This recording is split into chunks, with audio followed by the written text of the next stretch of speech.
We have very interesting sessions this afternoon. We are going to start with electoral management and preparedness for the next general elections. And as I said, Mr. Erastus Edung is already ready to present.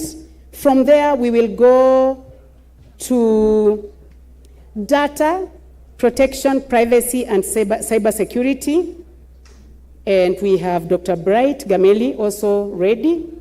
We will have a closed door session. And as you can see from our program, we have a side event which concerns NGAF. So that is how we are going to proceed. Honorable members, our presenter, Mr. Erastus Edung Ethon, HSC Chairperson, Independent Electoral Boundaries Commission is here, and I want to assure you that you are not going to get bored. He's an alumni of Starehe Boys Center, very sharp student, top student actually. He is an advocate of the High Court of Kenya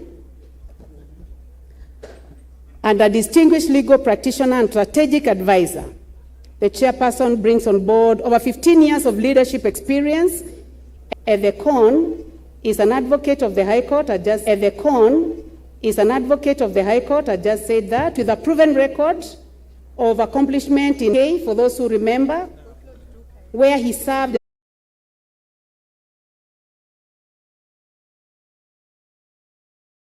2002. And this prepared him, gave him a foundation. I would like to end it at that because it is already in our program. I would like to welcome and Secretary to the Commission. Then we have Commissioner Mary Karen Sorobit, who is an advocate of the High Court and chairs our Legal Affairs Committee and also Political Parties Liaison. So on matters of political parties, Mary Karen is our chair of that committee.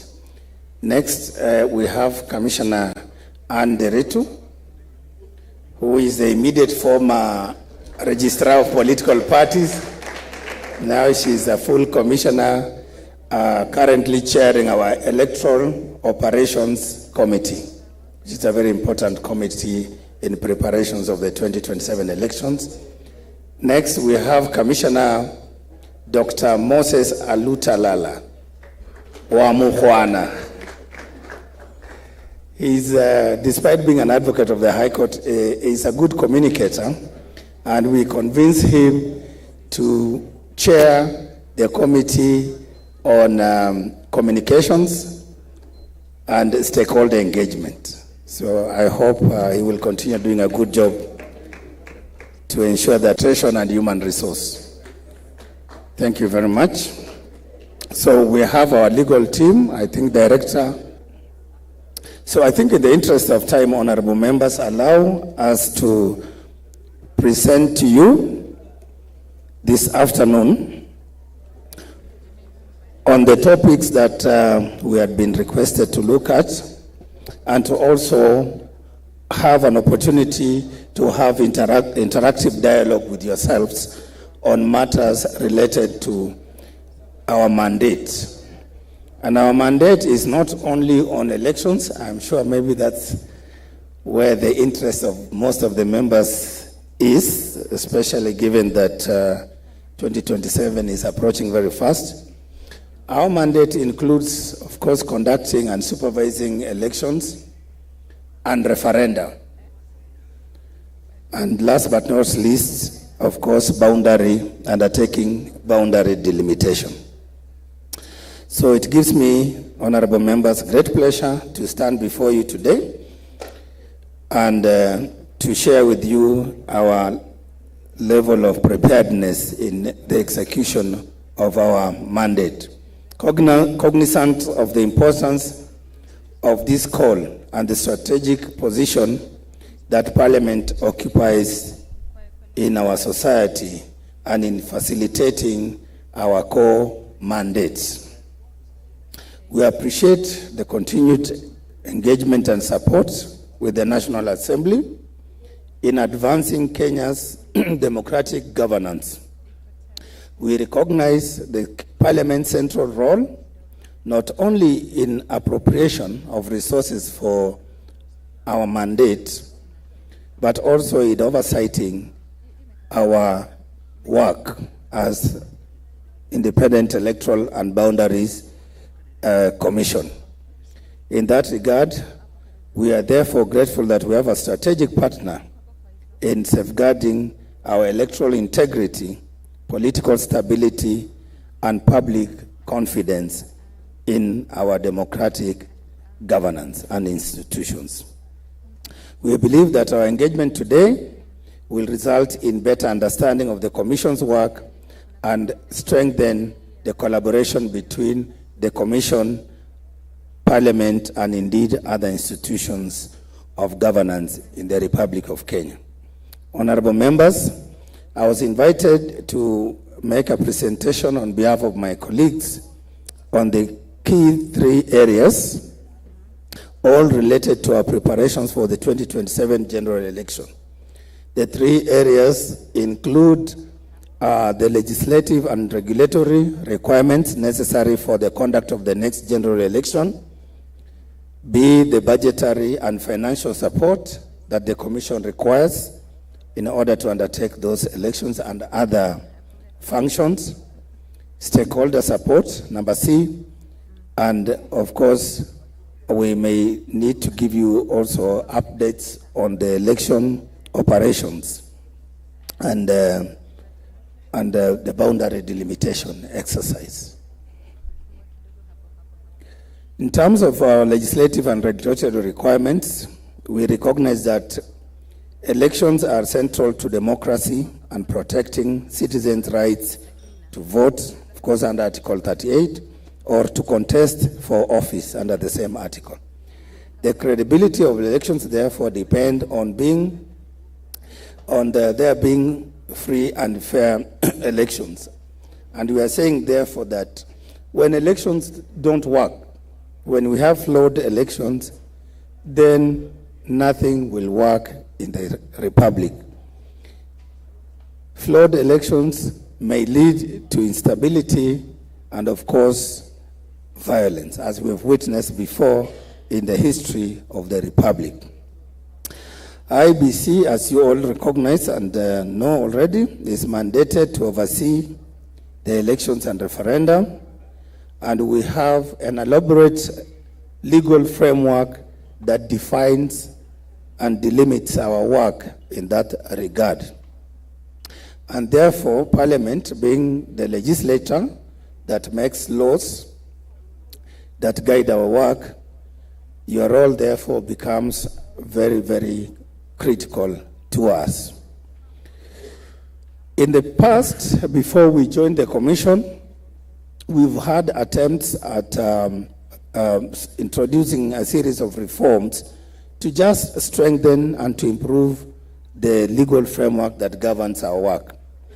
And I'm sure in this regard, Parliament has had interactions with our predecessors, that is the previous Commission that conducted the 2022 general elections, and subsequently, even after the departure of those commissioners from office, you have had interactions with our Secretariat on various issues that required your attention in terms of the legal reforms around the election group, to draft bills and to propose those regulatory changes, and to prepare the submissions to Parliament.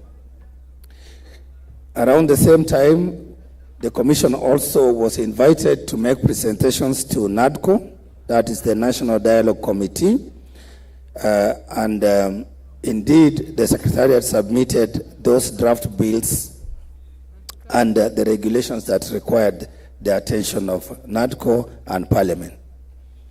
Now, we have some of the proposals that we are currently finalizing on.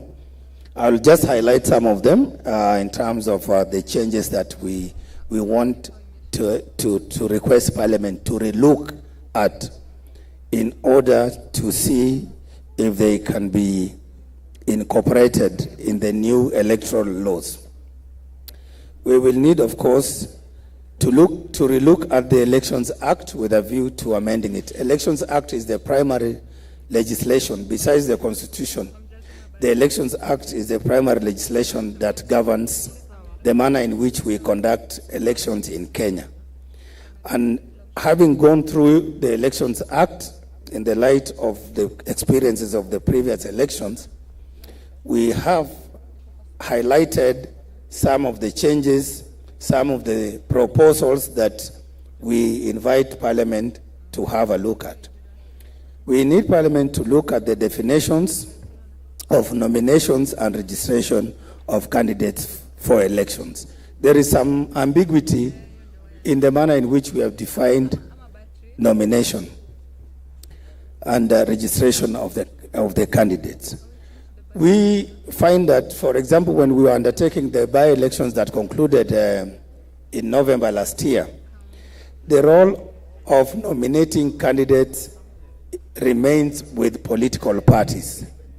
And then that leaves the Commission with the role of registering those candidates that have been duly nominated and certified by their respective political parties. And of course, registration of candidates also extends to those candidates that are running as independent candidates. So we need to delineate that role of nomination vis-a-vis registration. We are also invited to look at the issue of forensic imaging in order to clarify the manner in which election technology is amenable to scrutiny. We are also concerned about the timelines, to review the timelines for inspection of the register of voters, verification of biometric data, and of course the nomination of candidates by political parties and the candidate registration process. There's a lot sometimes in terms of the timelines that have been specified in the Elections Act, and then we require to sequence so that then we know at what point do we stop registration, at what point do we audit the register, at what point do we publish the register, and at what point do we complete registration of candidates as a commission, so that then we have ample time to prepare for the next phase, which is to prepare the ballot papers. We have also highlighted in the Elections Act the need to relook at the implementation of the two-third gender rule. I think that's a matter that Parliament insists of. Then there's also the issue of independent candidates, especially on the use of symbols. Sometimes we find independent candidates across the country with using the same symbols that we have already registered. And therefore we need to provide a mechanism where these symbols can be localized so that then they have as many available to them. The issue of the results path and declaration of results pursuant to the decisions of the Supreme Court in the previous presidential petitions also needs to be looked at in terms of amendments, entrenching those amendments in the Elections Act. And of course, I've talked about scrutiny of technology. There are also sometimes these provisions on recall of members of Parliament. The first of the things that we were confronted with when we took over office in July last year was this issue of recall. And I'm sure you must have seen it in the media. It was a bit, there was a lot of agitation by some sections of citizens. So we need clarity on that in terms of the regulations. Dispute resolution, again, we have made some proposals to streamline the manner in which we resolve pre-election disputes. The issue of election petitions also will need your attention. And in terms of the IBC Act, there are certain spent provisions that will require to be removed. Then the issue of quorum of the commission. We are aware, and we've seen it in the law, that the quorum of the commission was raised from 3 to 5, and we are 7 commissioners, so that the threshold for the quorum, I think we may have to discuss that issue as well. Because previously there were 9 commissioners, but now we have 7. So we have to look at how that enhances or hinders our work. And then, of course, the issues of decision making within the commission, if that can also be looked into. In terms of the Election Offences Act, we need to look at the provisions relating to the mandate of the commission to investigate, prosecute, and punish those offenses, especially arising from the implementation of the Electoral Code of Conduct, and vis-a-vis the role of the ODPP. So some of the weaknesses we have is that even within the Independent Electoral and Boundaries Commission, even when some of our election officers commit some of these offenses, their prosecution because it's not within us, our mandate, is left to ODPP, and there's need for us to look at that, whether it's suitable to leave it as such or to bring it back to the commission so that we can also have some teeth to bite to discourage some of these electoral malpractices and offenses. The County Governments Act, there is some contradiction, especially in section 26 of the County Governments Act. We have in that act a specification of 1,450 wards. And yet, Article 89 gives the Commission the mandate and the powers to review the number of wards, their names, and of course their boundaries. So we feel you need to look at that and to align it with the Constitution. Very quickly, election campaign financing. This is an issue that is, again, within public domain, that Parliament needs to relook at that legislation to see if we can finalize on the campaign financing regulations in time for the Commission to implement. The referendum is also another issue that Kenyans are concerned about. And in some cases, they have approached the Commission with petitions and signatures requesting that some of these constitutional amendments be commenced, but without the with the absence of a statutory instrument to enable us undertake that mandate, which is a constitutional mandate, our hands are tied, and therefore we need to relook at the referendum bill. And then, of course, lastly, there are a number of other subsidiary legislations in terms of regulations touching on elections, party primaries, on technology, voter education, voter registration, and campaign financing that we need to discuss with you once we submit those proposals to see how best we can fast track their enactment. The Commission therefore stresses that in line with international best practices, laws should be enacted at least 1 year before a general election, as late enactments of legislations hamper the effective implementation of our elections mandate. So we are therefore urging Parliament to quickly and to find time, to dedicate time to look at the proposals we'll be submitting, and hopefully in the course of this year, as late as August, if not earlier, to see if you can give us an improved legislative framework for us to internalize and to implement on time. And so very quickly, some of the challenges that in terms of legal issues we are dealing with in the Commission. We have the issue of conflicting timelines. I think I've addressed that issue. Then we also inherited outstanding legal fees. And as you may be aware, during and after every election, there is always a flurry of litigation and legal challenges that we are faced with as the Commission. And that has necessitated the Commission to get support from external legal counsel.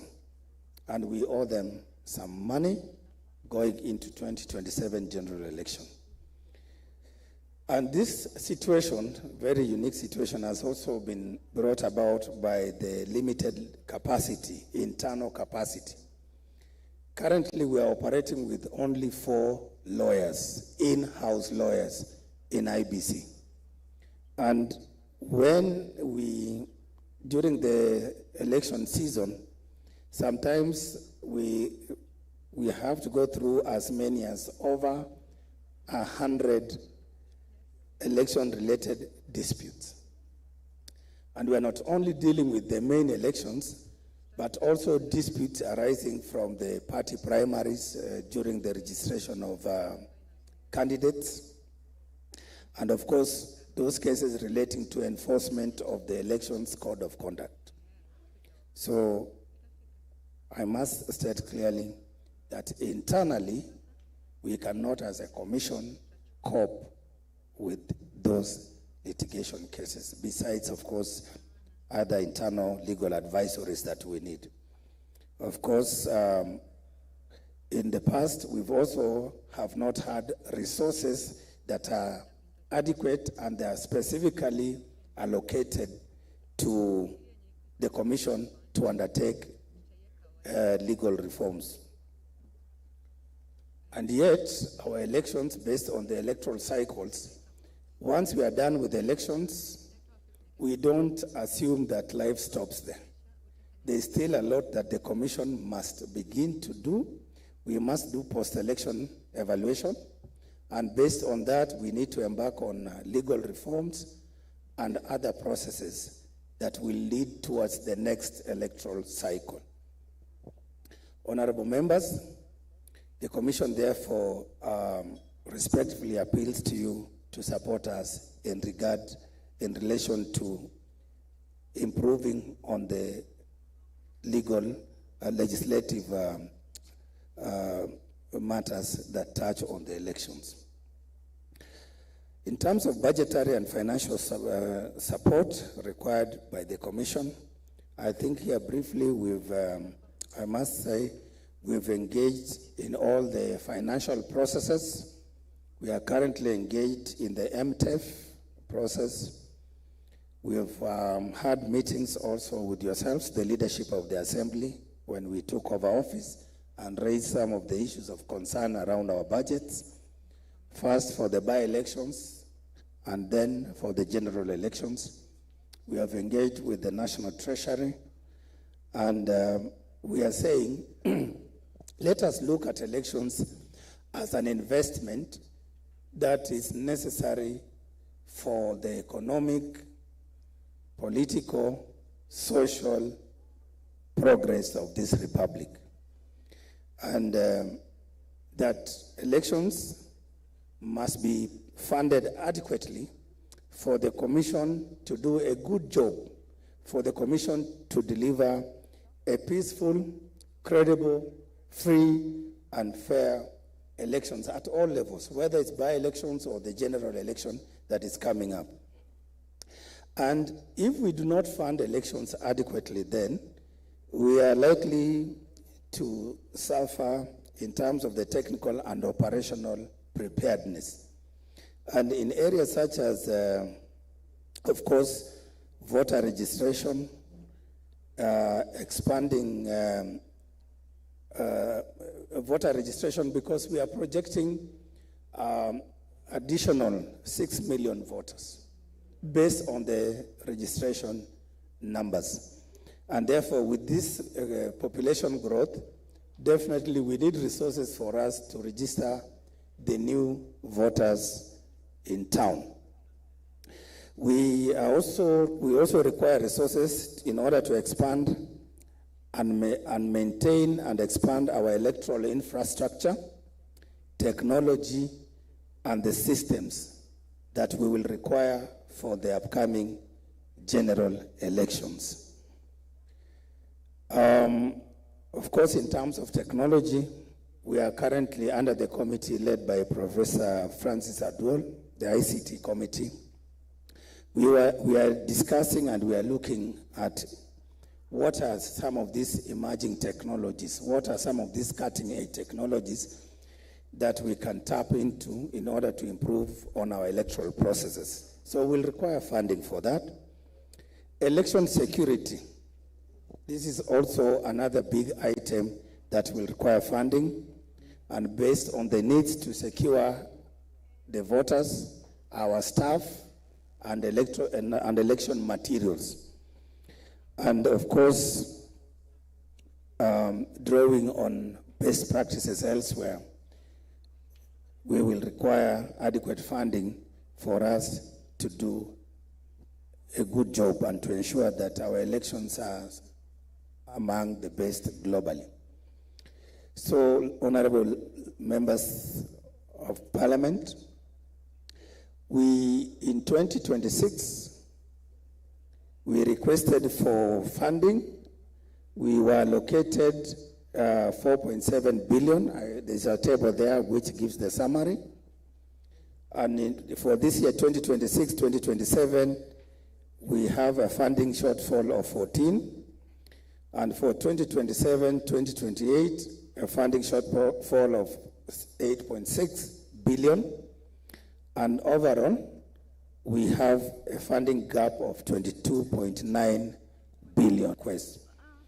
And of course, those needs, again, touch on our voter education and civic awareness, legal and regulatory reforms, stakeholder engagement and dispute prevention, strategic communication and countering misinformation, election security preparedness, staff training, welfare and logistics, and of course procurement of materials, election materials, and settlement of our legal bills. So, honorable member, we request your indulgence, we request you for your support to help us deliver peaceful, free, fair, and credible elections through adequate, timely funding. In terms of stakeholder support, I'll move very quickly in the interest of time. We value, of course, the participation and consultation with stakeholders.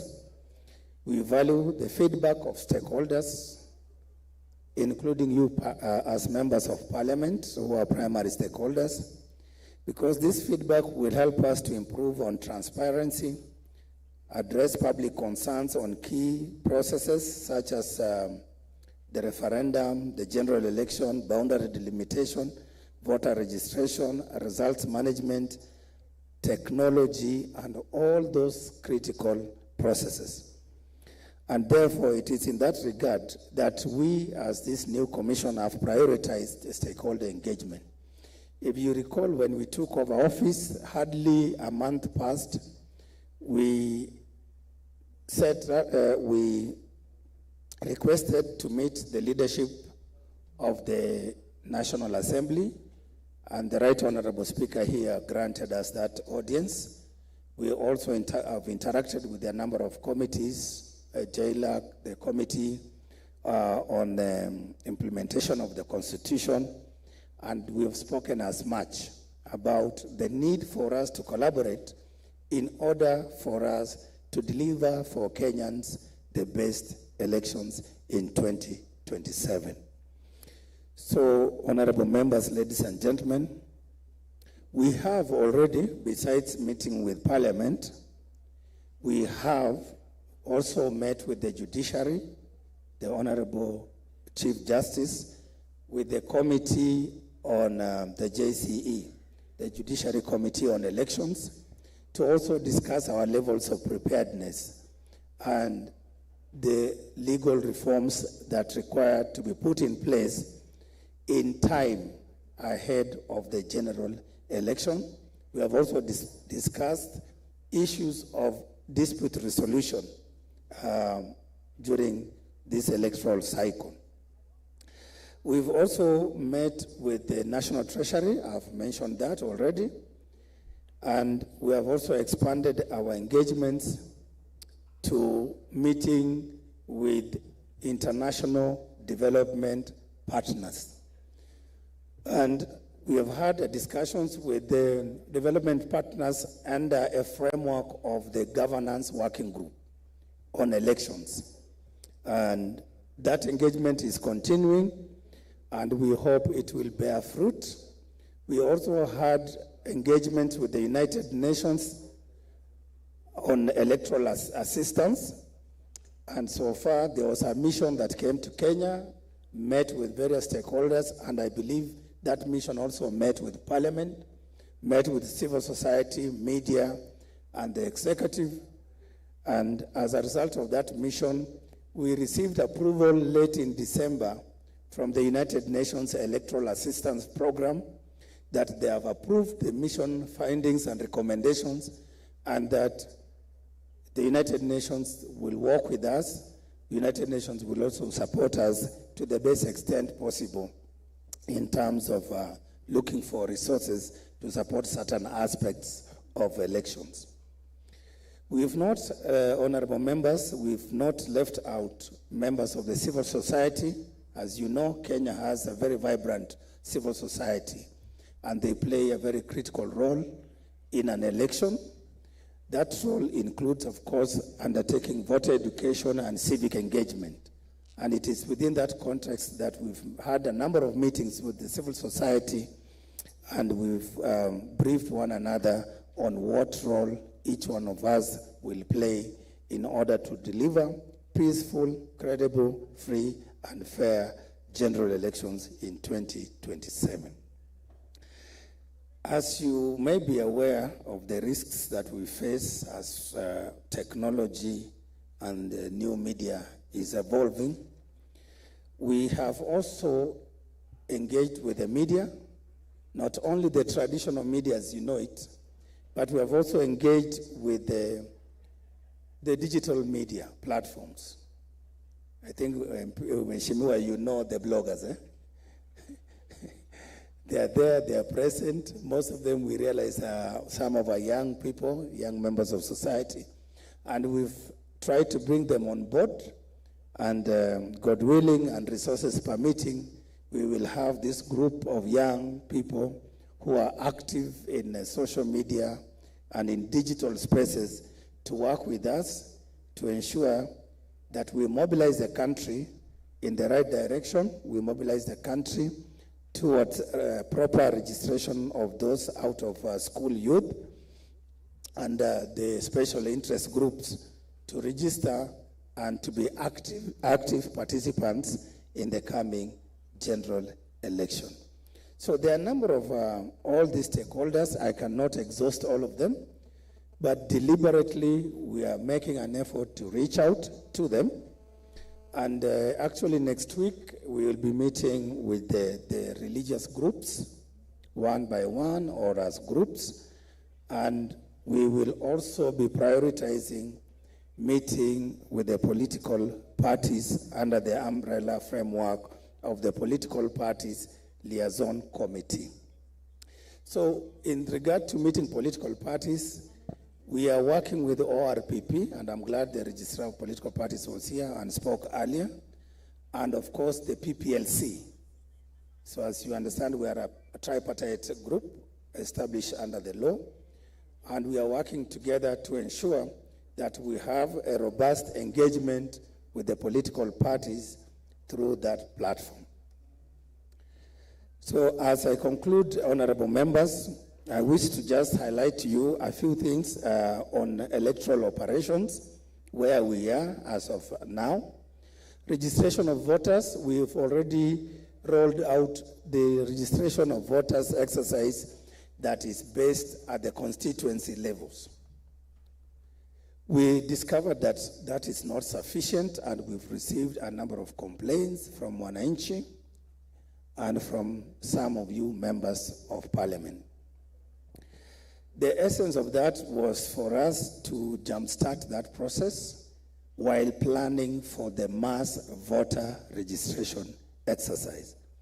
So we started the continuous voter, the constituency-based one, on 29 September last year, and we have sequenced the ward-based registration of voters process to begin on the 29th March 2026, just immediately after that month, holy month of Ramadan. And this, of course, sequencing is informed by a number of factors, including, of course, the availability of funding for the mass voter registration exercise. We have also looked at weather, we have also looked at other events that may disrupt the mass voter. So in mass voter registration, we will have over 27,000 registration centers. And so we will have our registration of officers based in the various wards, so that then we reduce that distance between the citizens and our registration centers. We are also deploying registration officers across the 57 counties, Huduma centers across the country. So if you have Huduma center in your constituency or in your various regions, we will have registration clerks there. So that begins on 29th March this year. So by-elections, we are having the by-elections in Isiolo and other areas, and we are continuing to learn from our experiences in conducting by-elections in order to perfect the systems and operational processes. Honorable members, I think I will do injustice if I don't mention the issue of diaspora. We have had engagements with our Kenyans in diaspora, being such an influential constituency, and we have agreed that, again, in accordance with the Constitution, that decrees us to progressively realize the rights of the Kenyans in diaspora. We will expand registration and their participation in our electoral processes. So that is an ongoing engagement, and we have an active diaspora group. Boundary delimitations. This is a matter that I think all Kenyans have been waiting for, especially on our decision on what next, in the light of the advisory opinion from the Supreme Court, and of course noting that there have been timelines that have constitutional timelines that have lapsed. We were to have concluded that process by March 6th, 2024, but that was not to be. And of course, there are a number of challenges that caused all that, and we have addressed ourselves to that. So this morning, before we came here, we addressed the nation on that issue. So we've released a press statement on our decision on how we are proceeding. So maybe for you to note, we have made a decision to proceed with delimitation, but in a phased approach. Because boundary delimitation is a very complex issue. It is an issue that will require us to prepare adequately in terms of the kind of software we need, the training, and stakeholder engagement and interagency coordination. And all these things, we cannot squeeze them within the time frame that we have towards the 2027 general election. So we're saying, yes, we are alive to our constitutional duty, our constitutional obligation to ensure that delimitation is ongoing, and we are building on the work that our predecessors had begun. So we have a boundary review operational plan, and we will proceed with that. But also there's an issue with the kind of data. As you know, for us to do a successful delimitation, we need to have the population and housing census data. And it is on the basis of that that we arrive at the, what you call the population quota per constituency and per ward. That report was challenged in court, and the court has put that on hold. So we cannot proceed in the absence of the real data that we will require for us to proceed. And for us even to publish that, what you call the preliminary report or the notice of intention to delimit the boundaries, we need that information. So until the courts determine that, then our hands are a little bit tied. But we have said, we have told the nation this morning that we will proceed with those activities and processes that are not the subject of litigation. And we hope, and in time, that maybe after the general election, we can move with speed to conclude the comprehensive review of our boundaries. I think in the interest of time, I'll stop there, and I will allow the facilitators to assist us with the next phase. In case there are any questions, my team is here. Thank you very much. Thank you. Thank you very much. A better round of applause for the chairman. Thank you. Members, you can see how interesting it is, and I'm sure that you have many questions that you would like to pose. I request that you hold your interest with regard to the questions that you would like to ask him. We have the chairman of JLAC, the Honorable Member for Tharaka, Sir George Murungara. Please come and make some comments. Honorable members, after his comments, we'll be going to data protection, and then we'll do plenary for the two sessions together in the interest of time. So let's clap for our chairman. Thank you. Welcome. Thank you. All right. Thank you very much, Chairperson. Honorable members, my comments are purely on the bills that are pending before the House. These are bills that are under the purview of JLAC, and they emanate from the NADCO report. The commissioners may not be very familiar with this because they were not in office when the NADCO report was tabled in the House and was committed to Justice and Legal Affairs for consideration and the drafting and the publication of the bills emanating therefrom. NADCO itself had actually divided the bills into two parts. There were bills that were to emanate from the Senate, and there were bills that were to emanate from the National Assembly. Eventually we met, but after some time we couldn't agree with the Senate and decided to table two separate reports, which we did on the part of the National Assembly. The Senate declined to table their own report, and eventually we were prevailed upon by the leaders of the House that we are to go back. We come together and table one report. That was done towards the later part of last year, and then we moved on with the bills. The two bills that were under the National Assembly were the IBC Amendment Bill and the Ethics and Anti-Corruption Commission Act, or Bill. These were amendment bills, and I confirm to you that the National Assembly actually passed those bills. They were sent to the Senate, they were returned without amendments, and eventually they were assented to. So they are part and parcel of the law. The other bills, which were the Elections Act Amendment Bill, the Election Offences Amendment Bill, and the Political Parties Amendment Bill, these were originating from the Senate. They were brought to the National Assembly, and they are at various stages as follows. As regards the Elections Amendment Bill, it is in the Committee of the Whole House. There was a lull in between. We were trying to resolve the issue of the new commissioners coming in, and therefore the third reading is not complete.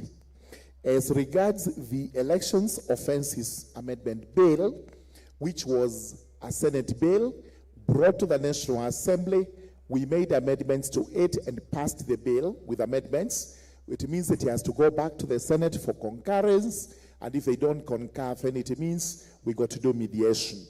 The fact remains that that bill is still in the Senate. We've not been told what its fate is, but we should be moving with speed to ensure that we are told so that the bill can move forward. The Political Parties Amendment Bill is also pending in the National Assembly. It's a Senate bill. It's pending in the National Assembly, and it's at the committee stage. This means that as soon as we resume the House, we should give priority to these bills so that we can move them to third reading, complete it, and either send them back to the Senate. If they are not going back to the Senate, then they are assented to and they become laws. As regards diaspora, the Kenyans who are out there came to us with a draft bill that they would want us to consider certain issues regarding the way they are to conduct their elections in the various missions across the world. But what was interesting about it is they were also requesting for a member of parliament, specifically elected by them, to represent their interests in the National Assembly. To that, we told them they required. Sorry? Oh, sorry about that. We were actually told that, we actually informed them that if we are to have a special seat for them, there has to be a constitutional amendment. A constitutional amendment to the effect that they would have special interest in the category of the other special interests. They were proposing to elect that person. Eventually, they made a proposal that that person be nominated, but we've told them it may be complicated, so we have to relook at this a little bit more. There has been mention of other bills that are likely to come to us from the commissioners, and I promise that as soon as those bills come to us, we shall give them preference, priority, so that we process them quickly and we are able to work on them, bring them to the House, and the House is able to actually complete the process of legislation within reasonable time. So that is all. Thank you very much. I don't think I got any more to say regarding those bills. Honorable Murugara, while you are still there, Yes, sir. I don't know what your idea of reasonable time is. What I would want to suggest, because of the contestations in elections, IBC, the chairman says, have a legislative wish list. I want to direct you, within the next week, you sit with them, have a look at their list, give them priority. When we resume, we must be done with all electoral-related legislations within the first 3-4 months. Thank you. Thank you, sir. So that you can give the Umtatas and others who want to challenge us in court to go, but we shall have discharged our honors. Absolutely. Thank you very much. Yes. Yes, Carole, inform me. Give him the mic.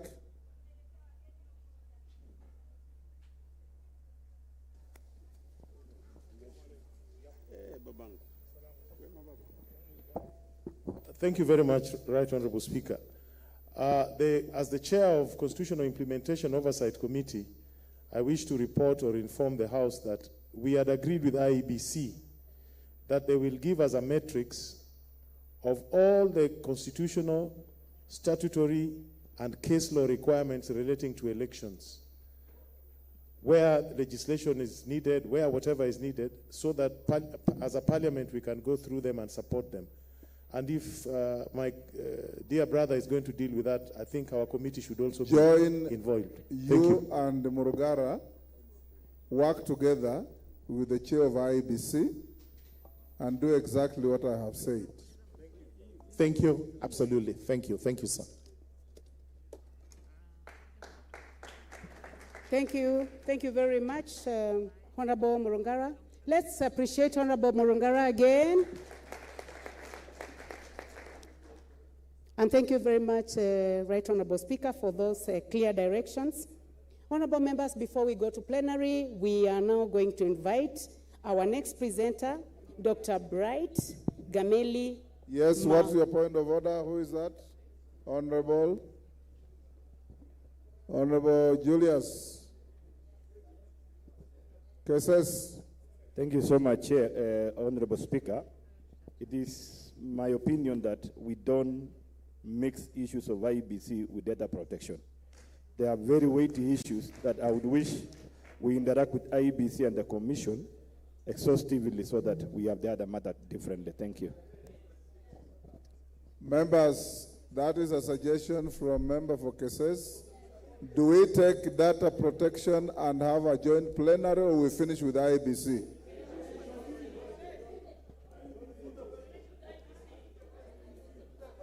I'm hearing very faint voices. Do we join the two? Do we do them separately? That doesn't still sound majority.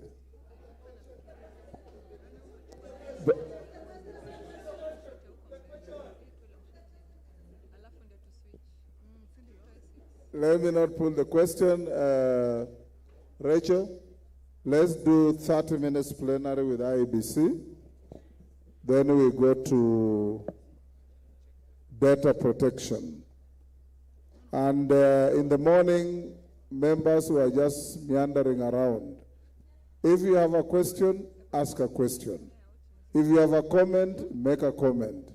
And Rachel, don't give anybody a luxury of 2 questions. 1 question per member. So go ahead.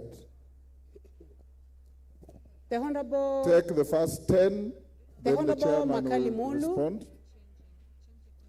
Just give them numbers. 1 up to 10. Akikuita sema number 1. Akikuita wa pili number 2, 3 up to 10. Then we stop there. We'll come again. Go ahead, Rachel. Okay, number 1 is the Honorable Makalimulu, the Honorable Emase, the Honorable Mwenje, number 3.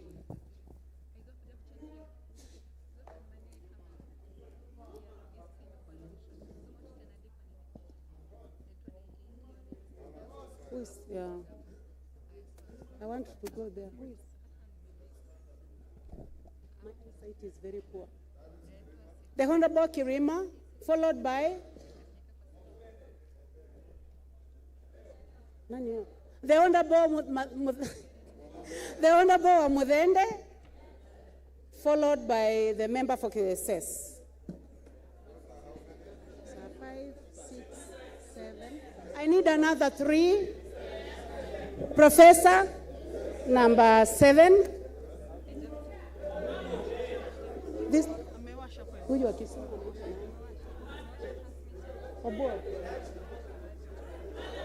You are number 8.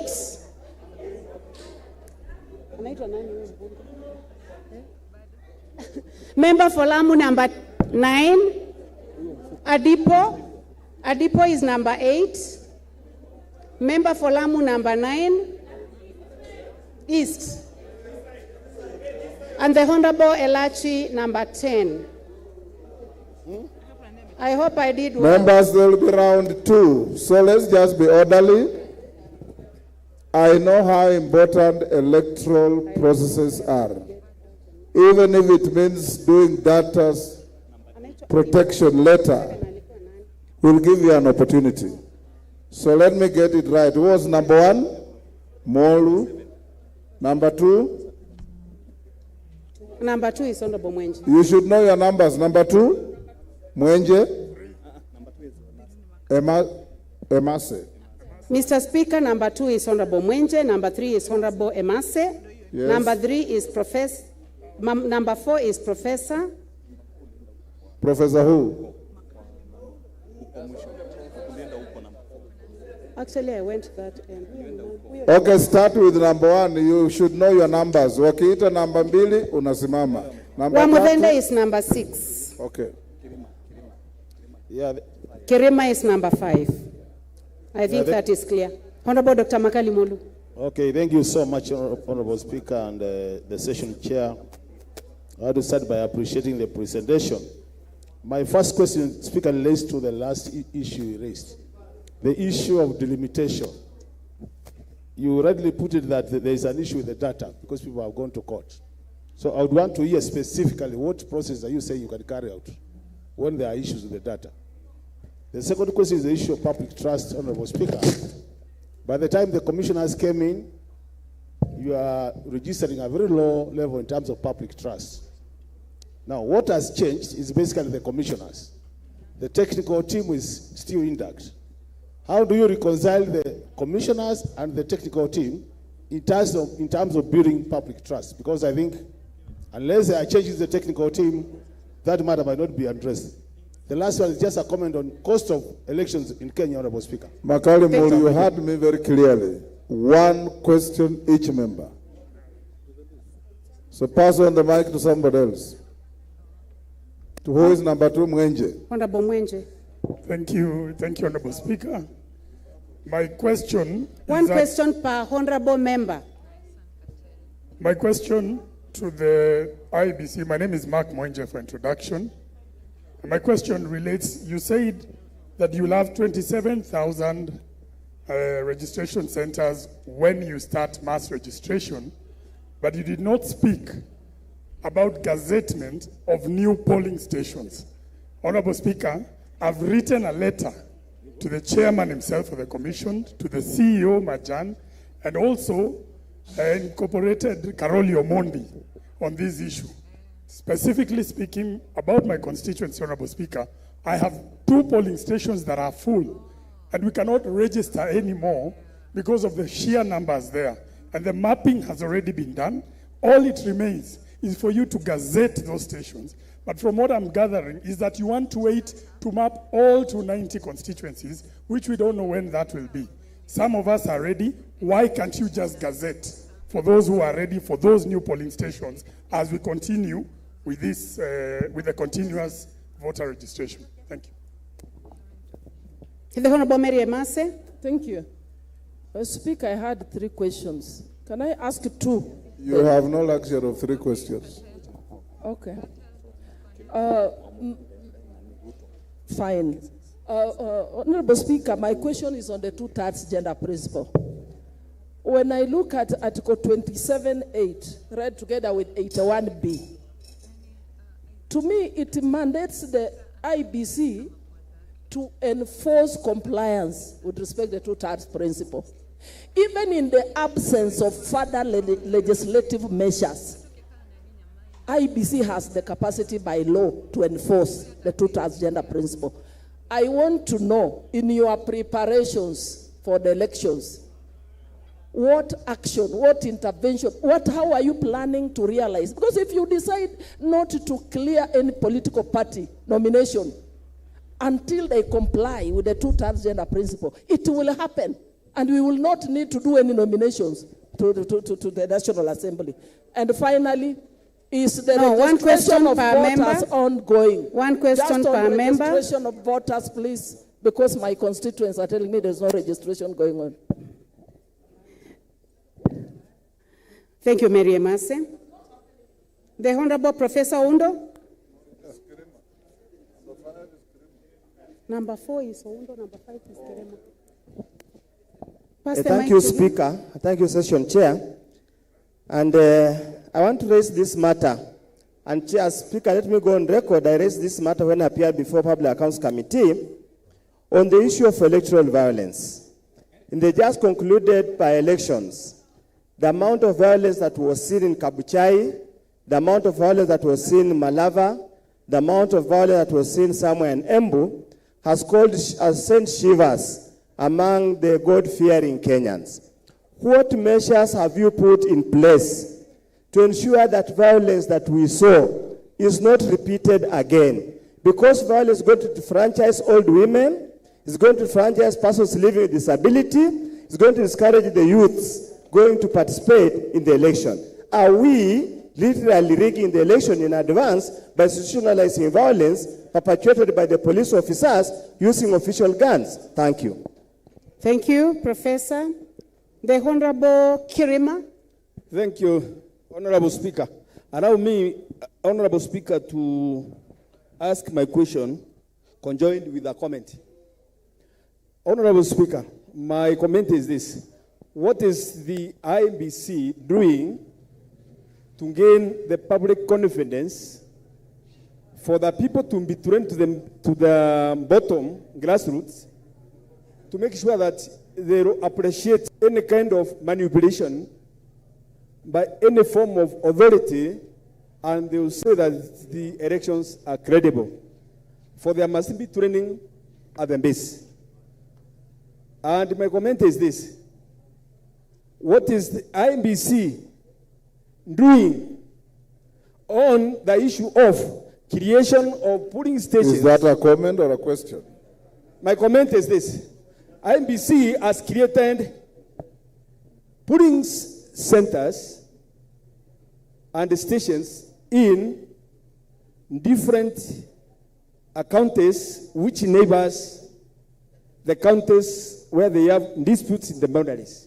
Especially the Rakanithi and Meru, especially my constituents where they have created 8 polling stations. What are they doing about it? And why are they doing like that? Are they promoting warlike activities? Thank you. In the disputed boundaries? Thank you, Kirima. The Honorable Leo Amudende. Thank you, Mr. Speaker.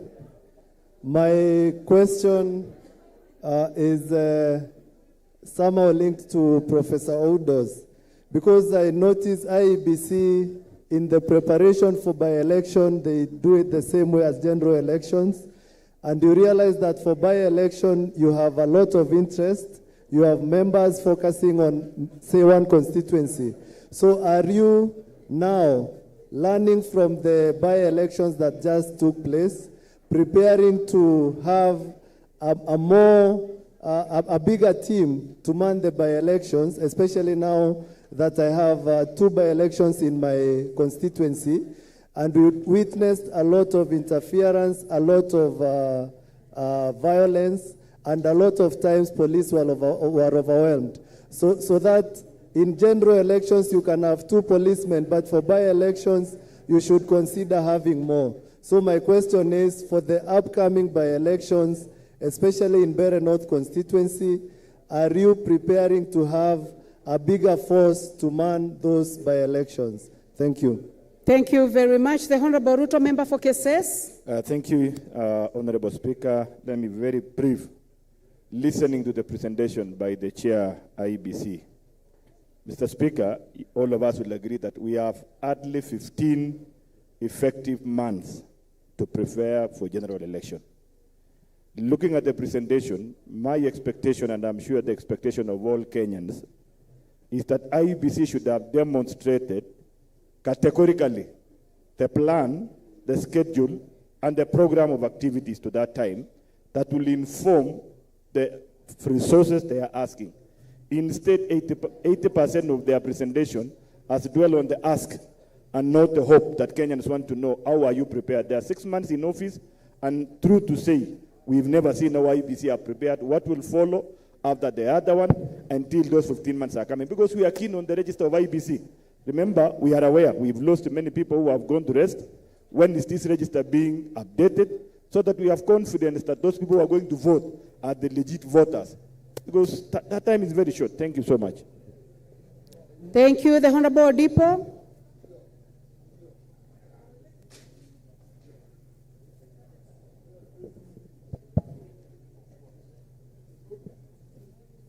Thank you, Mr. Speaker.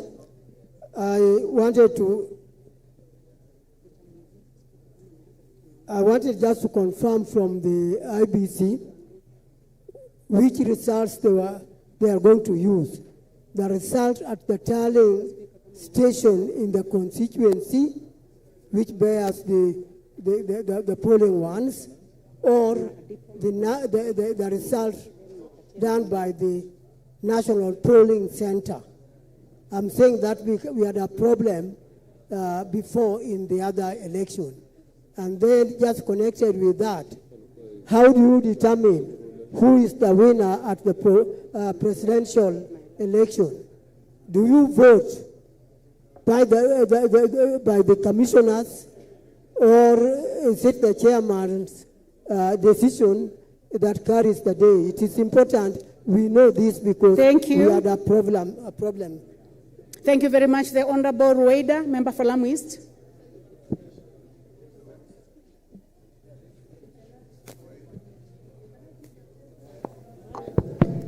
Thank you. I want to confirm from IBC if they have any plans to visit Lamu, especially Lamu East, before they make any boardroom decisions on the issue, or before they do the boundary review.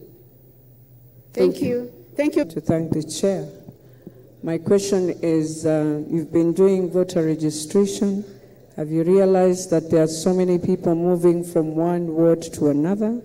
And what mechanisms are you going to put in place to ensure we don't have such a trend? Because it is going to, you'll find one ward having so many people and the other less, because people are crisscrossing within the wards. Thank you very much, Honorable Speaker. Please allow me to give the 10th one, who is the Honorable Naomi Wako. Thank you. Thank you very much. I want to thank the Honorable Speaker and the Chairman for that very good presentation. My question is on the current drought that is in northern part of Kenya and northeastern, which has forced many of our people to move even to neighboring countries.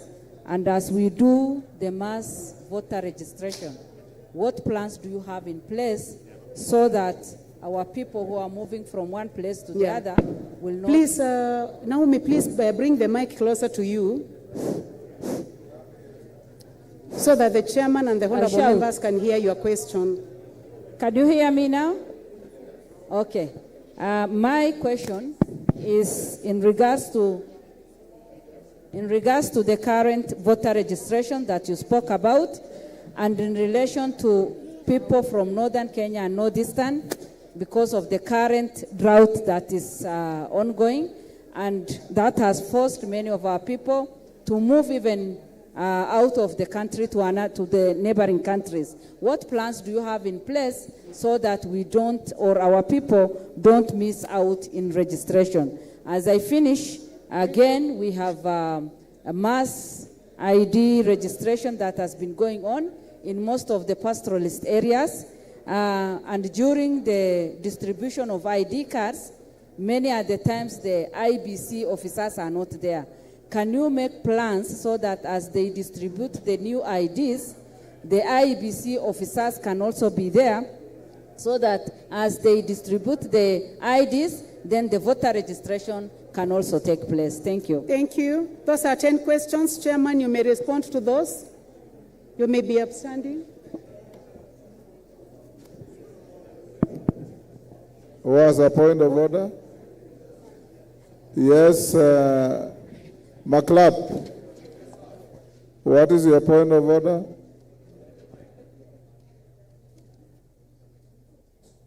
Speaker, my point of order is this. Before the next round of 10 questions, kindly take the questions yourself, because you've realized the first 10 questions concentrated from here up to here alone, and the whole of these members all the way to the end, nobody has been given an opportunity, because Nyamai does not know the members, neither does he see very far, so take the questions to the Speaker. Order, McLeod, you should be fair to your colleague. How do you know she doesn't see far? Go ahead.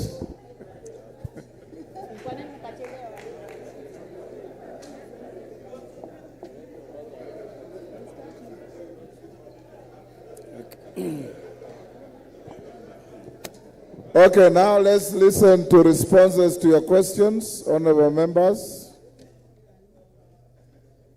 Chairman, proceed. We'll do another round of 10 after that.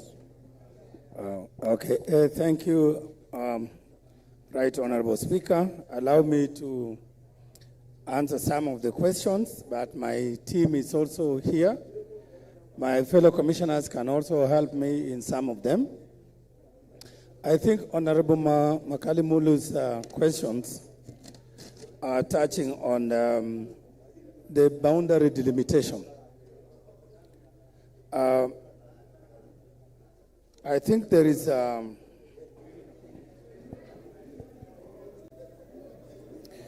so boundary delimitation, it is a very, as I mentioned before, it's a complex process. It involves not only IBC. So we cannot sit as a commission in the boardroom and then look at the map of Kenya, look at the constituencies and the wards, and then draw the lines. This is a process that, as you know, in the 5th schedule of the Act, the IBC Act, that was amended, that was recently amended. I think it was 2024. There is a whole process that has been outlined in Schedule 5. And it, of course, it involves us as IBC developing our policy positions and frameworks on how the process will be undertaken. We need to conduct geodata collection and validation. We need to look at the overall population of Kenya and then derive the population quota. We need to look at all the factors that we must consider, including the geographical factors, the community of interest, the means of communication. All that information, we have to collect that data and validate. We have to, of course, strengthen capacity building. Yes, hold on, Chairman. Who has a point of order? Zengu. Thank you, Chair. The problem we are asking, the chairman has said they are going to proceed with the delimitation process, but they are also saying that there is a court case stopping even verification of that data. So what we wanted to know is how are you proceeding with the court case ongoing? Okay, I think to respond to that, I was just outlining, broadly speaking, the things that we must look at while undertaking the boundary delimitation, including that interagency coordination, outreach, and of course, undertaking the delimitation itself. But what I did say is that there was a case that was determined, taken to the High Court in Garissa. And in that case, the population census report was invalidated. Then the National Bureau of Statistics went to the Court of Appeal. Is that nobody should use that data until the case is heard and determined to its full conclusion. So the importance of that data, and I believe Professor Adwal can explain why that population census is central to our work on boundary delimitation. But therefore, we're saying as long as there are those things that have been stopped by the court, but there are processes that are not subject of litigation that we can still continue undertaking as commission. We are not going to completely say, forget about it. We don't want to be caught off guard. Suppose the court determine the issue maybe next week, maybe in a few months. So as a commission, we are taking our responsibility seriously and we are preparing for all these best case, either the best case scenario or the worst case scenario. So we are alive to that fact. And we have said even in our report to the public that we will focus on only those issues, those administrative and other operational issues that have not been stopped by court. In terms of your question on public trust, while the technical team is there, I think issues of public trust have been spoken about. I remember last year, just a few weeks after we assumed office, there was still talk even in our media that, oh, people don't have trust in you. And then we were wondering, I mean, how do you arrive at that barely 2 weeks into the election? Some of these things are subjective, but they are also real concerns.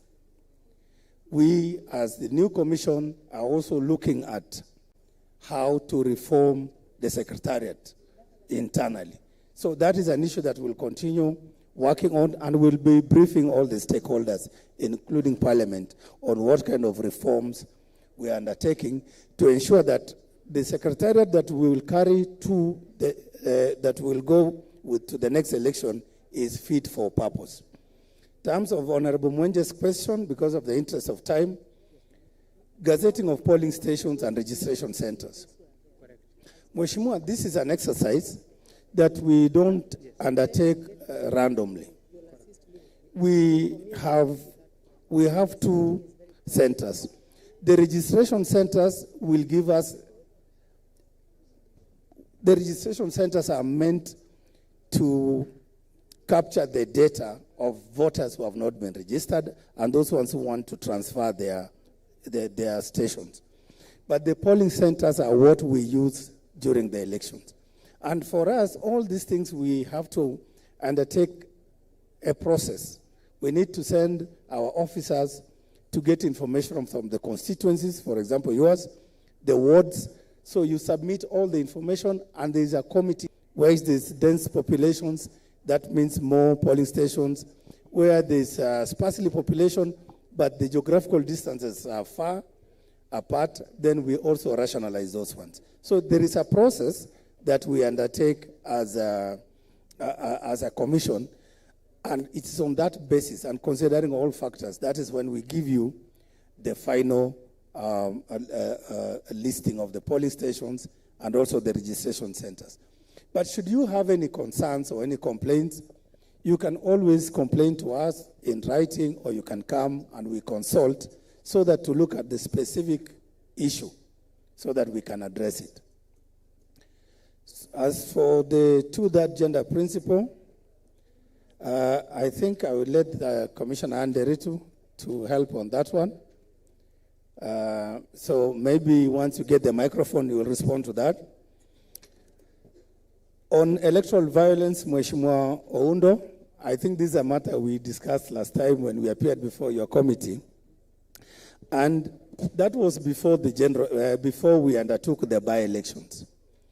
And when we undertook the by-elections, which was our first assignment, of course we came face to face with the realities of our competitive elections. And we saw incidences of course, intimidation, harassment, and outright violence. And in some constituencies, I think Kasipul, we lost 2 members of the public as a result of that chaotic campaigning period. So for us, we are very clear in our mind that the Constitution and Article 81, one of the fundamental principles of our electoral system is that it must be free from harassment, intimidation, violence, bribery, and all those malpractices. But then in practice, you find that this doesn't happen. But whose responsibility is it? Is it IBC alone?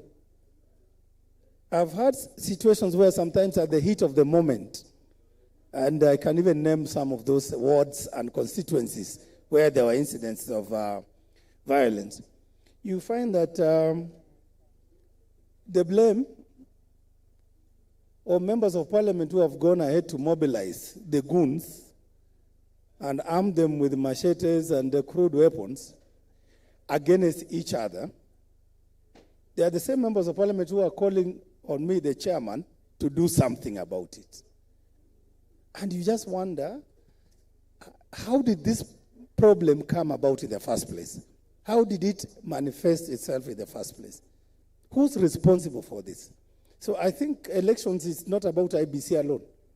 And even I know that is very painful to a member of parliament, especially 2 weeks to elections. But we could do more. to ensure that we enforce the code of conduct and we are learning the lessons. One of the lessons is this. It is not just sufficient for you to wait and after the fact report that IBC is to blame because there was intimidation, there was harassment, there was violence. It is your responsibility to report to our Electoral Code of Conduct Enforcement Committee. It's up to you to tell us there is a problem somewhere, so that when we determine the issue, we must know who is the complainant. Who are you complaining against? What are these incidences you are complaining about? And therefore, what remedies should we render or should we give? So it's a responsibility that we need to own and to take as stakeholders in the electoral space. In terms of confidence, I know there's the issue of the results management.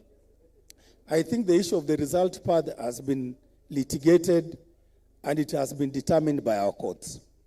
What I think we need to do as a commission is to demystify, I think it was Honorable Odipo as well, is to demystify some of these processes and to explain through a proper communication strategy how everything moves from the moment we set up the polling station, how the results move from the polling station to the constituency tallying center and to the national tallying center. That was the Honorable Kirima's question. I think Kirima and Odipo is a related question. Okay. And I think I'm trying to merge it so that in the interest of time.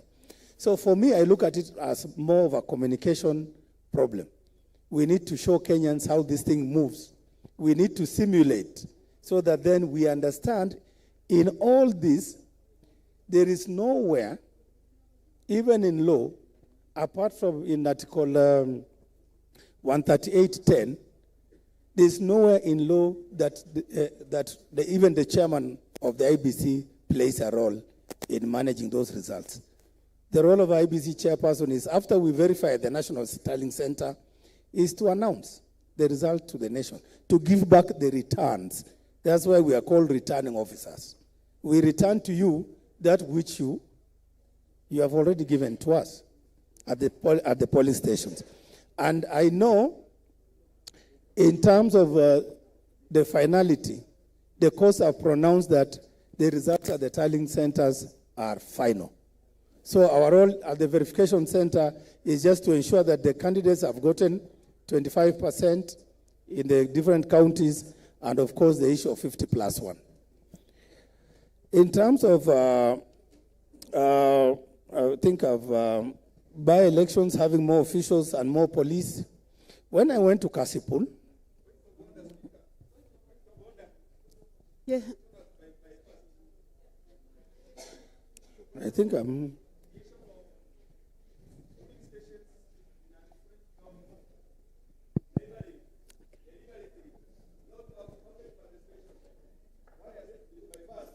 Yeah, that's a very important question, Commissioner.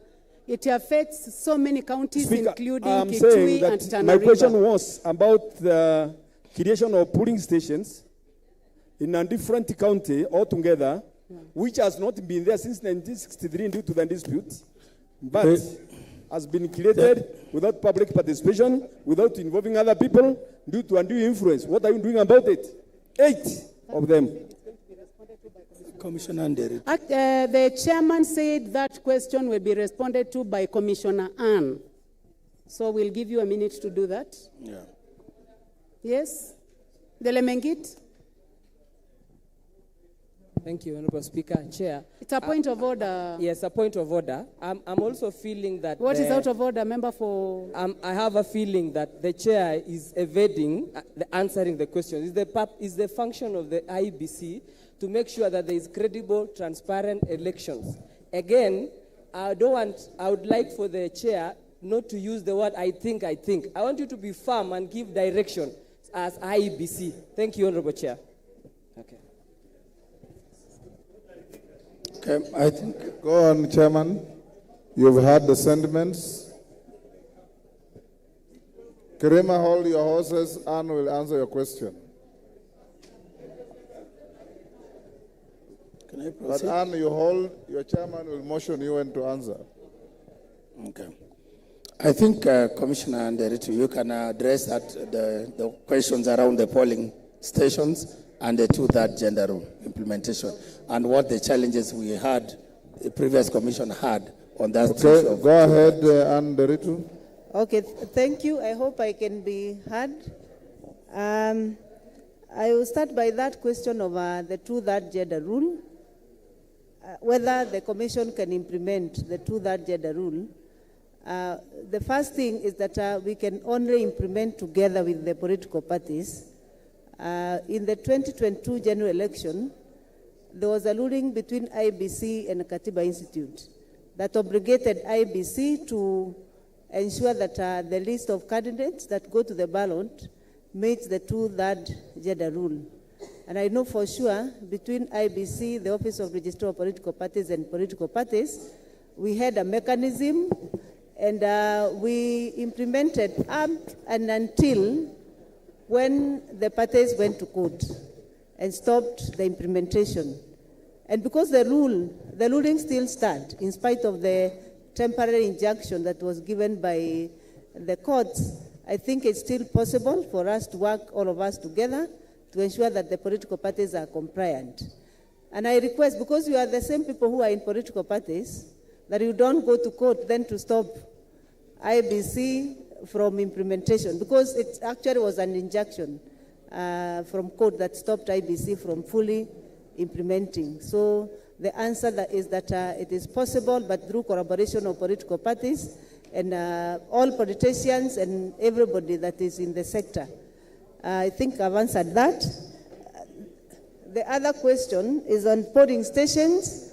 I want to agree, and I think Chair has alluded to it, that we are going to gazette all the mapped registration centers in the month of February, so that from there, when we are rolling out the mass voter registration in end of March, we have all the mapped registration centers. And Chair explained very clearly, a mapped registration center does not automatically translate to a polling station, because if the data is not corrected, it's not enough.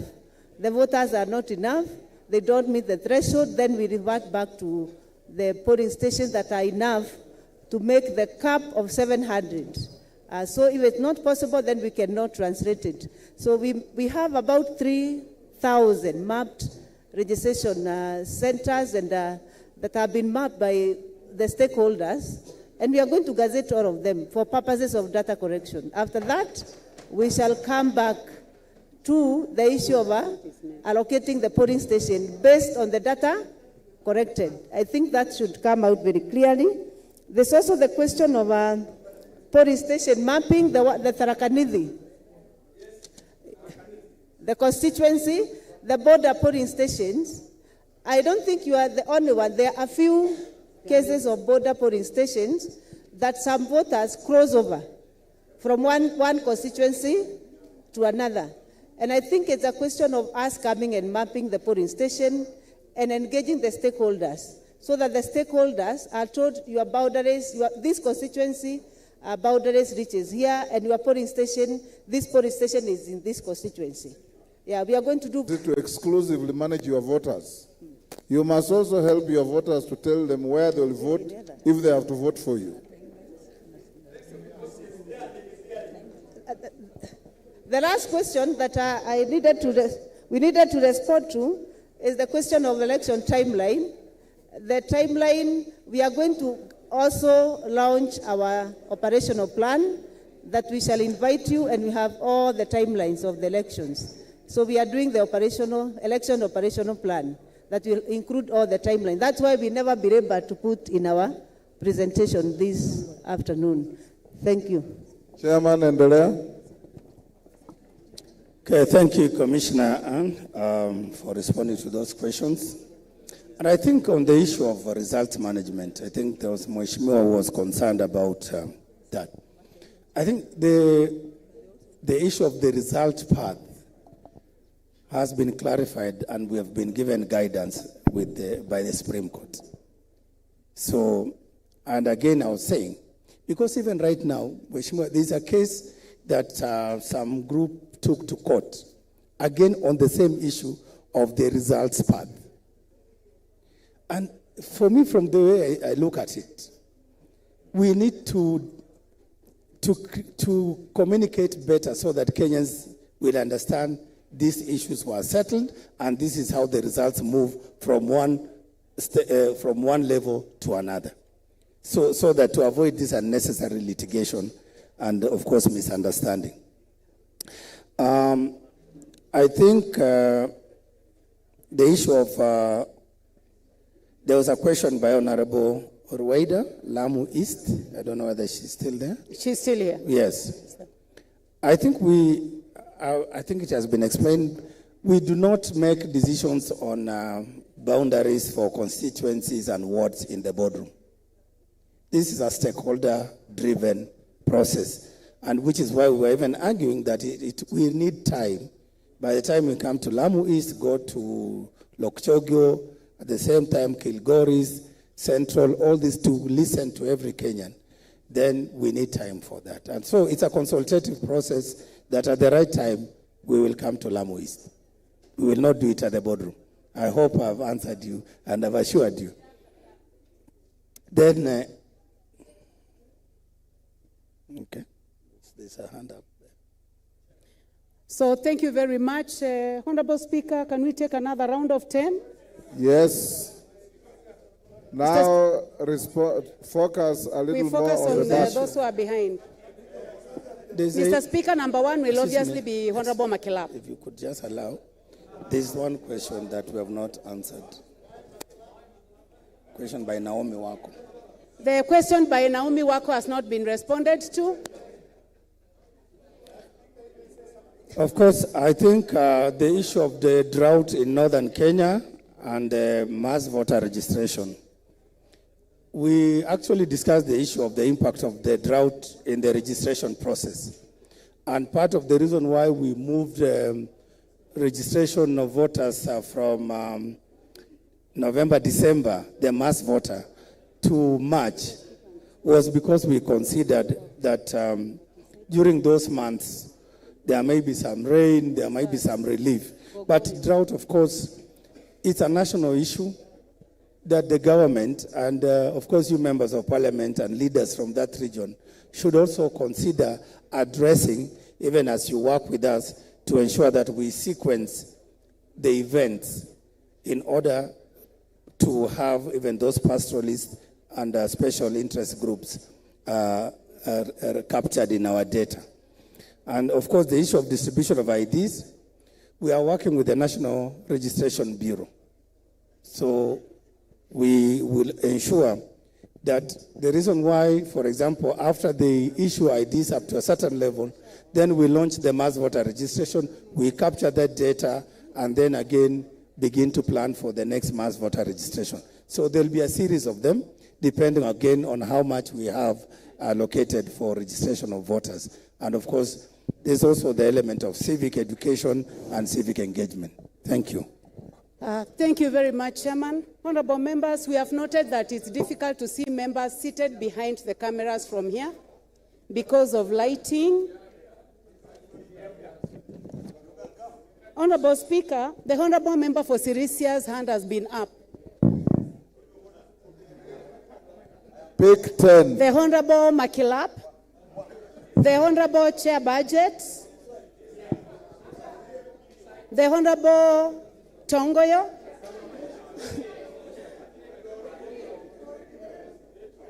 the member for Seme. Is anybody writing for me? Member for Taveta. No, I'm just trying to balance the 3 rows. Order, members, everybody will have an opportunity. Give her a chance to exercise her discretion. The Honorable Mwalio at the end. I said your name, Mheshimiwa. I said Gogoyo. I'll just take one on this side and one on this side. There is a member there. Member for Kibra and one more. I take the last one, honorable members. You know why I'm not taking you, my neighbor. Member for Diwa is the last. Rachel, Thank you very much. Those are 8. Take 2 more. 2 more. I take a lady. I'll take a lady on this side. I'll take a lady, that is the Honorable Nyenze, and I take the lady for Taita Taveta. Taveta you had already taken. Okay. Thank you, Mr. Eh? Okay. I start. Order members, those who have not been picked, you'll take round 3. Thank you, Mr. Speaker. My Chairman, take the questions. Order members, let's have less conversations. Order. Thank you, Mr. Speaker, sir. My first question. There's no first question, only one question. Yes, Mr. Speaker, Yes. that one. Mr. Speaker, my question to the chairman is, how is he going to handle different the transmission of presidential elections so that this country will not suffer from further trust deficit on the commissioners, and also tell these members on Analytica, the contract to Analytica? Thank you. Thank you very much. Chair Budget. Thank you, Honorable Speaker. Chair, my question relates to the election budget. Uganda has just spent about 30 billion in Kenya shillings to conduct their elections. Tanzania spent about 50 billion in their recent elections. In Kenya, every election cycle, we always have pending bills. And these pending bills are so huge, mostly attributed to lawyers, legal fees. We have a pending bill of about 4 billion. If I look at your budgetary projections. So the question I'm asking you, why must we always have these huge pending bills attributed to lawyers? And now that you are new, you just took over. Have you done some audit on the previous pending bills that are accrued to lawyers, even before we begin the budget process? Thank you. Thank you. Tongoyo.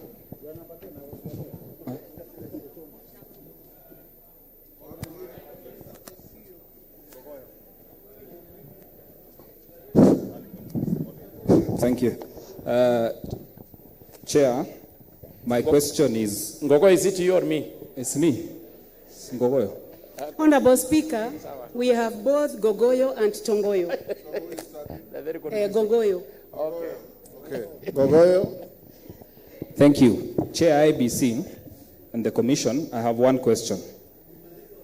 Before your assumption to office, and even after assumption to office, there are individuals, members of certain political parties, who have confessed on mainstream media, on social media, that they will participate in rigging of election if their candidates do not have enough votes.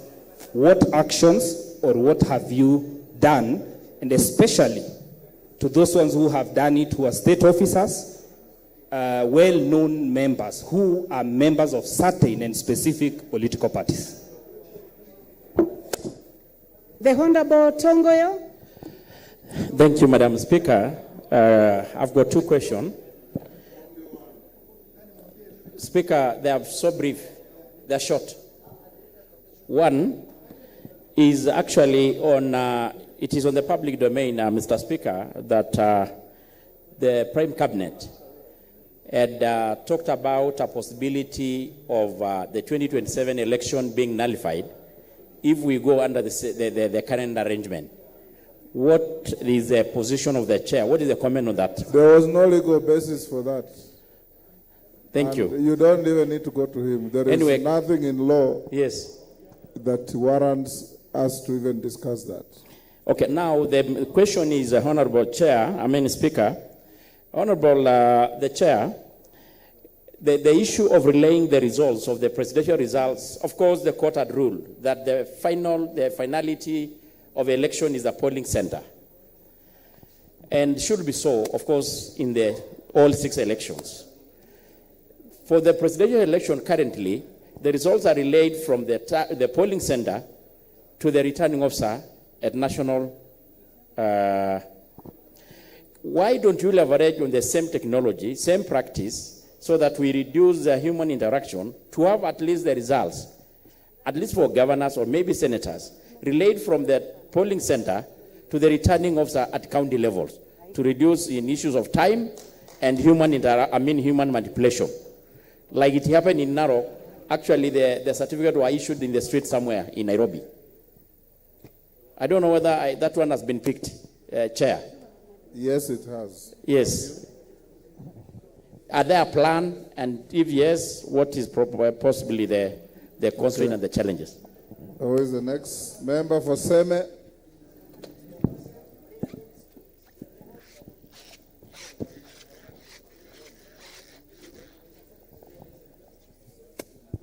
Thank you, Mr. Speaker. My question is, why does IEBC seem either unwilling or unable to take action when electoral laws are openly and flagrantly violated? Two examples: voter bribery, when people are actually lined up in broad daylight and given money.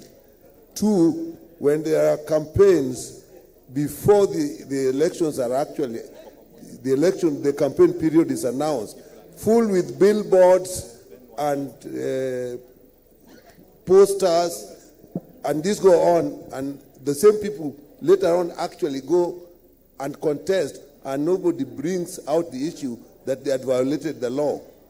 Thank you, Mr. Speaker. Thank you. Haika. This is, it is me, Mr. Speaker. Who? Here, Mwashako. Yes, it is. Mwashako is, unfortunately, the... Haika wewe uko kwa list lakini nyuma. Sasa ni Mwashako. Yes, thank you, Mr. Speaker. Yes, my question is to the chair. I'm happy that he said that there will be a delay in boundary delimitation. There are these 27 protected constituencies in our constitution. There is a lot of anxiety from members of those 27 constituencies. I would like the chair to assure those 27 constituencies that they'll go to the election in 2027 as constituencies without a problem. And what will be his take, trying to, even if they'll do the boundary review, and to hear his position whether it will be okay to remove a right that has been given by a constitution to, for these constituencies to lose their identity if anything is going to happen in future. Could he, speak to us so that we can continue protecting those constituencies? Thank you, Mr. Speaker. Mwalio. Thank you, Mr. Speaker. My question is to the chair. We as members of parliament, we would like you to help the IBC to have an easier way of movement to the constituencies so that they can be able to register the voters. But they are afraid that if we give them the cards for CDF, you will have questions to them. Because I tried. Can you give them a leeway that they can be able to approach us to assist them with the movement? Because if they stay only in the headquarters, they only get like one person per day. But if they move to the sub-locations, then we'll be able to register a lot of people. Thank you. Kebra.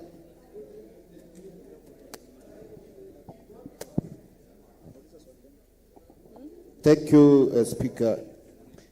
The chairman has talked about interagency outreach.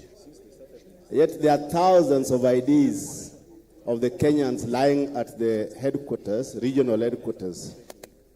What are they doing to ensure that people get their IDs so that they can vote in this election? I'm saying this again because in my constituency, people have been denied their rights to vote because of verification. That is the Nubian community. They are born in Kenya, they are Kenyans, and they are never given ID, so they can not exercise their democratic rights. So can you do something on that? Thank you. Thank you, Mr. Speaker. To Chair Erastus Ethicon, during election, people play different rules. Some do not follow the rule at all. Some do follow the rules. Now, in election malpractice or offenses, what really influenced your decision whether to fine a candidate or suspend him?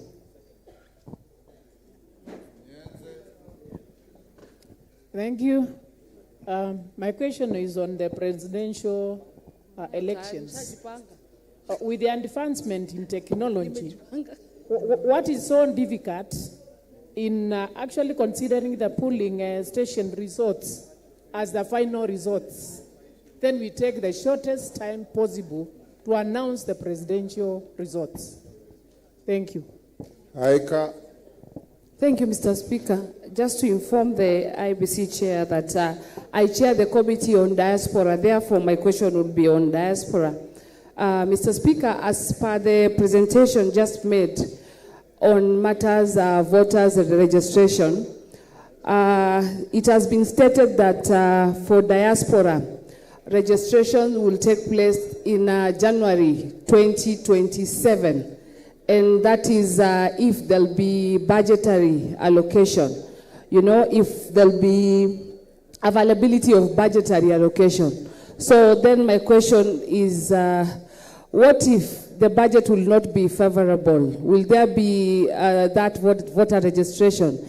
And given the amount of money, the remittances that the diasporians are sending back to the country. Thank you, Mr. Speaker.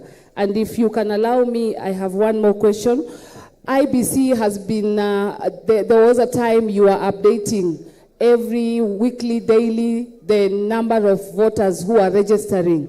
Of late, we are not seeing the updates on per sub-county, per county, on how many people are registering daily. What is happening? Chairman, back to you. If you are assigning to your colleagues to help you, it is good to say this question will be, there are 10. Assign them, answer those that you can, then they can come in.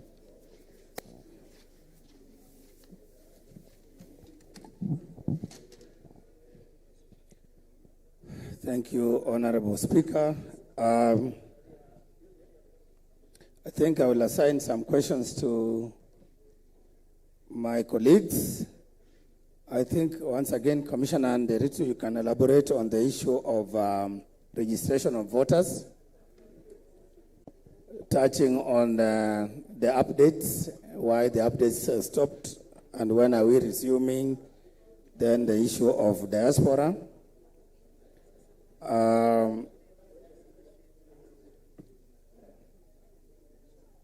The issue of result transmission. CEO Marjan, is there anything we can do to fast track given the technology evolution? The issue of interagency, MP for Kibra, and that issue of IDs lying in headquarters, and of course the other special interest groups like the Nubian community.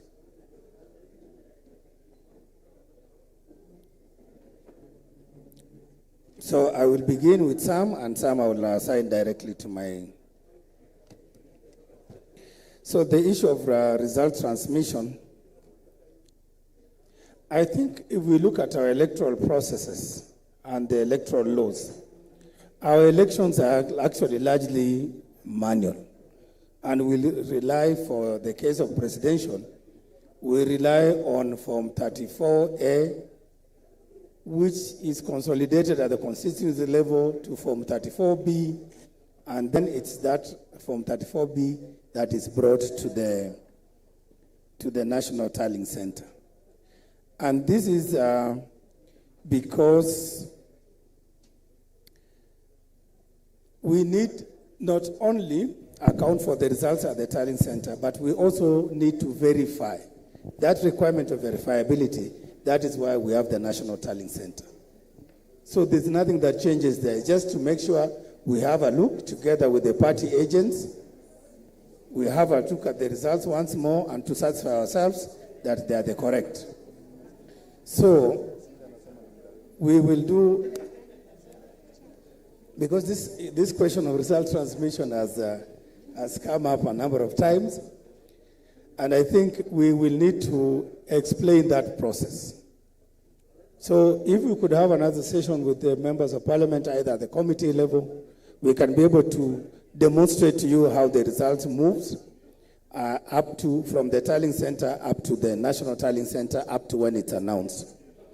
So in terms of Honorable Atandi's question on the cost of elections and the pending bills, our CEO, you can answer that question on the pending bills, because we joined and we inherited pending bills.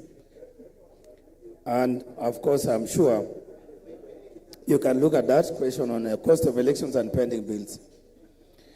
In terms of Honorable Gongoyo's question on rigging, on allegations of rigging, I think last year is when we had those allegations and those claims. And for us, those allegations, we cannot control so much when what you members of parliament can say on the podium when you're addressing whichever crowd. But what we can do is to interact with you to find out on what basis, because there's no legal basis for you to make those allegations. We've looked at our electoral system with all the checks and balances. We don't see anywhere where somebody will come and rig elections within our areas of control, which is the polling stations, the tallying centers. We have not seen that. And even during the recently concluded by-elections, most of the observer groups did point out to the fact that we did that election in terms of the operational deployment, the tallying, the counting and the tallying, we did it very well. What was being complained about was the malpractices around the whole ecosystem. Yeah? Those incidences of people going to the villages at night to incentivize some voters, and some, of course, intimidation, some forms of this kind of malpractices, which sometimes, in all fairness, surely, you can't expect the IBC to be everywhere all the time. We have a responsibility to manage the elections. Yes. And sometimes. Hold on, Chairman. Yes, Minority Whip. Where's the mic for Millie?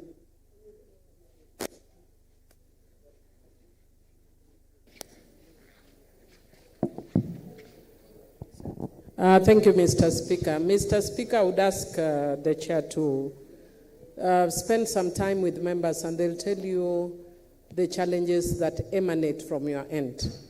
There will be problems that will emanate from politicians, but I can give you one perfect example, which happened in my own constituency. That what happens is after you've done the elections, the votes are counted and they are sealed. What your presiding officers do, they take plus the results, seal them in the box, and disappear. They'll bring the box, then they cannot be opened, so they can't be counted.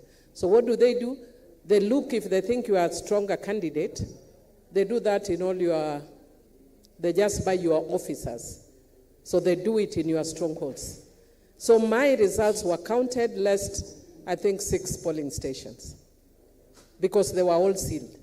So if it weren't that I was stronger, much stronger, I would have lost just because results were not counted. So what do you have to do? Wait to go to court. What happens when you go to court? It depends on who has more money to bribe. So I think as members, and they'll tell you where there are, glaring deficiencies on your side, which means, for instance, those 6 presiding officers should not even be employed this time by IBC. Thank you, Mheshimiwa Mili. I think if we just focus on that so that as I move to the other questions, I think one of the weaknesses that we noticed, because one of the first things that I asked was precisely why was the Magarini elections nullified? Who was responsible? Who contributed to the nullification of those elections? And if it were IBC staff, then what actions were taken against them? Was there any investigation? Was there any prosecution? And so, again, it points to the issue of the legal reform. If we cannot punish our own electoral officials, and most of these people, we employ them temporarily during that window, and we cannot hold them to account the moment they have done what they have done and they have left our temporary employment, and the requirement is that somebody has to investigate, somebody has to prosecute, and somebody has to punish. That is where we need to look at the law. But if we have that information, obviously, they will not find any mercy under the current commission. So report to us those ones who committed those malpractices, and we will deal with them accordingly. So, again, the issue of unwillingness or being unable to take action, even where there are voter bribery or those electoral malpractices. You see, the law is designed in such a way that, for example, IBC is supposed to implement or enforce the Electoral Code of Conduct. But there are limitations also to that extent. When we gazette an election, that is when now the candidates whom we have registered sign the Electoral Code of Conduct, and the political parties who are sponsoring those parties subscribe to that Code of Conduct. The independent candidates subscribe. So then we constitute what we call the Electoral Code of Conduct Enforcement Committee. And that committee is chaired by one of our commissioners who is at the level of a judge of the High Court. It is that committee that sits now and receives complaints with, of course, evidence, and then it deliberates on those issues and makes a determination on what kind of punishment to administer. But what we, from our last by-election, after the fact, that is when we hear complaints. That's when now people complain, there was this, there was that, and yet we did not receive any formal complaints so that then we can summon those people. And remember, in an electoral context, we're also dealing with a lot of work. We have our officers on the ground trying to register candidates, trying to set up the materials, the polling stations. At the same time, we are expected again to go to the villages, check out who's bribing who at night. At the same time, we are supposed to deal with the incidences of violence. I don't know whose gangs are fighting against whose gangs. So surely, we need to do something as Kenyans, while understanding that elections must represent that free will of the Kenyan voter. That we give them a chance, we give them a conducive electoral environment so that everybody, enjoys the whole exercise, free of violence, free of intimidation, free of bribery, and all those malpractices. So we also have our own limitations as a commission. And of course, if you commit what you call electoral offenses under the Electoral Offences Act, it is the ODPP that is supposed to investigate.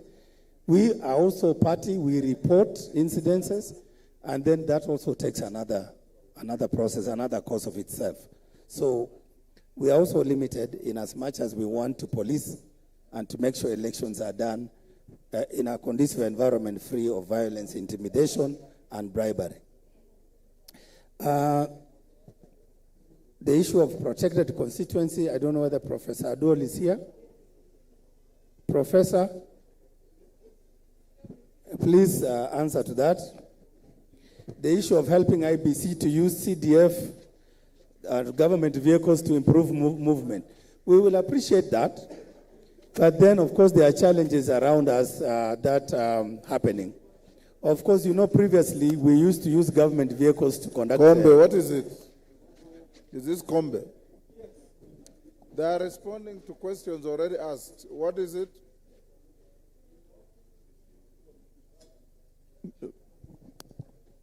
Thank you, Mr. Speaker.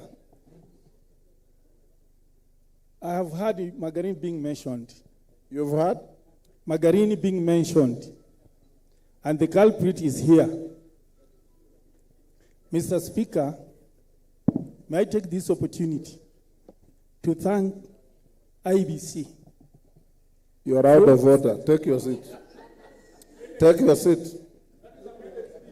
Take your seat. No maiden speech. Mr. Speaker, I want to make it clear that there was no proper nullification in Magarini in the 2022 elections, and I explain. Mr. Speaker, if you will allow me. You are out of order. Take your seat. If you will allow me, I will explain. Take your seat. Magarini is not on trial here. The fact that Magarini is mentioned doesn't give you an opportunity to say the things you want to say. Okay, thank you. I think, Honorable Speaker, I will allow my colleagues to respond to the questions. Professor Adwal on the issue of boundaries, Commissioner Ann. Professor, you have been assigned a question to answer after you, Ann. You have been assigned a question to answer after you, Marijan. In that order. Thank you, Chairman. I think the question was on the 27 constituencies that are considered to have been protected from 2012. That protection was only interim. And the understanding was that in the next review, they will be considered appropriately with all the other constituencies. So if it is found out that a particular constituency is too small and cannot be sustained, it will be dealt with accordingly within the specifications of the boundary limitation. Now, as it stands, it is unlikely that we are going to carry out a boundary delimitation in time for 2027 elections. And since we will not be able to do that, there is no way that someone can say that those constituencies will be interfered with. Then it will depend on the circumstances. If we end up with an increase in the number of constituencies beyond 290 now, then perhaps many, if not all of them, might end up being sustained. Now, it should be understood like this. We have 27 constituencies that were adjudged to be too small. The reverse is that there is about 30 constituencies also that were left too large in order for these small ones to exist. So when the limitation comes, all of that will be taken in its stride. And if a constituency needs to die, I hope we Kenyans will make that decision. I hope we will not get to that level, that we will say that a particular constituency dies. But you, Parliament, will have to make big decisions on whether you want that to happen. Thank you, sir. And Deritu. Thank you, Speaker. I think I had two questions, but one of them on the cost of election, Commissioner Hassan is ready to respond. But allow me to speak on the question of diaspora registration. First of all, currently, we have 12 countries where Kenya has registered voter in the diaspora. And in this particular election cycle, we want to increase a few countries on top. Maybe our mapping is up to 17 countries. And within countries, like, for example, the US, we establish more polling stations so that we are able to reach the Kenyans in the diaspora, because we recognize, as one of the members said, that they are a great contributor to the growth of our economy. The concern was, why are we pushing registration to the next year? It has only to do with timelines and the budgeting. And there's no way the budget will not be there. This particular period, we shall be mapping those stations and then preparing the equipment and everything. Then, when we are doing the second mass voter registration, then we shall capture diaspora as part of the voter registration. Currently, we have over 10, around 11,000 Kenyans who are registered as voters in the diaspora. We expect that we shall, by opening more stations, we shall increase as many stations and as many voters as possible. One of the issues we are proposing is probably looking at how results are transmitted from the diaspora. And I know Marijan, as he answers that question, you address the issue of how are we envisaging the issue of transmission of those results and voting from the diaspora. The other question that the chairman asked me to respond is the issue of IDs and the interagency collaboration between us and the National Registration Bureau. We have an active MOU that we are signing between us and NRB, specifically on data sharing, so that they are able to share with us where IDs are and where they have not been issued. So we are going to work together, especially during the mass voter registration. We are going to station our clerks together with the registration officers, especially those who are distributing IDs for people who are already registered as citizens. So we are going to match them so that we are able to work together. And it's true we have an MOU that we are developing, especially on the area of data sharing. In the issue of the ASO areas, and especially the northeastern regions, where we have a population that is on the move because of pasture, we have mobile registration centers. We are going to move with them. So one of the areas that a registration officer is expected to do is mapping. Where are they in terms of registration, in terms of the pasture? So we are going to follow them where they are. And it's not the first time we do that. That has been the tradition of IBC, to look for them where they are. And that's why we are saying the voter registration, mass voter registration goes up to the polling station level. So we are going to trace them where they are, of course, using collaborative approach with the agencies on the ground who are able to tell us and guide us where we are. I think those were the questions. I think please allow me to give Hassan to answer only one question, please. In Uganda, we have between 4 and 5 election officials. In Tanzania, we have 4 election officials. In Uganda, they even use buckets as booths. They are using basins as booths, rather. They are using civil servants. And therefore, our internal election architecture is very costly because every aspect of it is legislated. Secondly, our movement of the results is by physical movement of results. We only determine results by physical documentation. And therefore, we have that issue. The capping of polling stations for registered voters at 700 makes it very costly. It's part of our legislative reforms that we are now putting to Parliament to have all these things legislated so that we can be able to come out of it, increase the polling station from 700 to maybe a more reasonable number that we can be able to accommodate the cost. So these are some of the things that our ballot papers are more costly than our legal tenders. Pesa ambayo tulio nayo, printing money, it's more costly to print the ballot paper. We have nearly 10 security features on that ballot paper. And all this is legislated, and therefore we have to reduce this legislation. So those are the things.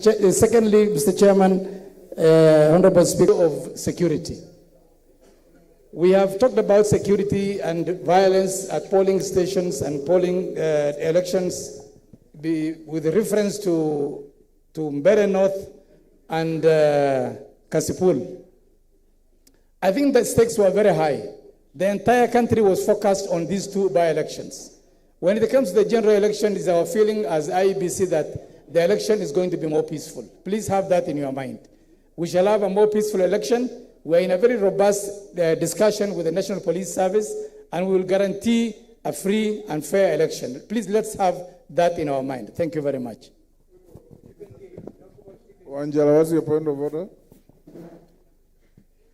Mr. Speaker, I did want to oppose Hassan, but he's comparing Kenya to failed states like Uganda. Order, Angela. Mr. Speaker, he was there. Tanzania is in the problem. Order, Wanjala, take your seat. Your standing orders bar you from making derogatory remarks against friendly neighboring states, members of the East African community. Marijan. Thank you very much, Honorable Speaker. I will ride on the issue of cost that Commissioner Hassan has just talked about, and in particular, the issue of pending bills and in relation to lawyers' fees. It is true that we have got a huge pending bill, and the bulk of it is basically the lawyers' fees, and these lawyers' fees are rising due to the petitions filed during various general elections. They ran all the way to 2013 general election, Honorable Speaker. Now, I look at the causes of these pending bills into two. One of them is the fact that we are given and the other issue is the fact that we are given a budget, and this budget is given at the election financial year, such that when it comes to paying at the end of the financial year, we are given budget, but there's no exchequer. So then they are actually moved into pending bills. Then, as if that is not enough, Honorable Speaker, is that immediately after the general elections, the fundings basically go low. We are not given any funding, and therefore, we cannot be able to treat them as fast charge. This is what has led to build-up of these pending bills. In the last general election of 2022, we were not given even a single cent to cater for legal fees. So all those basically were accrued. We have not paid for lawyers' fees for the presidential petition as well as other petitions. So that is why you are seeing a huge pending bill for lawyers' fees. And the question was whether they have been audited or not. Yes, they have been audited. And also we have submitted them to the Pending Bills Verification Committee, which is actually being chaired by the previous Auditor General. On the question of results transmission, I think the issue was more or less on the fact that whether we could be able to transmit also the other positions. The answer to that is simple, yes. Although it is not provided in law, we are only concentrating on what has been provided in law. It is possible to do that. It is just going to be a policy decision that the Commission will address itself to. And if they agree that that is the way to go, then of course, the respective vendor will be told to address that specific issue. Thank you very much. Yes, Dr. Nikal.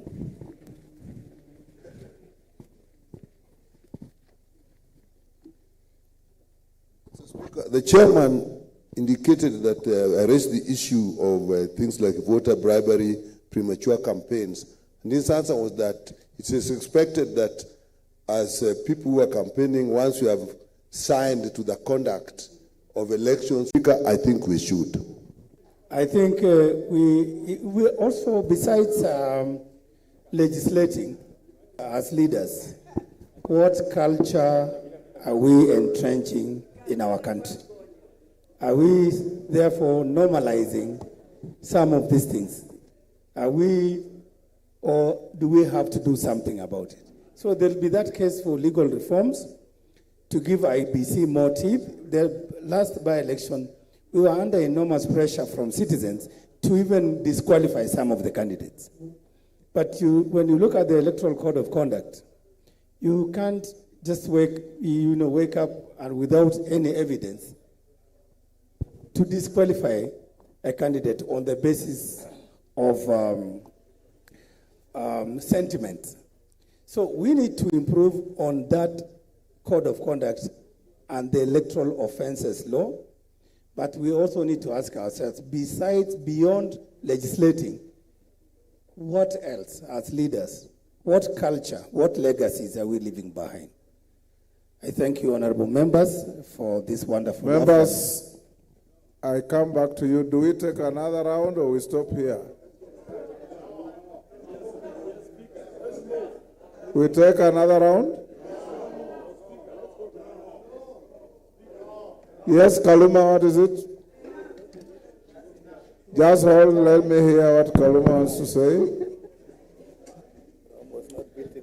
Yeah, I thank you, Honorable Speaker. Take your seat.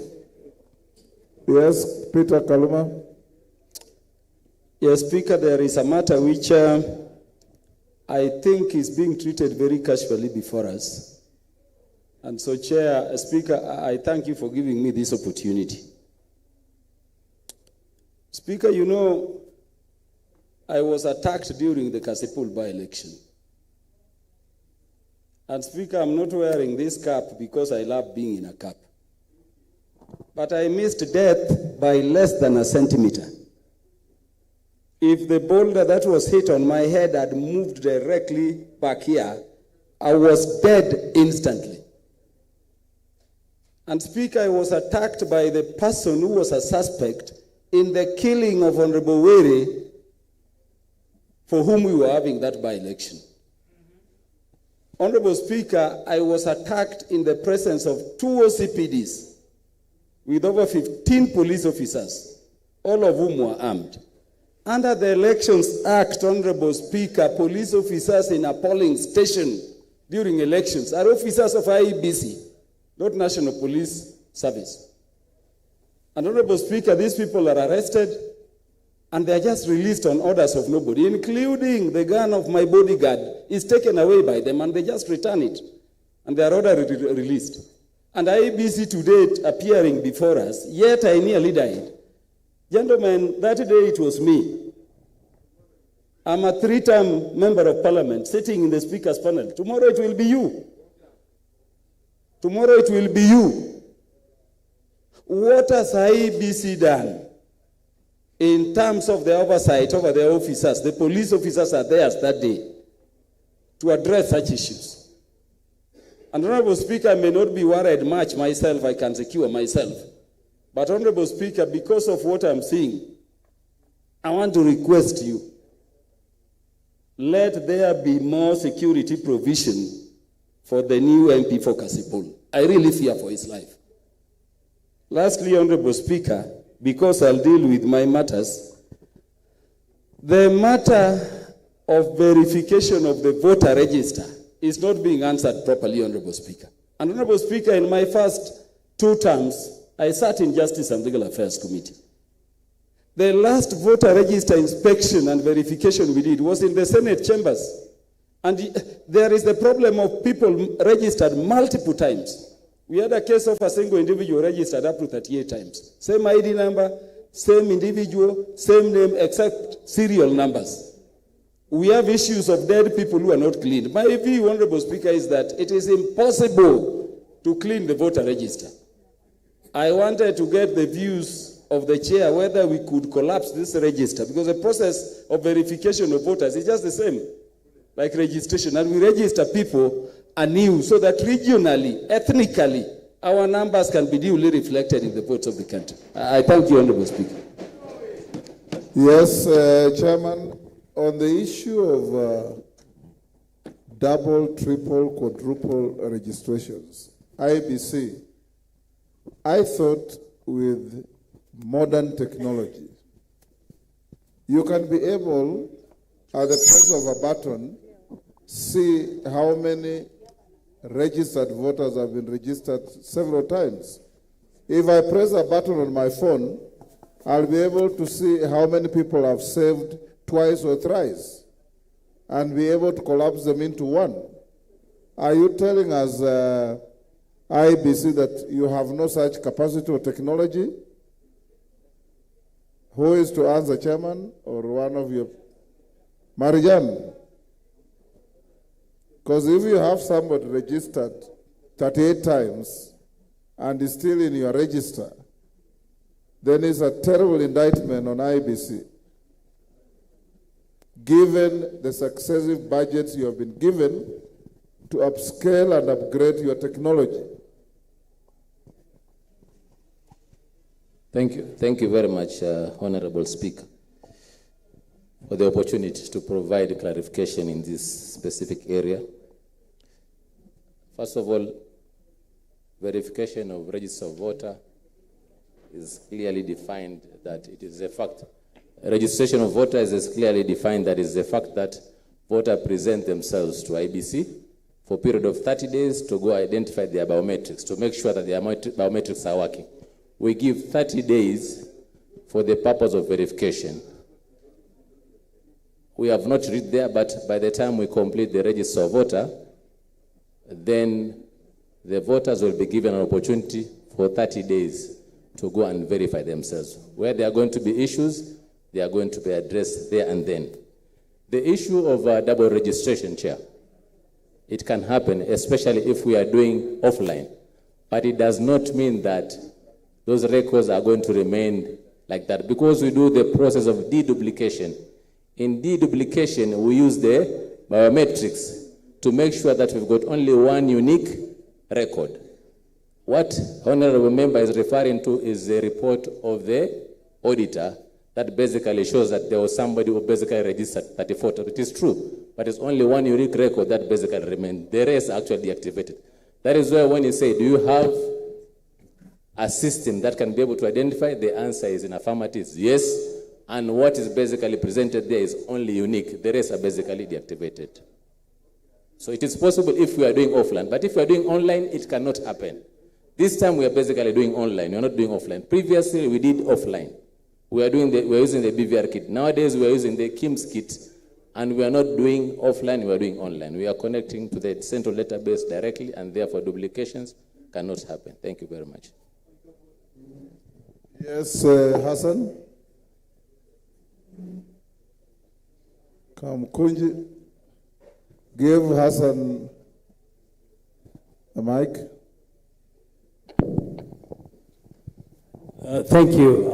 I just wanted to come back on that, the number of voters. For example, I have stood 4 times, been elected 4 times in my constituency. The number of voters in my constituency is stagnant. It's 125,000 or 128,000. But only 90,000 or between 85 and 90,000 vote in every election. So the question is, who are these other 30 to 40,000 who never turn out? Are they dead? Are they people who have registered doubly?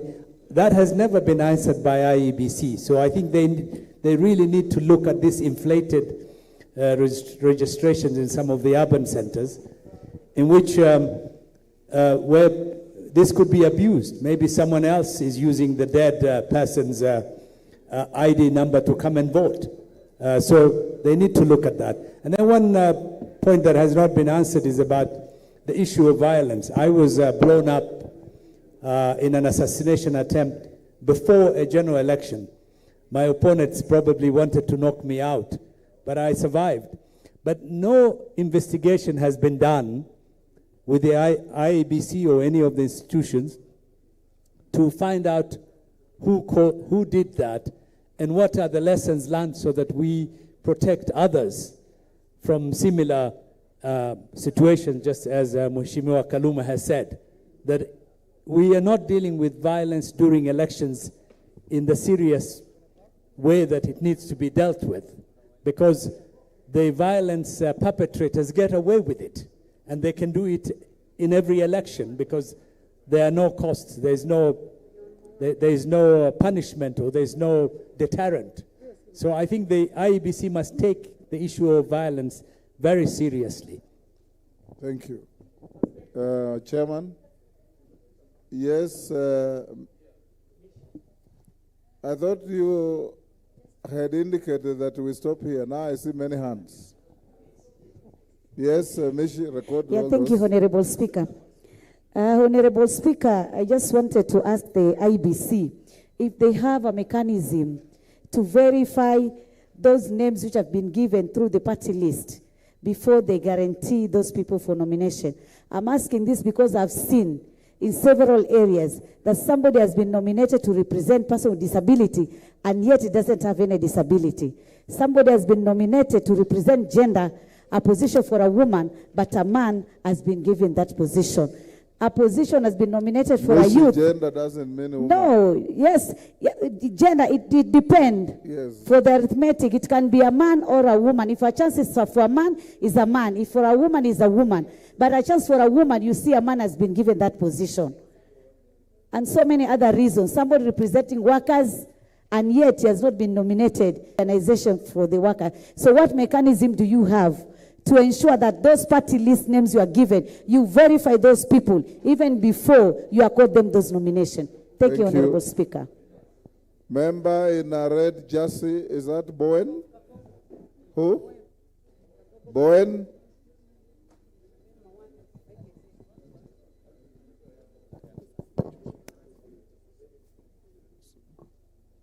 Bowen?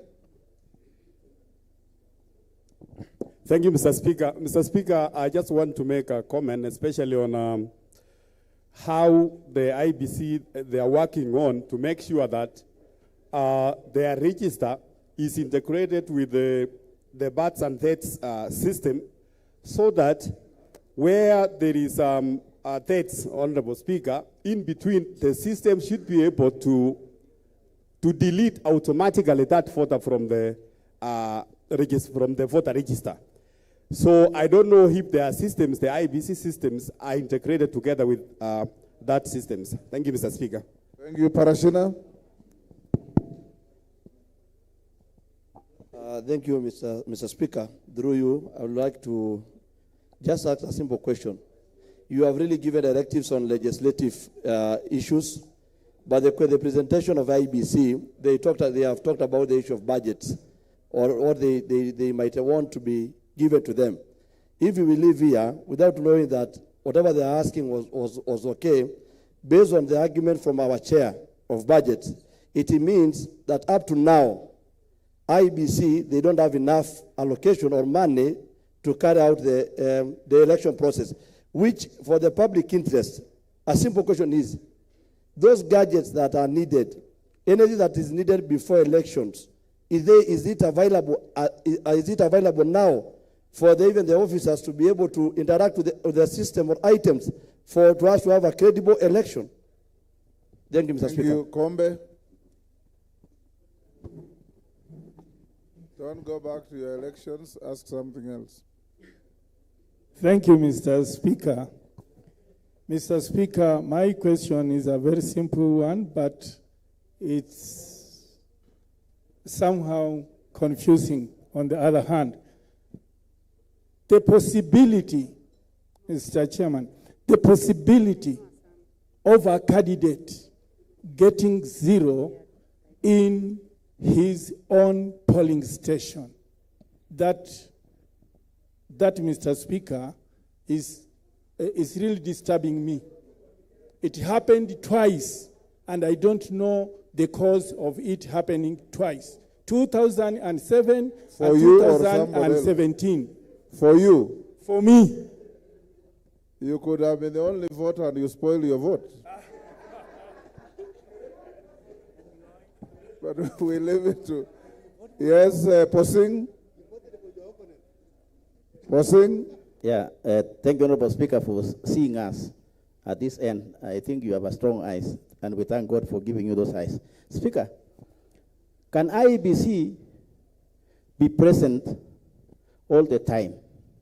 Honorable Speaker, the common mwananchi only hears, and particularly our voters, so that they can also be engaged in this voting process together, so that during the voting, they know some of these things which we are being taught now here. Only mwananchi can hear about IEBC during election, either by election or general election. I want to urge you, Mr. Speaker, and the chairman who is here, that can they continuously do civic education on the ground, so that IEBC is not only known during election, and all these matters, we educate our Kenyans together so that our election even reduces to become a bit cheaper, Honorable Speaker, because of the suspicion reduces. When the Kenyans are aware of what they are supposed to do, suspicion reduces, and maybe the numbers that they are going to use to facilitate that election might reduce. Can IEBC engage people every time, Honorable Speaker? Mawade.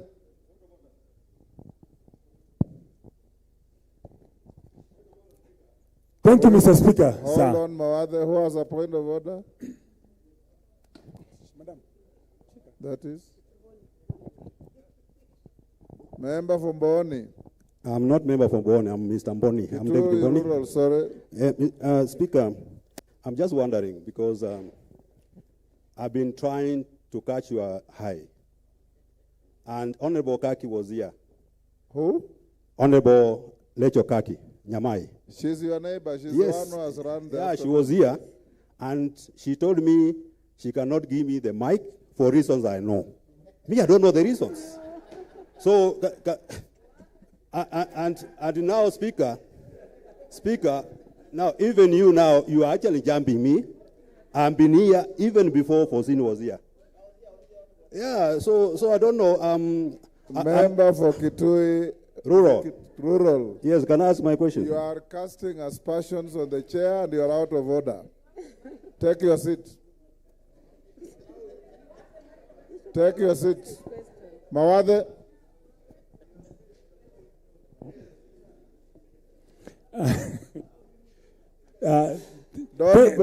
Thank you, Mr. Speaker. Protect me from the shouting around here in front of me. Your neighbor from thank you, Mr. Speaker. Mr. Speaker, to the IEBC, the voter registration that is currently going on, it's only happening at the headquarters of the constituency. There is need to spread this to the polling centers, not even the wards. Some of the polling stations from the center is quite a long distance. So there is need for us to take that back to where it normally is so that we can get additional members, please. Voters. Thank you. Who is the member? Borabo. Thank you. I was here before. Thank you, Mr. Speaker. Mine is just one question to the IBC. Is there any specific law that bars you from printing ballots locally? Is it that we don't trust our institutions? No, even of MCA, because, Mr. Speaker, I believe it is the trust deficit that we have and suspicious minds. Is there any law we can print for MCA? Thank you, Osero. Is that Osero? Yes. Thank you, Osero. Yes, Polo. This is Mule. Thank you, Mr. Speaker. My question would be just to the chairman that I'm a very worried member that if the chairman himself keeps on repeating himself and saying he thinks, now who is going to give us a comprehensive and concrete issues about IBC? Because he kept on saying he thinks. Now that it is very clear that they do not have enough cash, are we expecting a credible election or not? Thank you. Mwingi Central. Thank you, Mr. Speaker. Mr. Speaker, there are some civil servants who have declared interest in some positions, including the position of your session chair. There are civil servants who are campaigning with the public resources. They go with GK vehicles, they go with county vehicles with a lot of money. And that is against the code of conduct. You are supposed to resign 6 months before campaigning. So what is IBC doing about it? Thank you. Thank you. Member raising his hand. I can't see you clearly. Mr. Speaker, this is your truly Mule Stephen. Matungulu. Mr. Speaker, thank you for this opportunity, and I want to ask the IBC chair if he can explain to us why do you have delay or transfer of results from the polling station transmission with the current technology globally? What are they doing to make sure that Kenyans can finish their voting at 6 in the evening? Now by 9, we have results from polling station transmitted to Kenyans. Why, Mr. Speaker, this is very important, is to clear the suspicion which has battled us for the last 3-4 elections in this country and create confidence with Kenyans. Their votes are not tampered with the following day.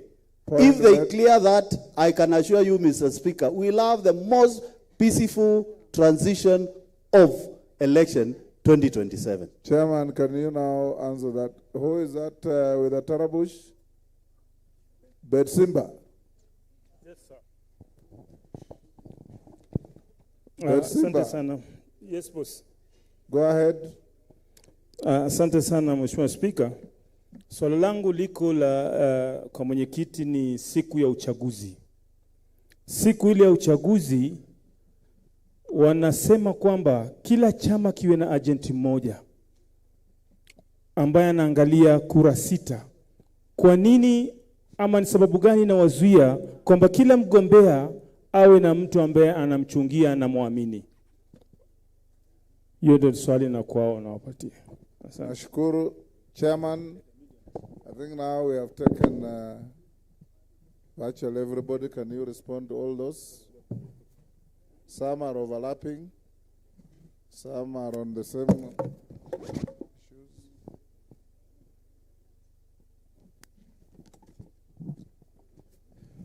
Thank you, Mr. Speaker.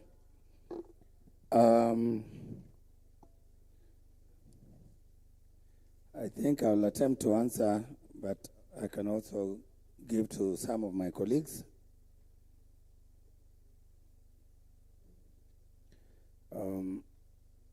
Yes, okay. There was a question around the register, and I think that has been asked by Honorable Hassan. I think there is a process through which we handle the register. So at the moment, since we resumed the voter registration at the constituencies, then once we do the mass voter registration, we want to capture as much data as possible. And then, of course, going forward, there are those processes that are provided for in law. We will need to do the verification of data by the individual voters. We open that process is open. But also, the register goes through audit by a reputable firm,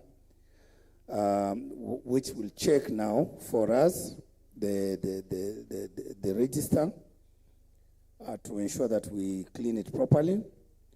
But more importantly, the register is a public document, and we publish the register. By the time you are going to your elections in Kamukunji constituency, for example, we have a register specific for Kamukunji. And that register, the one we publish in the Kenya Gazette, must match with what we have in the KIEMS kit, the Kenya Integrated Election Management System, the digital register that we will use during elections. And again, it's a consultative process that political parties need to be active players in it. Individual members of parliament need to pay particular attention to it, so that at the end of the day, we have a voter register or a voter's roll that meets the integrity tests, that can be verified, that is acceptable to all Kenyans. And that is what we will do this time round. So we urge you to follow and be active as we undertake the voter registration, but also the verification and the audit of the voters' roll and the final publication. On the issue of dealing with violence, honestly, I don't think IBC alone has the solution to this menace or to this very unfortunate thing called violence in our electoral system. So as stakeholders, as we IBC do our bit to enforce the Electoral Code of Conduct, let us also do our part. And if it means strengthening the law, please let us strengthen the law. If it means enforcement mechanism, if it means creating that specialized unit within IBC to police the electoral environment, if it means giving us the prosecutorial powers, let us think outside the box. Let us do something about it. For now, we will continue lamenting, we continue sharing our sentiments, and yet it is us, the leaders of this country, that must do something about this phenomenon. So please let us think about it, because I believe this was a dialogue, an interactive dialogue for us to share our ideas on how to make things better. The party list, I think Commissioner Nderitu, you've interacted with this thing for many years, and I do know, again, there is a procedure for which political parties do their nomination or the party primaries.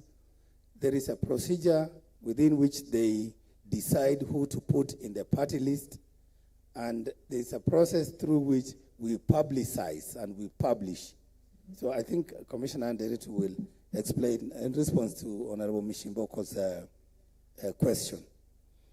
In terms of linking our registration process, Honorable Bowen, I think. You know, in Kenya, we have various registration systems. When you are born, you registered as a child born in this country. You are issued with a birth certificate. Then when you attain 18, actually, by the time you report to your nursery school, you are registered again as a nursery school pupil or child, ECD. When you move to primary, again, you go through another registration process. Junior secondary, senior secondary, all the way up to university. In the process, you attain 18, you are registered as a citizen, again issued with another document called the ID. You qualify to drive, you are registered again, you are given another document called the driver's license. All with different numbers, with different serial numbers, different expiry dates, and all that.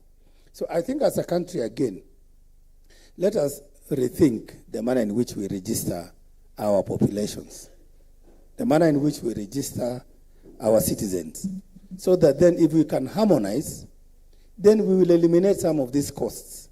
It's not that IBC we would like to spend taxpayers' money, especially given the constrained physical environment, on registering voters.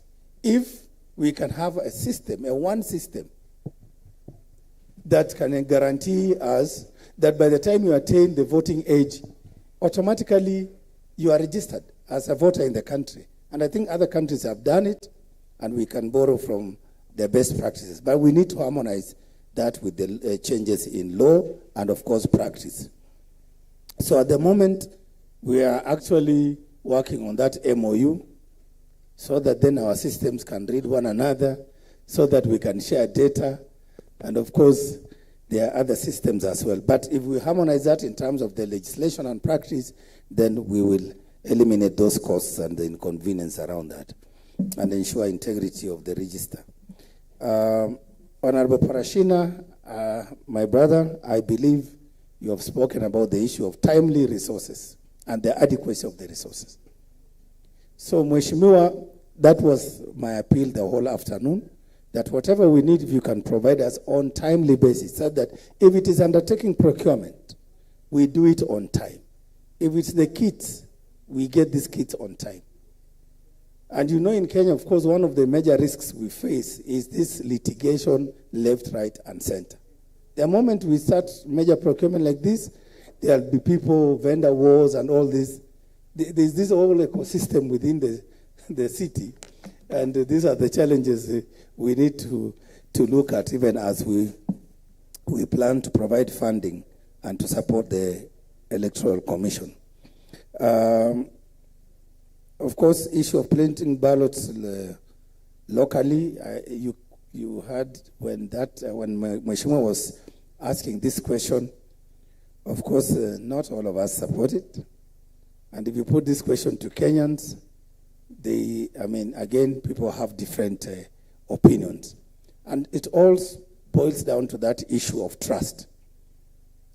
If we trust ourselves so much, we can print these boxes, ballot papers in the country. But if we are still suspicious about all these possibilities, then, of course, we need to have ballot papers with more security features and printed outside the country. And even when we print these ballot papers outside the country, we've had situations where sometimes we have to fly in, we have to ask the religious leaders to accompany our team to go and witness the ballot papers and hopefully pray for them, so that then we get the right papers that are blessed for us to guarantee that the electoral process and the outcomes will be credible and acceptable. So there's that issue which we must continue working. And sometimes trust, trust is not something you can walk to a supermarket and purchase. Trust is something that you build right from yourself, that you trust that being in this room, you are secure, you are safe, that going to eat the food we had over lunch or the tea we'll have after this session, that tea will be safe. It's more of an individual thing. And then it translates to a societal, to a community issue. In our constitution, in our institutions of governance such as IBC, then we can address a lot of these other challenges that arise, including the cost of elections. On the issue of civil servants campaigning using government vehicles, again, this issue it's against the law, and we all know it. Civil servants must start campaigning after they have resigned and they have made up their minds that they are now venturing into this political sphere. And they must abide by the laws. And I've had situations where some sitting members of parliament have come to our offices and raised these issues with us. But what I've always advised is that report to us in writing. We are a country, again, governed by the rule of law. We as IBC are also obligated to follow the Constitution, to follow the due process issues, to make sure then you don't just show up and complain without evidence, and then we go to Kitui or Turkana to look for somebody and take action on the basis of no evidence. So support us to report those incidences of electoral malpractices, including those ones perpetrated by civil servants. We need to bear in mind due process issues as we are also requested to deal with those issues. Issue of transmission of results, honestly, this issue, these commissioners are concerned, even for us internally.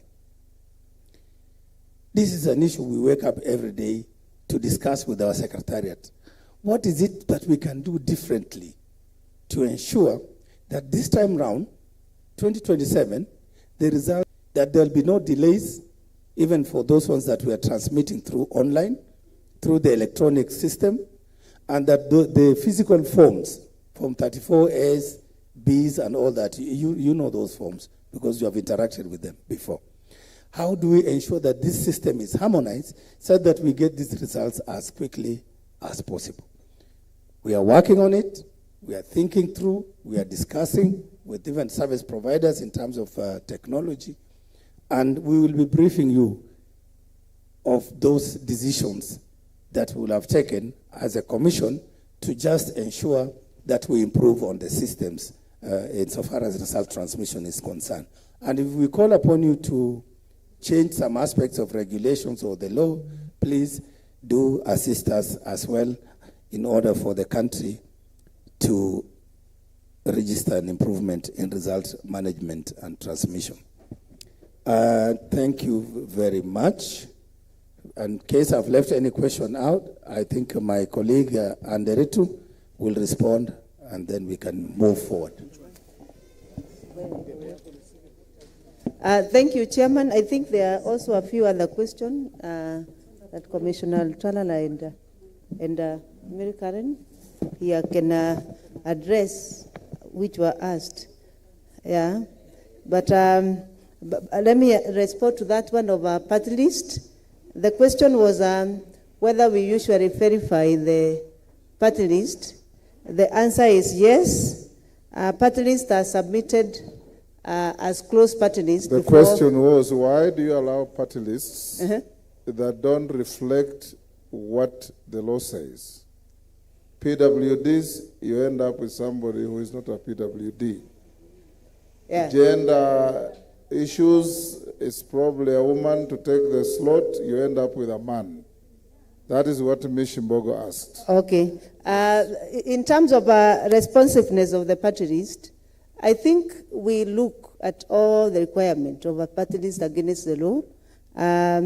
For disability, you must produce a card from the what do you call that organization?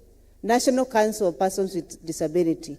There must be a card proving that you are a person with disability. And we have no reason to doubt another public institution when a card is produced in terms of processing of party list. And then somebody indicates, and Honorable Speaker, you know, we don't invite people to see them, whether they are disabled or not. We rely on the documentation that has been provided by the relevant government institution. In terms of gender, I have no recollection where a man has been representing a woman.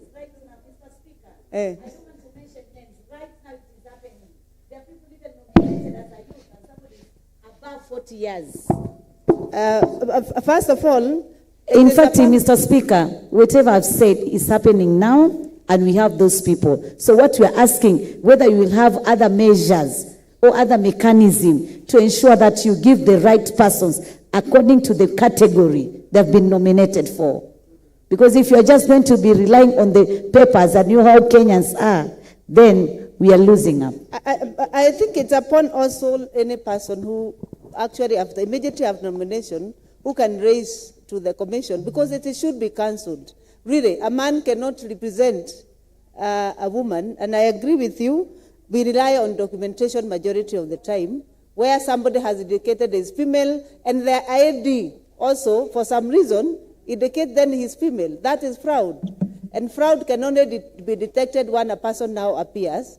And the same case applies for the person with disability. If he tells us he's disabled and he has all the relevant documents, I think the members of public like yourself, Mheshimiwa, if you notify us, I think it should be cancelled. Nobody should.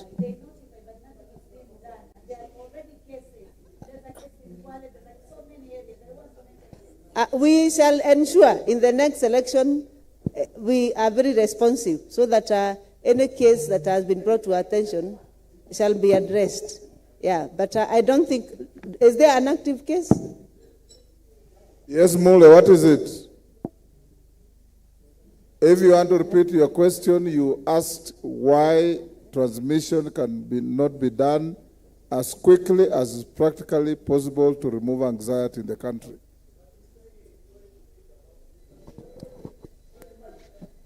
Don't give him the mic. I've rephrased his question. Chairman.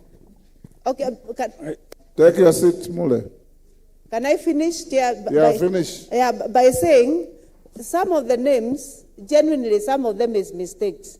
Because parties indicate they are not able to tell whether somebody is male or female, because the names are very Senator Tanisha. So, and the party has just indicated as female. So the commission... And it is very simple. If a right has been given to youths, nobody has a right to take it from them if he's an adult. Yeah, verification. Hold on. If it's a slot for a woman, same thing. Yeah. What I expect you to do is to say, let this be work in progress. Yeah. In the next elections, you have field officers up to the constituency. Yes. If somebody is nominated from Wenje's constituency, you have capacity within less than 3 hours to check to confirm whether that person is a man or a woman, a youth or a PWD, and so on and so forth. So these are field reports to which you can respond by making them better, instead of defending the status quo. No, I'm not defending, and I thank you so much, Speaker. I'm not defending. I'm saying in the next election, we shall be thorough in terms of verification. Yeah. Yeah. And if those transgressions were done in the last elections, you are not the commissioners, although you have perpetual succession in terms of secretariat. Yeah, we have... but ensure that these things are not repeated. Sure. Yes, sir. The last question I wanted to address is the Honorable Hassan from Kamukunji, who was saying that your voters remain static at 128,000 and about 90 votes. I want to tell you 90,000 is 70%. And if you look at the last voter turnout, it was about 64%. So it's very good turnout.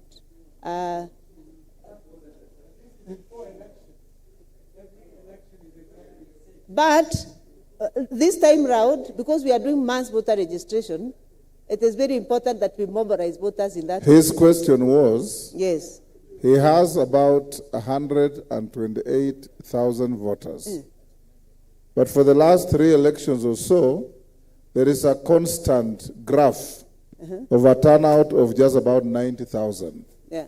Is it because there is a possibility that over and above 90,000, those are ghost voters or non-existent voters? I think it's, Speaker, with all fairness to the Commission, is a question of voter turnout. Yes, yeah, I agree with you. Yeah.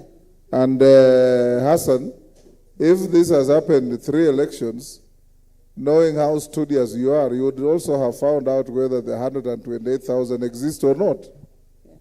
Yeah, thank you. Thank you. Commissioner Altola. Chairman, who else have you assigned? Yeah, Mukhwana? Yes, sir. Asante sana Mheshimiwa Speaker. Kwa heshima nimeombwa nijibu hili swali liloulizwa na Mheshimiwa Kosing, na ameuliza kwamba mbona tume huru yaonekana tu wakati wa uchaguzi. That why is it that the IBC is only visible during elections? And then he added that why is there no continuous voter education? That observation has a lot of validity, Honorable Speaker, because when we arrived, the greatest challenge in my directorate as the chair in charge of voter education partnerships. Angela, this order follows you everywhere. Order. Anywhere Angela sits, there must be disorder.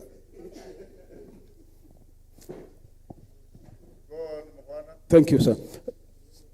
As the chair of the Voter Education Partnership, Stakeholder Engagement and Communication, we realized, and the CEO here has already attested to it, that the budget for voter education is always the first port of call when it comes to budget cuts.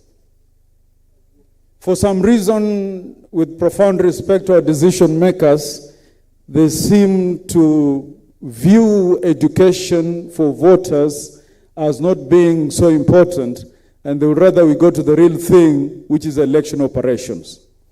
But in my humble view, it is important that we invest in education for voters, because an educated voter will be advantageous to the process in a number of ways. Number one, he or she will make informed decisions.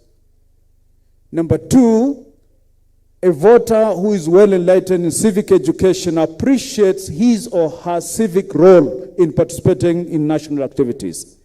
And number three, there will be less instance of spoiled votes. Honorable Speaker, in the last budget, what had been requested was 1.2 billion. The budget cut was 790 million. So 790 million was chopped off, and we were left with 500 million only. So you can see the priority here. As a result, in my directorate, which I have the privilege to chair, we have serious shortcomings in terms of combating what we now have as a menace in the electoral space, which is misinformation and disinformation. Misinformation and disinformation in the internet space has become so sophisticated that the Commission cannot combat that with meager resources. And that's a challenge. You know that most of you, honorable members, you have been victims sometimes where you say one thing before you realize there is a picture of you complete with things that you have not said. And by the time you correct it, the damage is done. So we need a requisite capacity to be able to respond to disinformation and misinformation, to be able to help the credibility of our election, the brand of the commission, and above all, to stabilize the nation's peace. So finally, Mr. Speaker, because of budget cuts, we are not seen there. In fact, as the CEO has said, when we arrived, nothing was happening at the commission in terms of voter education, because the perception is after election, hakuna kazi, ngoja uchaguzi mwingine. Kwa hivyo, hapa tunaweza kuomba Mheshimiwa Spika kwa hisani na kwa heshima, ukiweza kutusaidia tupate mgao wa juu kwa elimu, washikadau na mawasiliano, tutakuombea Mwenyezi Mungu. Asante. The quality of the response will reflect the quality of your request. Thank you, Mr. Speaker, sir. My voice is not very good today. I have a flu. I wanted to make a comment on the elections offenses. However, the chair has responded to it. But I can inform these honorable members that the election offenses were managed by IBC from the year 2011 to the year 2016 under the Elections Act. However, in the year 2016, the election offenses were moved to the Election Offenses Act, and the powers to prosecute were transferred to the office of the ODPP. And what is left with IBC now is only to investigate and work with ODPP for prosecution. So maybe that's an area that needs to be looked at so that the powers can be transferred and IBC is not accused of not prosecuting the people, the offenders, because now the powers are with ODPP. What we have now, what is left to the commission, is the enforcement of the Electoral Code of Conduct. And I would want to remind all of us that the Electoral Code of Conduct kicks in when it comes to the general election from the day of gazettement of the election date until the day the members are sworn in. And in a by-election is from the day the writs are issued until the day of sworn in. So maybe we need to harmonize that one and we get back the powers so that we can prosecute those offenders. Thank you. Chairman, wind up. Mule, I see your hand up again. What is it? Can you give Mule the mic? I hope it's something new.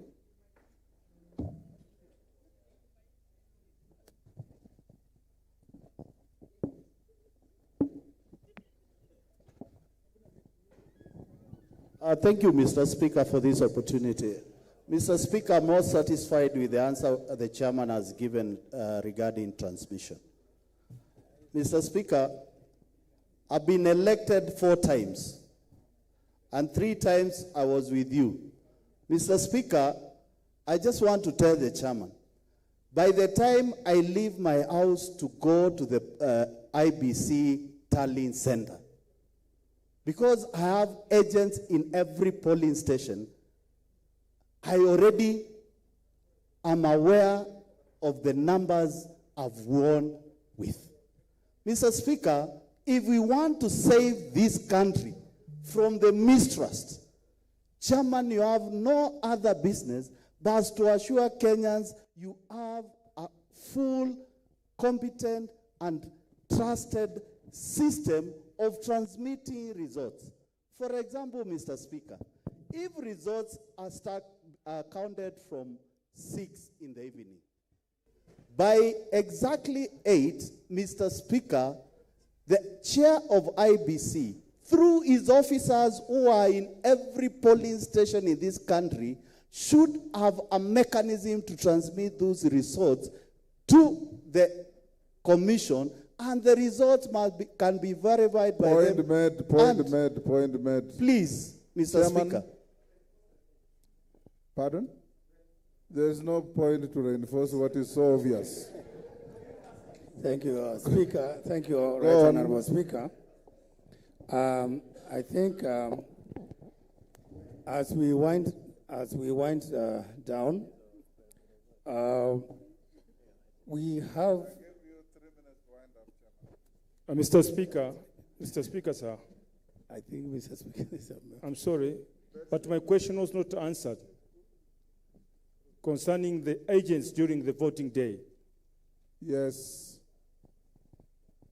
Huyo mheshimiwa aliuliza bwana mwenyekiti kwamba masharti yenu na sheria zenu zinasema kila chama iwe na wakala mmoja katika kila polling station. Yeye anauliza kwa nini hamkubali kila mgombeaji awe na wakala wake wa kulinda na kutetea kura zake. Thank you, Honorable Speaker. I will defer that to our Vice Chair to answer very quickly on the. But I believe party agents, I don't think we have any big restrictions, but for the orderly conduct of elections, we also need to regulate because there are limited spaces, but yeah, you can. Honorable Speaker, honorable members, I was going to Hold on, Vice Chair. Sunguli, I don't see anything out of order.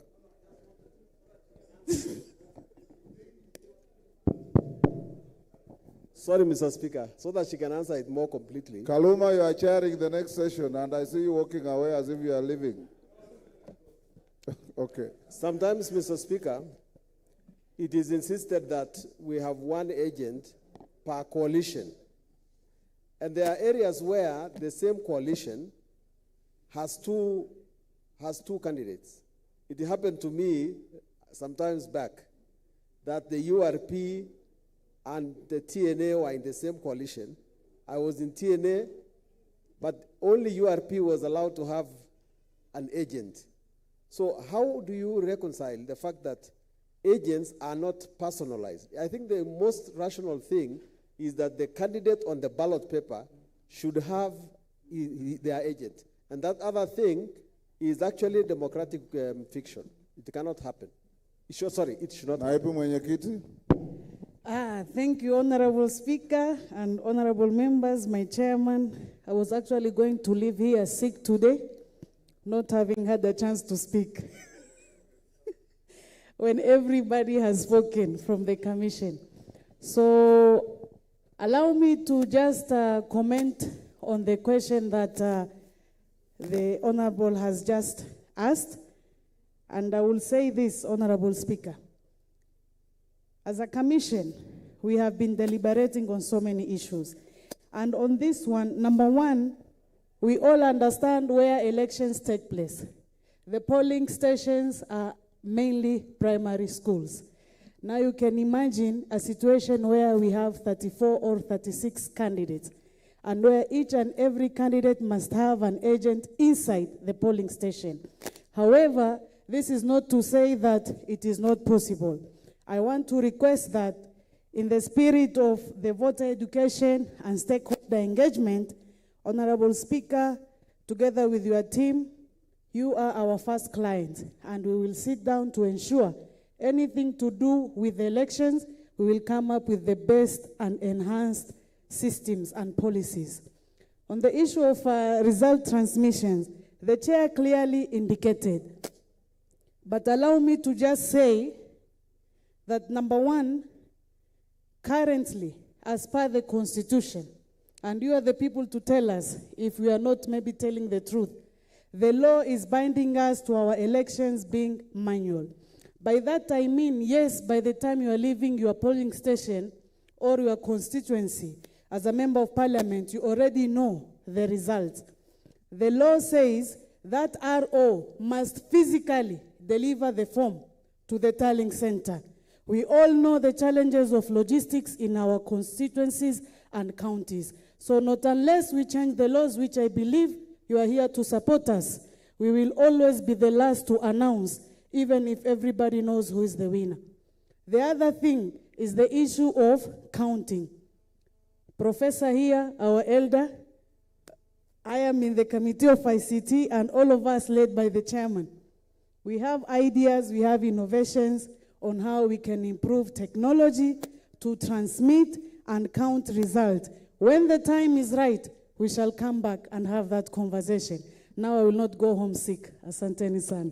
You know, Honorable Mule comes from a physically small, nearly urban constituency. Mule, if you lived in Pokot, you would not be advancing the same argument. If you lived in Turkana, you would not be advancing the same argument. There's validity in what you are saying, but that validity is not for general application given our topography and how this country stands today.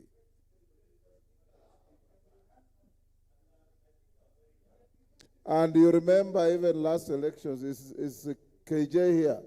You remember we were told there are certain areas where we have no even 3G network. Yes. Like Lamu East. Yes, Mule. I'm not defending anything. I'm simply telling you that your argument cannot be for general application. We go to Pokot and see the difference. Yes, Nicholas Gikor. Mule, surrender the mic to Nicholas. You already made your point. Mr. Speaker, with all due respect, this country, as we speak right now, there is a fairly cover of transmission through Safaricom in the entire republic. What I'm just asking, Mr. Speaker, the areas which have challenges, the IBC should map them out, and the areas which are fully coverage should be put in an exercise whereby we can have full transmission of results. Mole, you know the law is very clear. IBC has no authority to announce the outcome of results until and unless they have received all the poll results from all polling centers, whether it's in a ward or in a constituency or in a county seat or at the national level. Yes, Nicholas. Mr. Speaker, it is good for the members to talk on point of information. We can't generalize this country the way the honorable member is saying that the network is everywhere. I'm a member of parliament for Turkana East. In Turkana East, it is only a quarter of the constituency which is covered by Safaricom network. So when you generalize and say that the submission of result must be done in the entire country at the same time, are we really trying to be fair? Because in my constituency, it takes 2 days or 3 days for some result to reach the tallying center. And somebody here is just saying, we just transmit the result, you walk from your house, then the result, you meet with the result at the tallying center. It is not possible in some areas in this country. It cannot work. And even in my constituency, we use the helicopter to go and help some areas to bring the result. Rueda.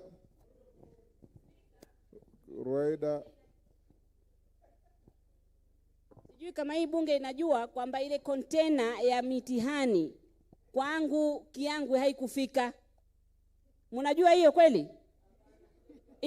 Sehemu zingine the ground is different.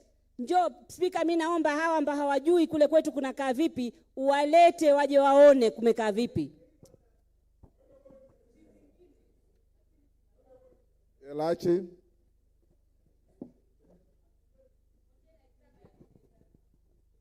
Thank you, Mr. Speaker. Mr. Speaker, I want us to close the debate and tell my colleagues, we went for the by-elections in Turkana, Nana. We used a chopper. And yet, we went 230 kilometers to leave one ward to go to another ward. So let us stop that debate. Let us move on if we want to do the next session.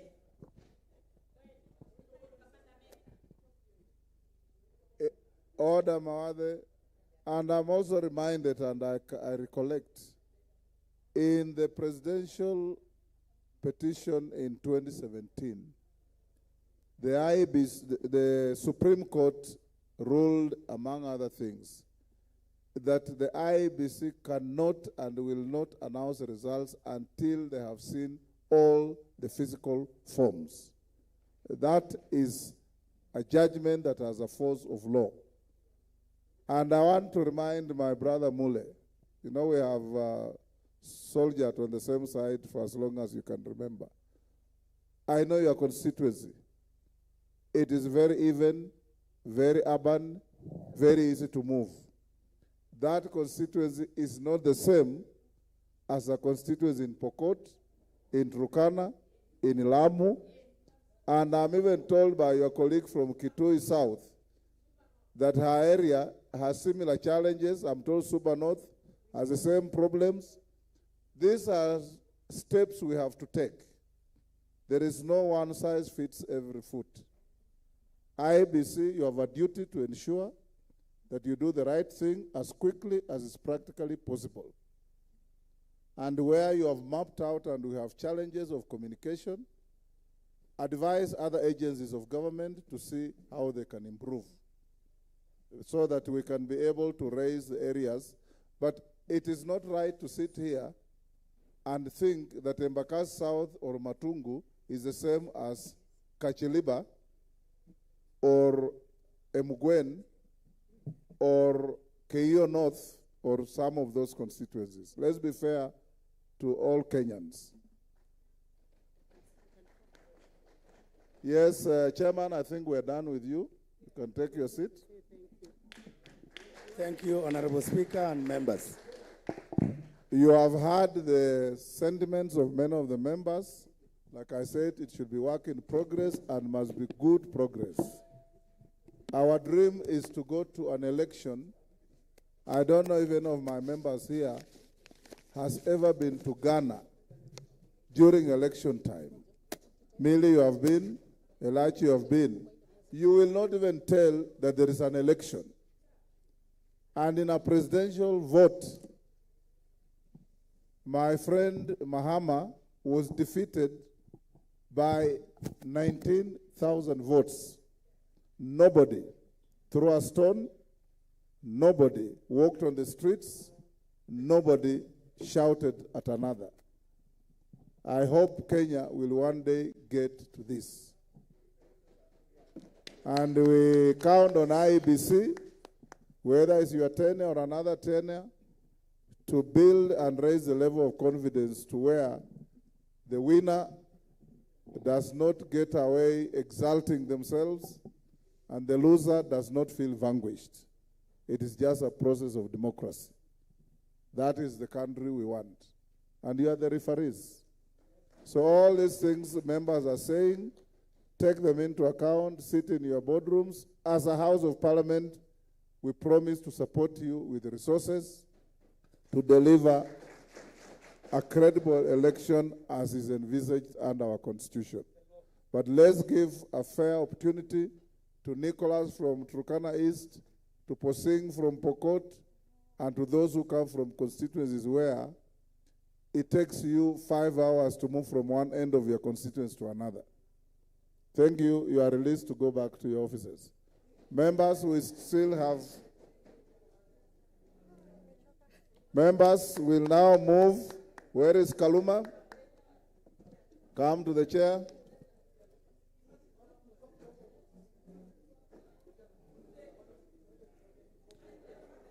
Honorable members, order. IEBC will leave quietly. We will now go to the program at session number 4. Senior Counsel Tiendo Molo, kuja mbele. Sheriff Samwendwa and Yusuf Mbuno.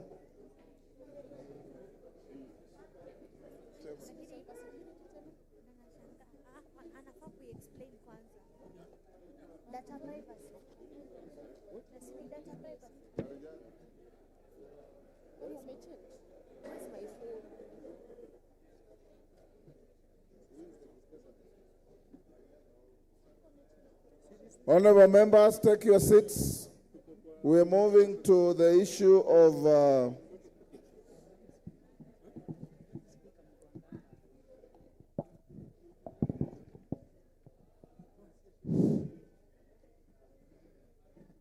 honorable members, Mishi, order. Members, we are not done. Discussion. Topic 5 is going to be open. The presentation is going to be made by Dr. Bright Gamel. This is a thought leader. Honorable Speaker, I want to thank you for bringing this gentleman. As we're meeting in Mombasa and how sensitive this area is as we approach election. Dr. Bright Gameli Maudo is a pioneering cybersecurity and blockchain intelligence leader focused on shaping Africa's technology landscape. As a founder of Africa Hackon, he advances the continent's security infrastructure through capacity building and expert community development. Dr. Bright Gameli holds a PhD in IT, convergence, and application engineering with information security specialization from Pukyong National University, South Korea.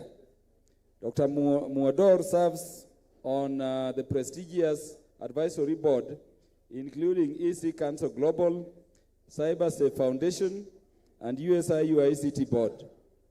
With over a decade of cyber security intelligence, he specializes in cyber security strategy, resilience, penetration testing, and blockchain intelligence. Assistant Speaker at 417 Plus Technology Conferences, he has worked with organizations like Dimension Data, NTT, and Cellulant, implementing cutting-edge security systems to safeguard critical business environments. Much is said about him at page 16 of your program book, but I want to invite him so that you can hear from him. And I'm happy Honorable KJ has come in front. Dr. Bright Gameli. Yeah, you can proceed.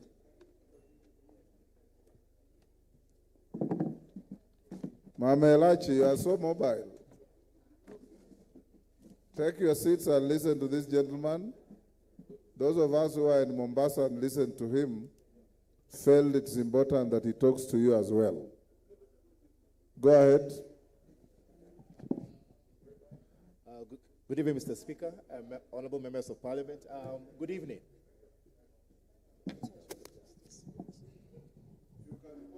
Yeah, I'll be typing a lot. So, I stand before you this evening because there's a conversation we've been having the whole day, which has been misinformation. And now tonight, I want to be able to show you some of the things we've been discussing. Some of them are not even real. How are people going to fake a lot of things in 2027?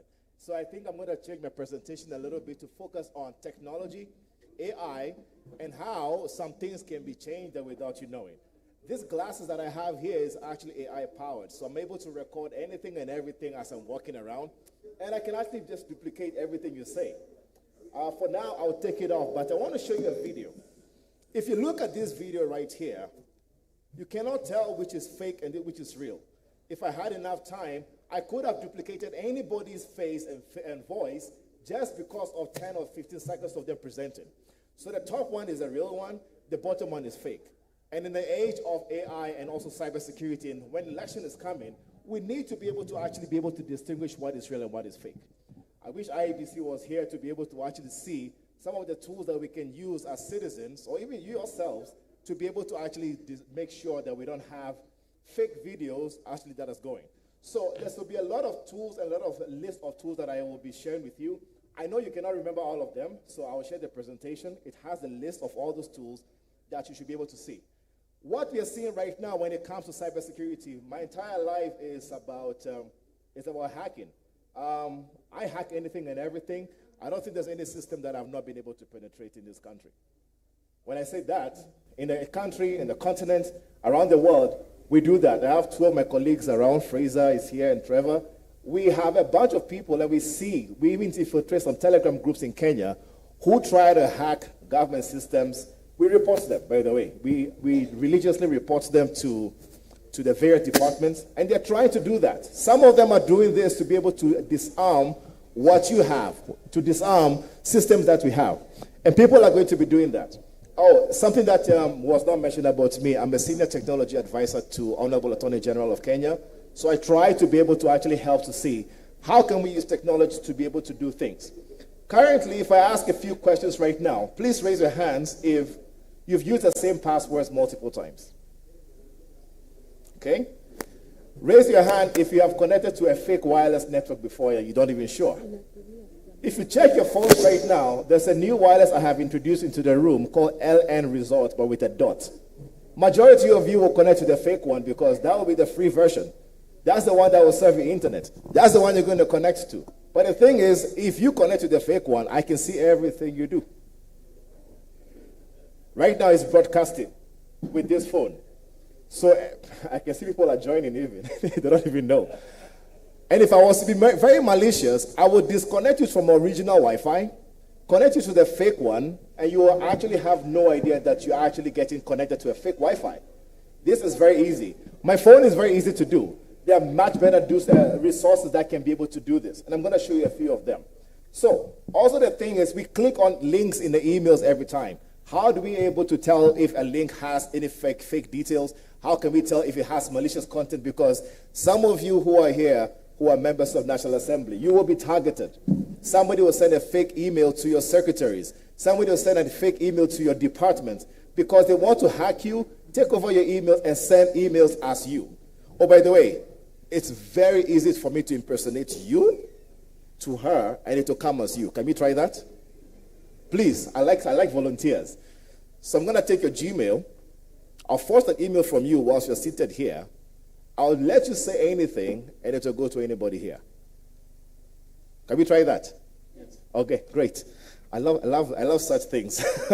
So some of the things we post online, and some software that we get to update all the time. So the landscape we are looking at right now is changing, meaning we need to be able to actually look at security we need to take security very seriously. AI is being used for various good things, and some of the things that we've talked about this evening, about election collection, being able to analyze data, there are so many AI tools that can be able to analyze data faster. So I hope that in the age of AI, we should be able to analyze data way faster than the previous elections, be able to use AI to be able to get the right details out. But also cyber criminals are using AI to be able to do a lot of fake things. Voice cloning, deep fakes. There are so many ways that they're able to manipulate data that we need to be very careful. So we'll see how do we tell documents that are fake. Are they real? What websites can we go to? Like I said, I'll give you all the list of the websites because I know you can't remember them, and see how to be able to do that.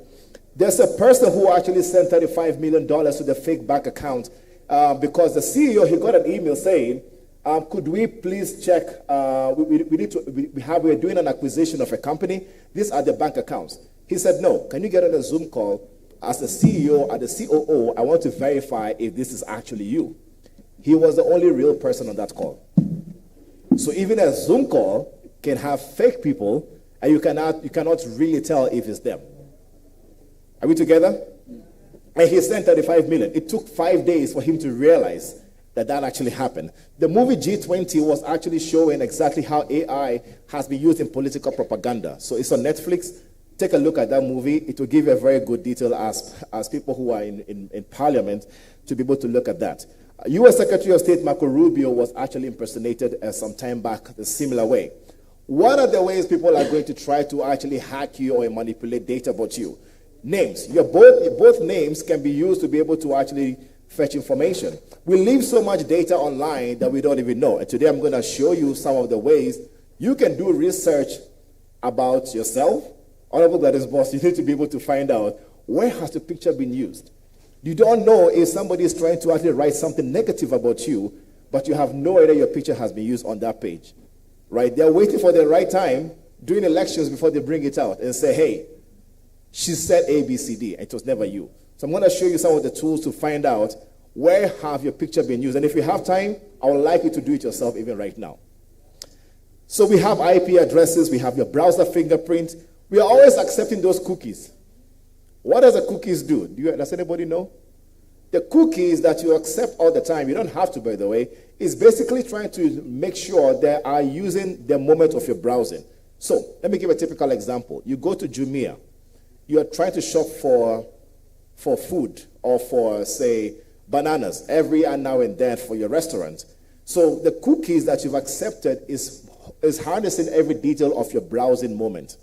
Same thing as your emails. Same thing as your social media. Same thing as the website, all websites you go to. So those cookies, somebody can grab them and log in as you. That's how your social media accounts and emails get hacked, if you do not put the right security details. Everything we have, our emails. How many of you have the same email you use for your banking? It's the same email you use for everything. Your entire life is tied to your email. So today, before we leave, if we forget everything, I want to show you how to secure your email before we leave. Is that okay? At least that, if you forget everything I've said today. Because if you don't secure our emails, our entire lives are tied to that. Our entire lives is connected to that, and people can find out information about you. Location details. I only need to send a link to you for me to be able to find out exactly where you are within 10 meters, just because you click on a link. Phone numbers. It can be grabbed from anywhere. And I'm going to show you, there's a Telegram group that harnesses every single information about Kenyans. Just type Kenya. I did the experiment. I've done it for you, so I'll show you. I put Kenya, and I was able to grab information. Third-party applications. All these loan apps that we've been having in Kenya. You log in, you give them access to your what? Your phone book. You give them access to your SMSs. You give them access to your call log. Do you know what they collect from there? Can I show you? Let me show you one of the data that is there. So I took, one company decided to collect data about people in Kenya. So let's pick any number. Any number from here? Right. No, I mean one of the numbers from this list. 162, thank you. 162 has one device, and if you look into the device, we can actually see the SMSs they have been collecting from the person's phone. They collect that information to be able to try to actually see how many times have you been calling somebody, what text do you send out, who do you text a lot?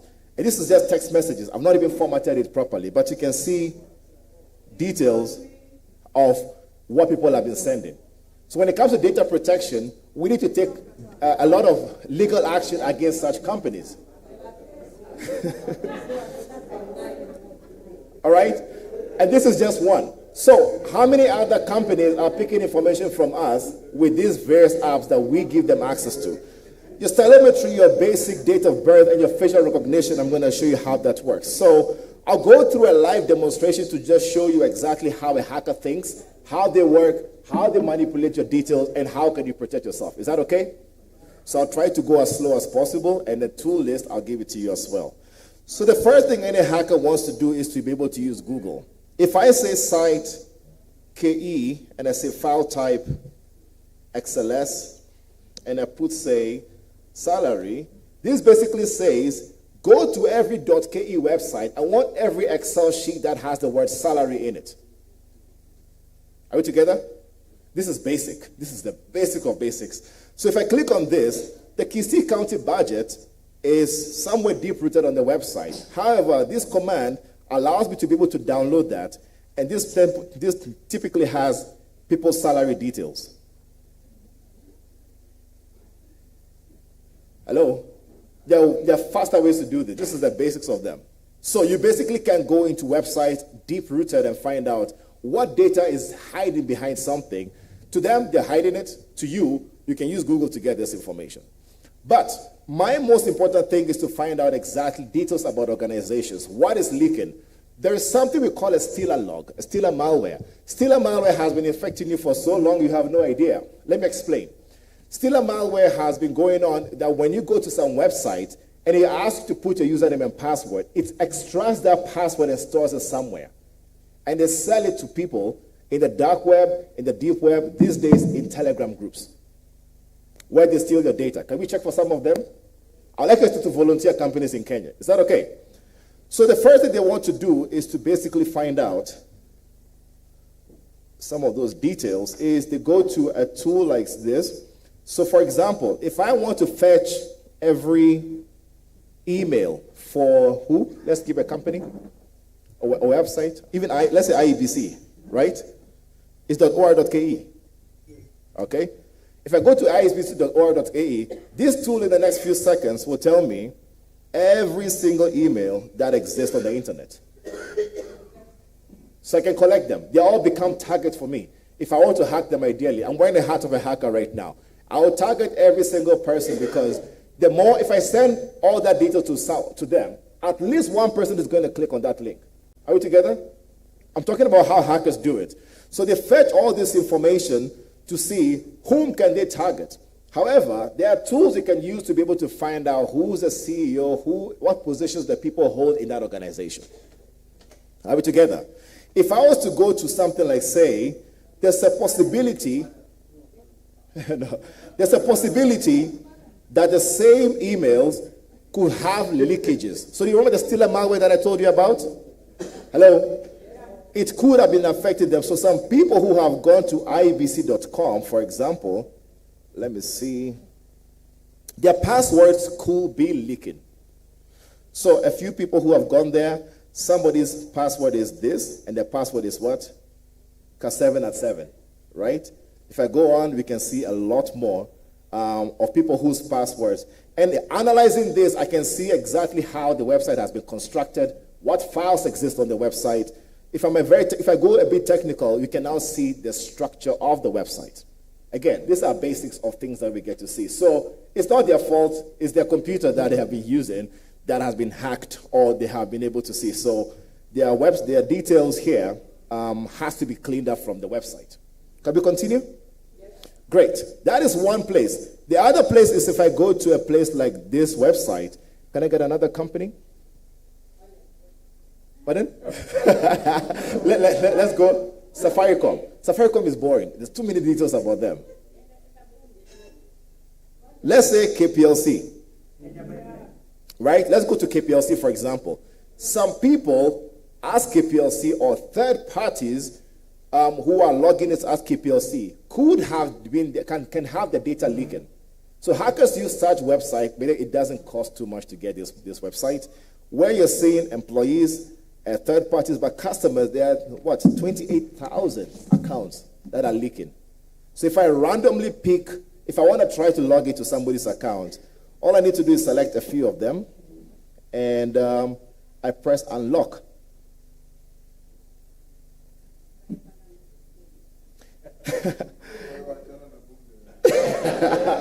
So this basically shows you Kipsang Jesse has a password, Rack Stacy or something like that. Oh wait, but this is nothing confidential. This is publicly available. I can get it through many other means without paying for it. When I have such information, I need to find out what can they get about you as a person from a personal perspective. So there are tools to be able to do this. Can I borrow a Gmail account? Any Gmail? This is the point nobody shares the Gmail for me. Yes. Yes, please share. Pardon? K-O-S-G-E-Y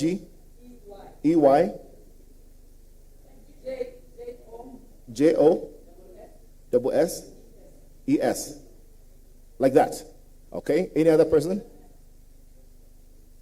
Any other Gmail? Sure. You've been locked out of yours. Maybe the password you can find it today.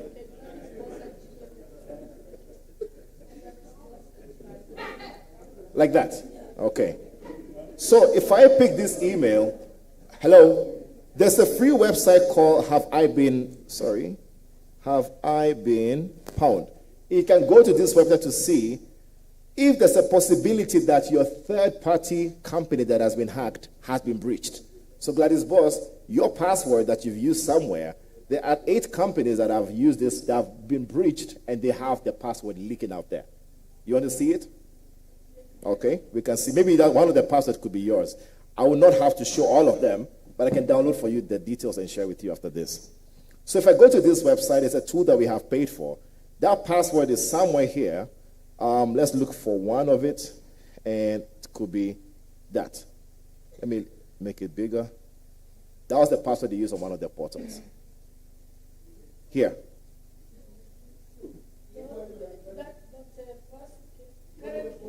No, not currently, back in the day. One of them. Yes, so that's my son's. Okay, yeah. So there are many others, but don't worry, I'll download all of them for you so that you can actually go through. Maybe one of them, you are still using it. Yes.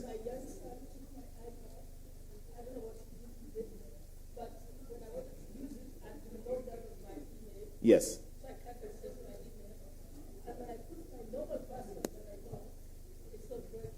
Okay.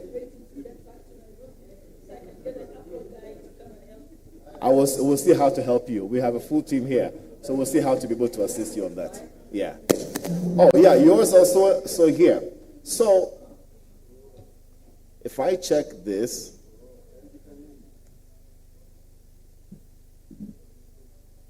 yep, it's part of a few databases.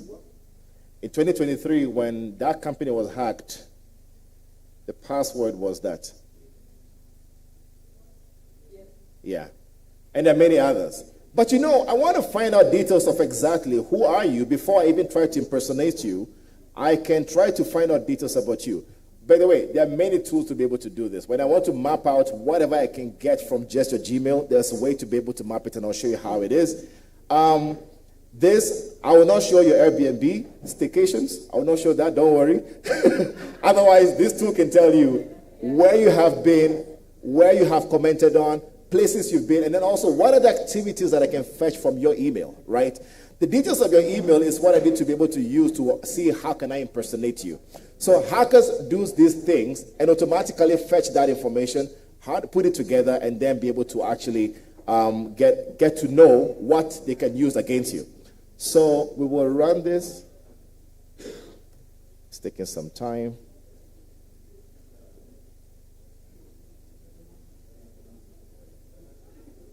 Let me run on my email as well.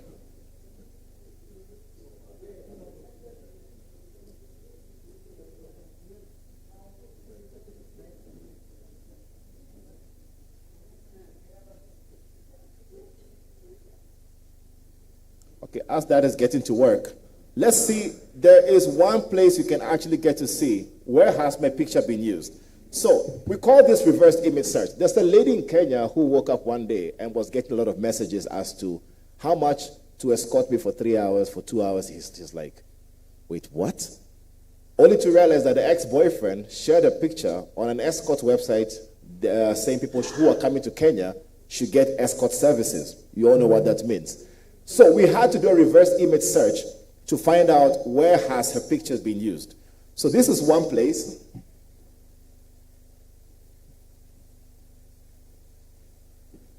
If you upload a picture, or if I upload any of your pictures, I can do that reverse image search to find out exactly where your picture has been used and who exactly you are. Be able to actually harness enough information to be able to see if I can compromise you. So I'll use this. So it's a very important website you take. It's called pimeyes.com. I'll leave it in the list so you can actually try it out. Public? Pardon? Public Wi-Fi. Oh, I'm about to get to public Wi-Fi and how I can count the number of people in this room with one command because of your watches and your phones. I'll show you. I don't know why this is not showing, but this. So you see, this does a reverse image search to be able to show you everything in this room, right? So it's good to be able to do this exercise. You want to know who's talking about you, who is impersonating you, and you can submit it for deletion. Hello? A lot of you have a lot of history on the internet. Nobody should be able to, it's fake. They impersonate you, they talk about you, and it's not real. You can actually submit that to Google for deletion. Are we together? And some of the personal information about your phone numbers, you can use a few websites, and I'll list them for you. There's one called Join Delete Me. I'll put them on a list so you don't have to remember them.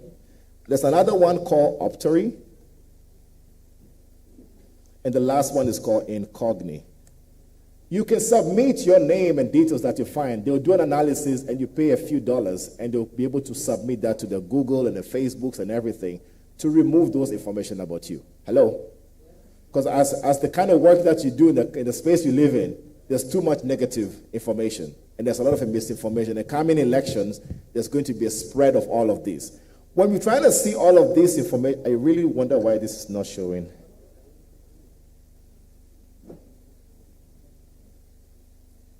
When I have all that information, it's where I want to see how can somebody send an email from one person to the other. It's a lot of impersonation that happens. And I have seen this happen in South Korea, where I schooled some time back. A CEO was being impersonated, and they had to go to court and do a whole lot of forensic investigation to realize that it was never him who sent that email. So people can actually impersonate you very easily. That is taking some time. So I'll pick this information from here.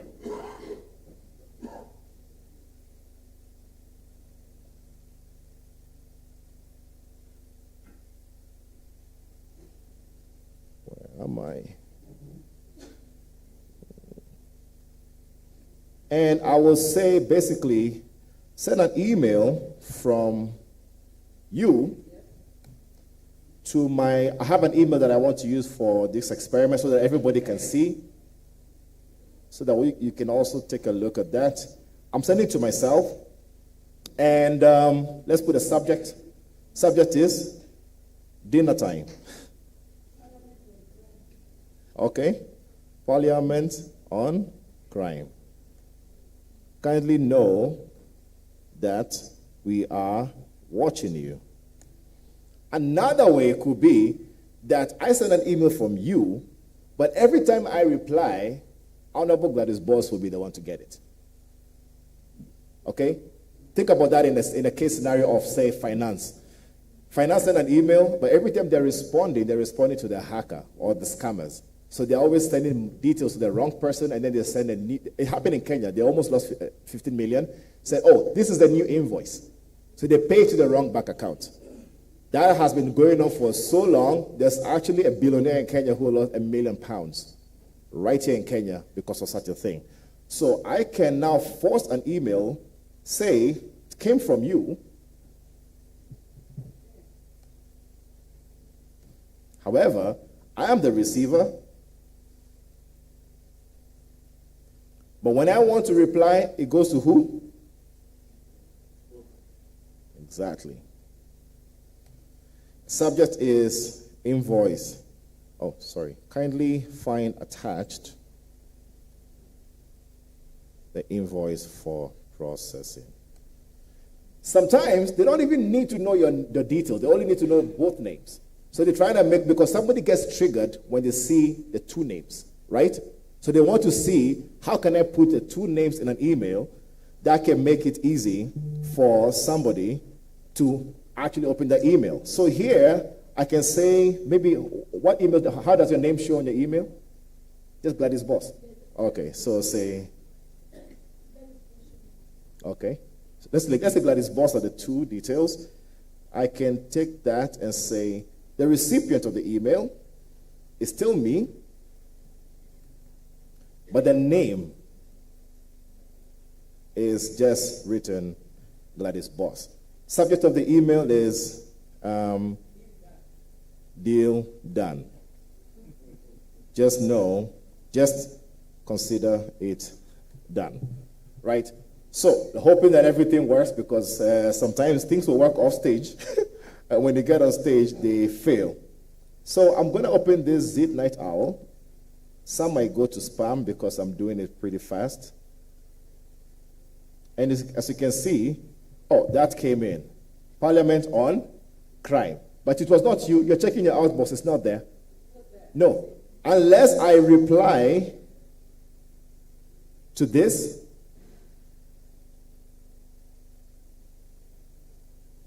Oh, but you see, when I said, I am now replying to you.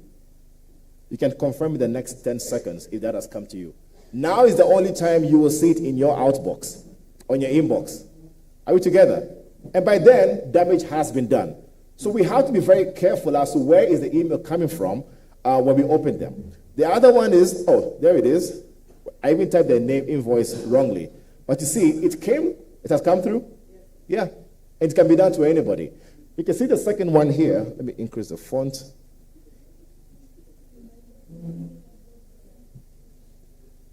Yeah, so I sent an email. I forced an email from him. It's an email spoofing. It's a very simple tool that we wrote. This invoice, look at it. It says kindly find attached. Please pay attention to this. If you click on this drop down here, it shows you what? The reply to. Can we see? So it's not going back to you. It's going to her email. Yeah, she can. So if I click on this, yeah, currently she's logged out. So when I click reply, it's now going to your email.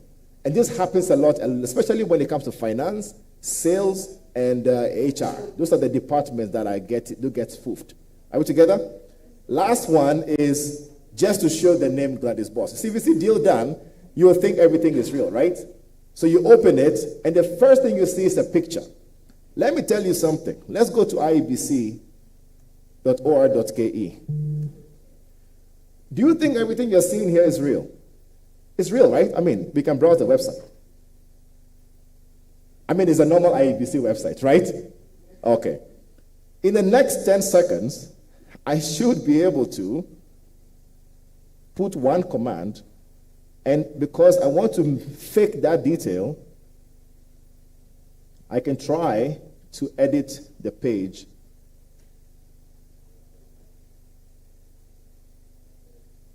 Oh, sorry.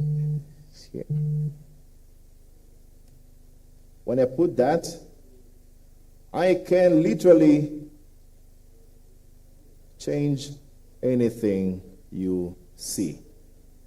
Can you see up there? And I can change this from whatever is written here, access offices, to my name. So anything can be faked just because. And you see the website is still moving. If I take a screen recording of this and I said, look what Honorable Gladys Boss has done, you're quick to click on it. Are we together? So I'm also going to show you how to verify links and documents, because there's a lot of documents that are going to come to you and they're fake. Hello? But before that happens, this is the most common of them all. How do I make sure, sorry that Honorable, I'm using your name a lot, but you're the closest to me. How do I fake a conversation between the two of us? This has happened again, I think sometime in Parliament, where somebody was saying, you said this, you said that. But there's WhatsApp messages showing, but it's not real. Hello? So this website actually helps you to fake conversations. So if I go there and I say,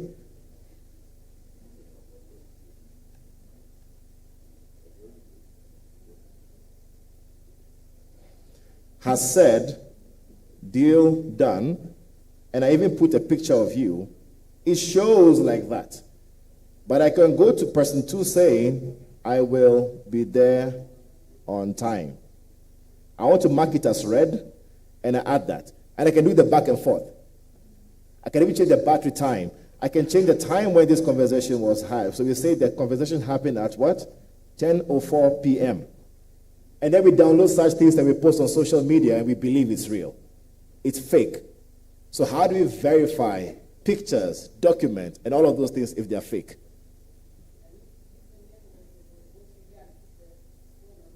Yeah, I can do that.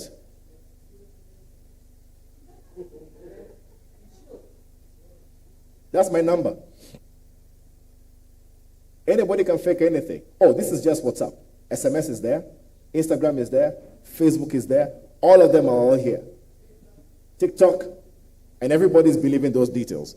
So we have a website called Metadata to Go. This website called Metadata to Go, you can upload any document in there and it will verify if that document, who created it, when was it created, on what computer was it created. Because sometimes I saw a document, I think it was a bill, which was drafted in Kenya. Guess what? Somebody in Uganda edited that document and shared it in a WhatsApp group.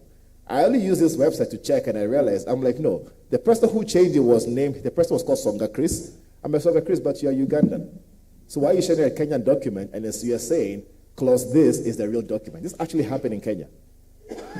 So people can, it's good to take this website You can put in documents, pictures, anything. If you receive a link or any document as an attachment, and you don't know if it has any malicious content, you go to a website called Virus Total. I've added that to the list as well. So I'll give you all the list of the websites that you don't have to remember. You can put the link here, and it will automatically detect and scan the document or the link to verify if it has any what? Malicious content. Hello? Yeah, for AI, there's a lot. There's a long list for you. So you can get to check, because a lot of people will be sending you fake details, and that's how they'll be able to do that. If I was to do this in a faster way, this is a very simple tool that just put in my phone number, it scans the entire internet, finds every metadata. Who am I? What am I? What websites do I have? What do I have as a linkage to me? My kids' pictures being shown. It actually segregates pictures for me. So things that are kids who are older basically can map out your entire life on one dashboard. I don't know if our intelligence agencies in Kenya have it, because this is a very easy way to profile somebody from social media. Hello? It costs about $10,000, but it's really effective. When we have such things, these are some of the ways you can get compromised. But if you think hacking only goes to software, this is where you also need to know hardware.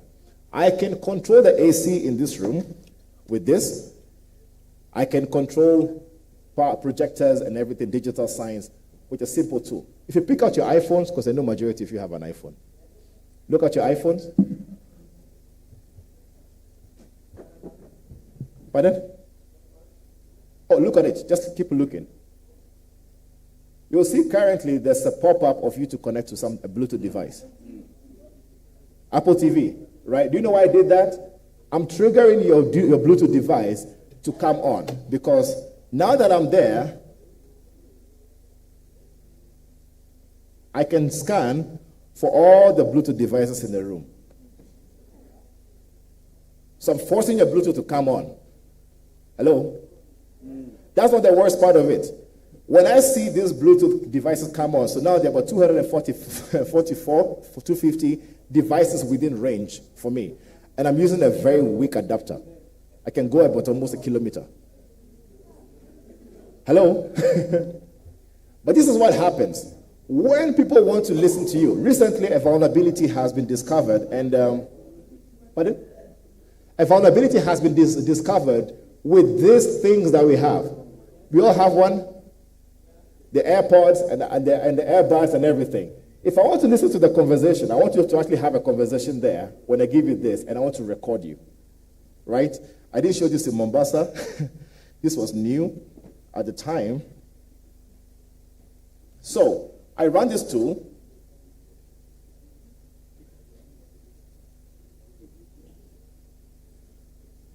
Is this thing dead?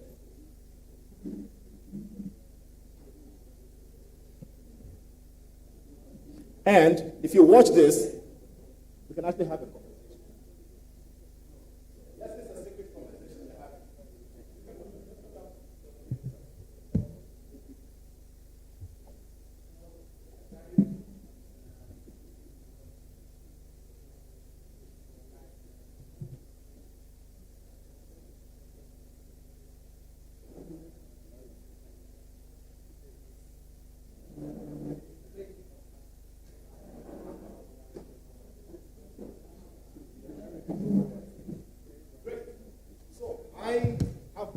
Recorded everything he's saying just because he has this next to him.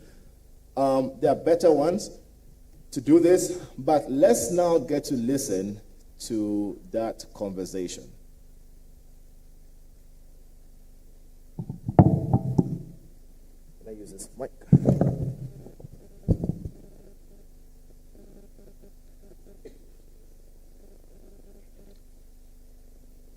Where's the mic?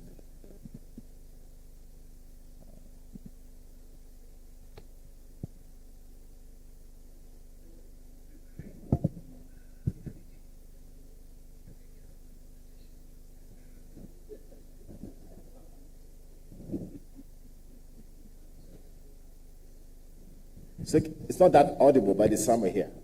You can hear it. That's how easy it is for somebody to be able to actually pick information. Same thing, last but not the least, is the kind of cables. Please, when you travel and you go to hotels and airports, especially airports or coffee shops, do not accept cables that are being given to you to charge your phone. Because if I pick this, which one do you think is the real one, the fake one? There's one that is fake, there's one that is real. Black one is fake. White one is fake. So you see, some of you are saying one is fake, one is real. However, it's actually the black one. And if I was to plug this black one to charge my phone, and I come to you like, oh, Honorable Pastor, can I just please charge my phone? My phone is dead. And I plug it in, it's charging. Can you see? But check your phones right now. There's a new hotspot that I've introduced to the room called OMG. With that OMG Wi-Fi, I can send any command through this cable to this laptop. Can you see? Yeah, that OMG is mine. I am the only person who knows the username and password to that. I can send any command to your laptop. For example, steal every file from your laptop silently, transmit it somewhere, and close. You will have no idea. Same thing as the charger ports. You know the charger ports you get to the airport, you leave your phone in to charge? They are doing what you call juice jacking. They're jacking everything from your phone. So please avoid getting chargers from people. Avoid getting flash drives from people. Avoid getting what? Cables. Are we together? So I want us to go to some remediation processes. Hello? I want us to go into some of the details of how you can secure yourself. The easiest thing, the first thing you have to do for your email. Can we have one meeting? Hello? So, your email, a strong password, if you go to how strong is my password, we have been putting passwords wrongly.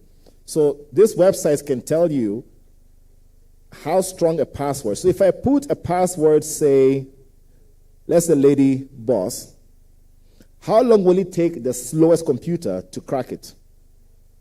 It will crack what? In 5 seconds. Are we together? So let's say we want to make it a little bit more interesting, 2026. And we put that password. It will take what? 3 years. But look at the difference when I put lady space boss space 2026. The space makes a whole lot of difference. 3 years goes to 1 million years. So put spaces, even before the numbers, make your emails a sentence.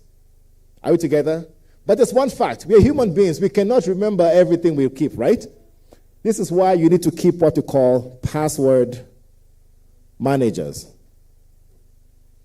Right? So that you can have one master vault, which you have to keep your password in, that even if you ever get to lose your password or device or anywhere, you can go anywhere else and you need just one master password to recover all of them. Because we all use the same password over and over and over again. Are we together? The best password manager is right here. It's called what? Bitwarden. So I'll leave that link also in the list. Bitwarden is the best password manager. Good question. So there are third-party companies that actually put encryption tools and everything to do that. So we've been testing a lot of them.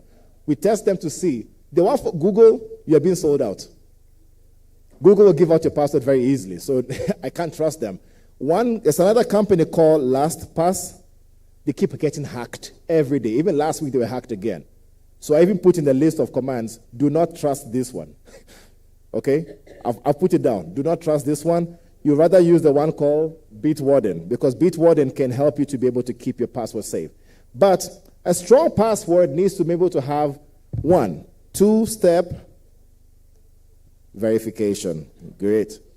The 2-step verification helps you to be able to make sure that even if somebody has your password, they cannot get into your account unless they have physical access to your what?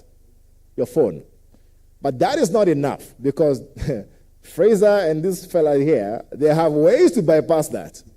Okay? Very skillful guys have ways to bypass that. So you need to have what you call backup code. Google has it, Instagram has it, Facebook, most of them have it. The backup codes look like this. In your email settings, you'll find them that looks like this. That is something I cut it and I put it under my pillow. Because the day you steal everything from me, you steal my phone, I can get back into my email with the backup code. So that's something you have to keep in a vault. Hello? Because somebody steals your phone right now. How do you get back into your email? You have to find a way. The backup codes will be the easiest way that you don't have to use credit card and details. So are we good? So two-step verification, sentence, and we have what? Backup code. Another thing you need, so we now know how to secure our emails. Please segregate your emails for different things. I really wish that was going to work, but it did not work to show me. Your emails has too many information about you, and you need to be able to make sure that you're able to actually separate them. So have separate emails for different details. So you have one email that you use for all your confidential details, banking and all of those details, but you can have another one for generic conversations with people. Pardon? For social media, but sometimes we use the same email about yourself because this is how much information can be gotten from your email. So with your email, I can get to profile you. How do I do that? You've been breached a number of times, so I know I can go get the password. You have been where is it? Oh, there's so much information about you out there. It's a lot. Your account has been registered multiple times on all of this website. I can download the information for you so that you can go clean up. This is way too much information from just your email. So all of this email, your email has a lot of connections, and then somebody can now find out pictures about you, details about you, do reverse image search, and even use something called what'smyname.app, because the username that you have used there, I will go find out where else have you used that username, right? So what'smyname.app is a free website. If I put my name, let's put your name, right? Let's say we put the name that is, let's say Gladys Boss. Where has the combination of the word Gladys and Boss been used, right? Let's make sure that we are human. This goes to every single website, everywhere, to find a combination of the two words, either together or they are next to each other. So it profiles you. This is how somebody is able to profile you. Where have you been posted? What are they talking about you? You can actually now summarize your entire life with such tools. So your data is on the internet. There are many ways to be able to get that information. We need to be able to be secure by making sure that we don't share too much information about ourselves. We don't get to use the common passwords. We need to use password managers, and also even managing our social life, you need to be able to make sure you put those stopgap measures to be able to do that. So I've put all the commands down for you. We'll be showing the presentation that you can go back, just steadily do them. You can't do all of them at once. Steadily try to find out details of where your information has been used so that you don't get to be hacked all the time. Last but not the least is, as I wind down, is the details of Kenyans that I found on the internet. This is one website that has, I picked from Telegram. It actually has people's details of who they are, full names, where they live, details about them. One other shocking one is, I call it impossible. Let me even slow down. Tells you even the house number, what floor do you live at, what apartment, and all of this data is leaking. From your ID to phone number, your name, the house, which county. If I was a politician, I think I would have mined this properly and see how to send messages. But yeah, this is how much data is on the internet. We've been doing research to find out where are they coming from and the likes. We'll publish a paper on this very soon to show how Kenyans can be safe, because too much of our data is online and we need to be able to secure them. I think I'll be able to stop there. Thank you very much for listening. At this time, I say thank you so much.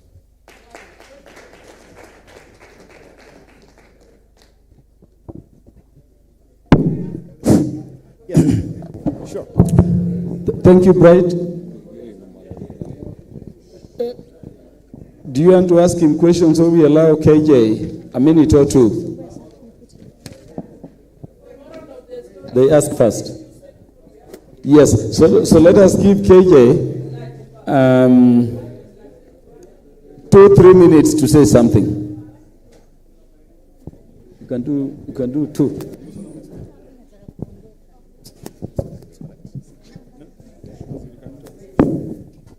Honorable members, I think it is in order for you to appreciate Dr. Bright, Dr. Bright Gameli with a round of applause.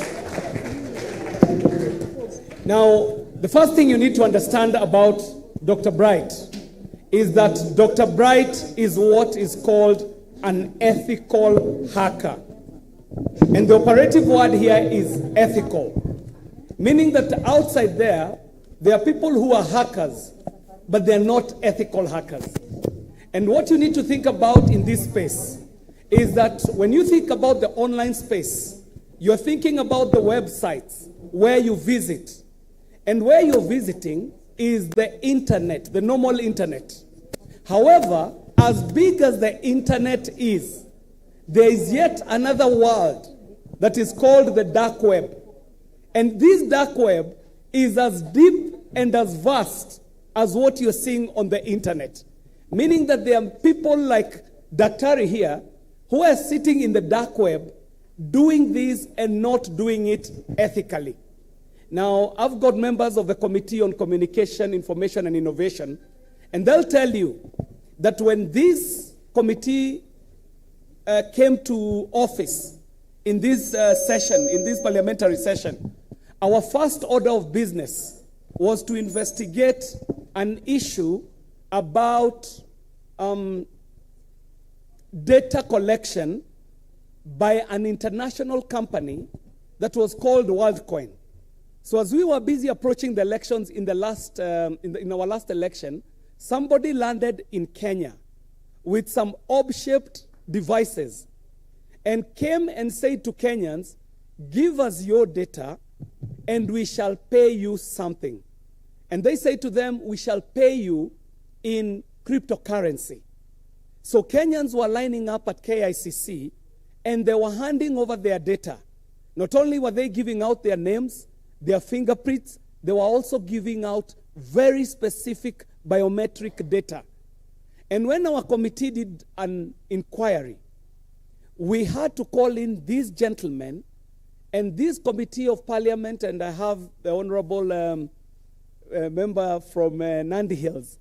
I saw the member for Nandi Hills, but I also have the member for KO South, who is also in our committee, who will tell you that the information we got is that these people landed into Kenya and they were giving out money to Kenyans and saying to them, we will register you on WorldCoin and you shall get yourself some cryptocurrency, the data that we're taking from you. Now you can imagine, your private data is your name. Your name, you share it with many people. You've got your look. There is a semblance that you share with many other people. You've got your fingerprint. Your fingerprint now starts to distinguish you. But now when you talk about biodata, where they are scanning your iris, you're getting to a point where this is data that is very specific to only you.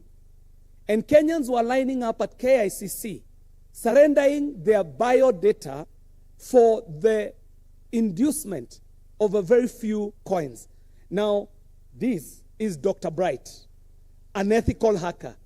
Just think about all the other Dr. Brights that are out there in the world collecting all manner of data from all manner of people around the globe. Now, that is one way to think about it. Think also about a Kenya Kwanza government that comes to power at a time where the only services that are online are around 400, 500 services. And then with the drive that Kenya Kwanza government has done, today we have moved from 400 services that are online to around 22,000, if only the member would allow for me to prosecute this. you get to a point where we are moving from around less than 1,000 services online to 22,000 services online, meaning that each and every government agency is probably transacting business online. Now, how much data of Kenyans is up there, and how much protection is there? Now, one thing I would like to propose is that as you're making your recommendations of committees that we should propose for the next parliament, one committee that must be proposed is the Committee of the Future. Because as you can see today as Parliament, we are sitting as the Committee on Communication, Information and Innovation, a committee that was hived from the Committee of Energy. The business that we are transacting as a Committee on Information and Innovation has to do with what you would call the second industrial revolution, if you were to call it so. The advancements that have happened from the days of email and phones to where we are today, talking about those things that are happening in the fourth industrial revolution, the era of cryptocurrency, the era of blockchain technology, the era of the Internet of Things. We as a parliament will have to keep up with what is happening in the world by committing one committee that shall be the Committee of the Future, that looks into those things that are not happening today into 10 years. A committee that is tasked to look at those issues that are happening today and at most into 2 years. Because the advancements in technology today are such that what is cool today in 6 months has been overridden by what is coming up. Now, this gentleman, I defined him as an ethical hacker. Think of all the people who probably are graduating out of computer school and cannot get a job. Nobody has control about what they will go and do. So what if these people just decide to dive into the dark web?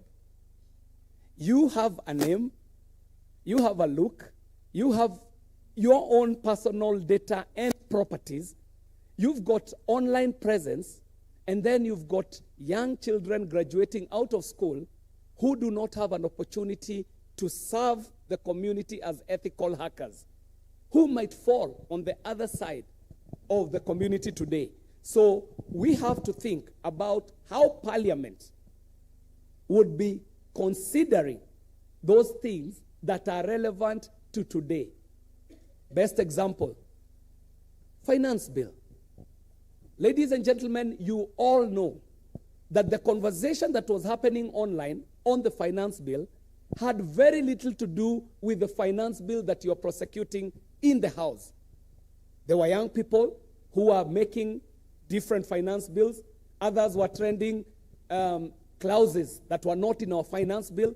Then the worst happened, where on the day when we were in Parliament passing the finance bill,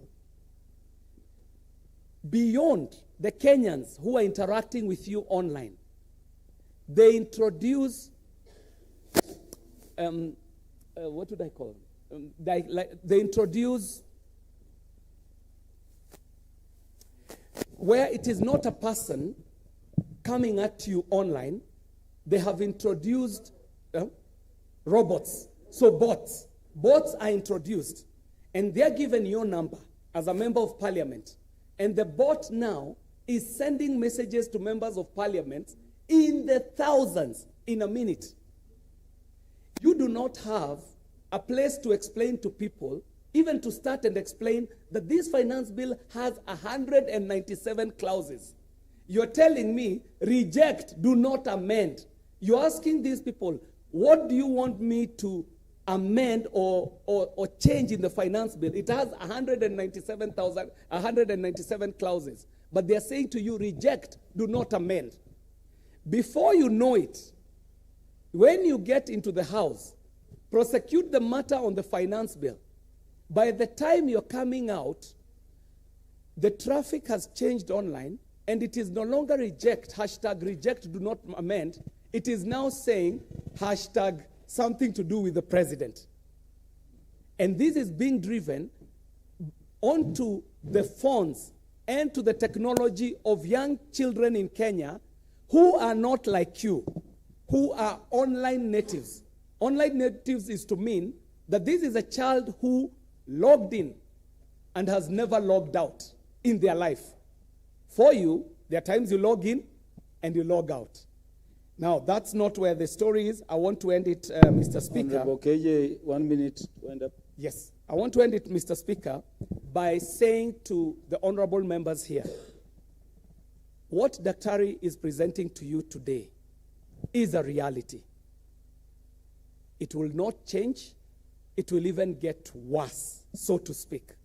So that you shall go to an election where an image of you can be taken, and that image can become a video, and all they need is 7 seconds of your voice recording, and they can have you addressing people online, and you can even step down on an election where you're a candidate.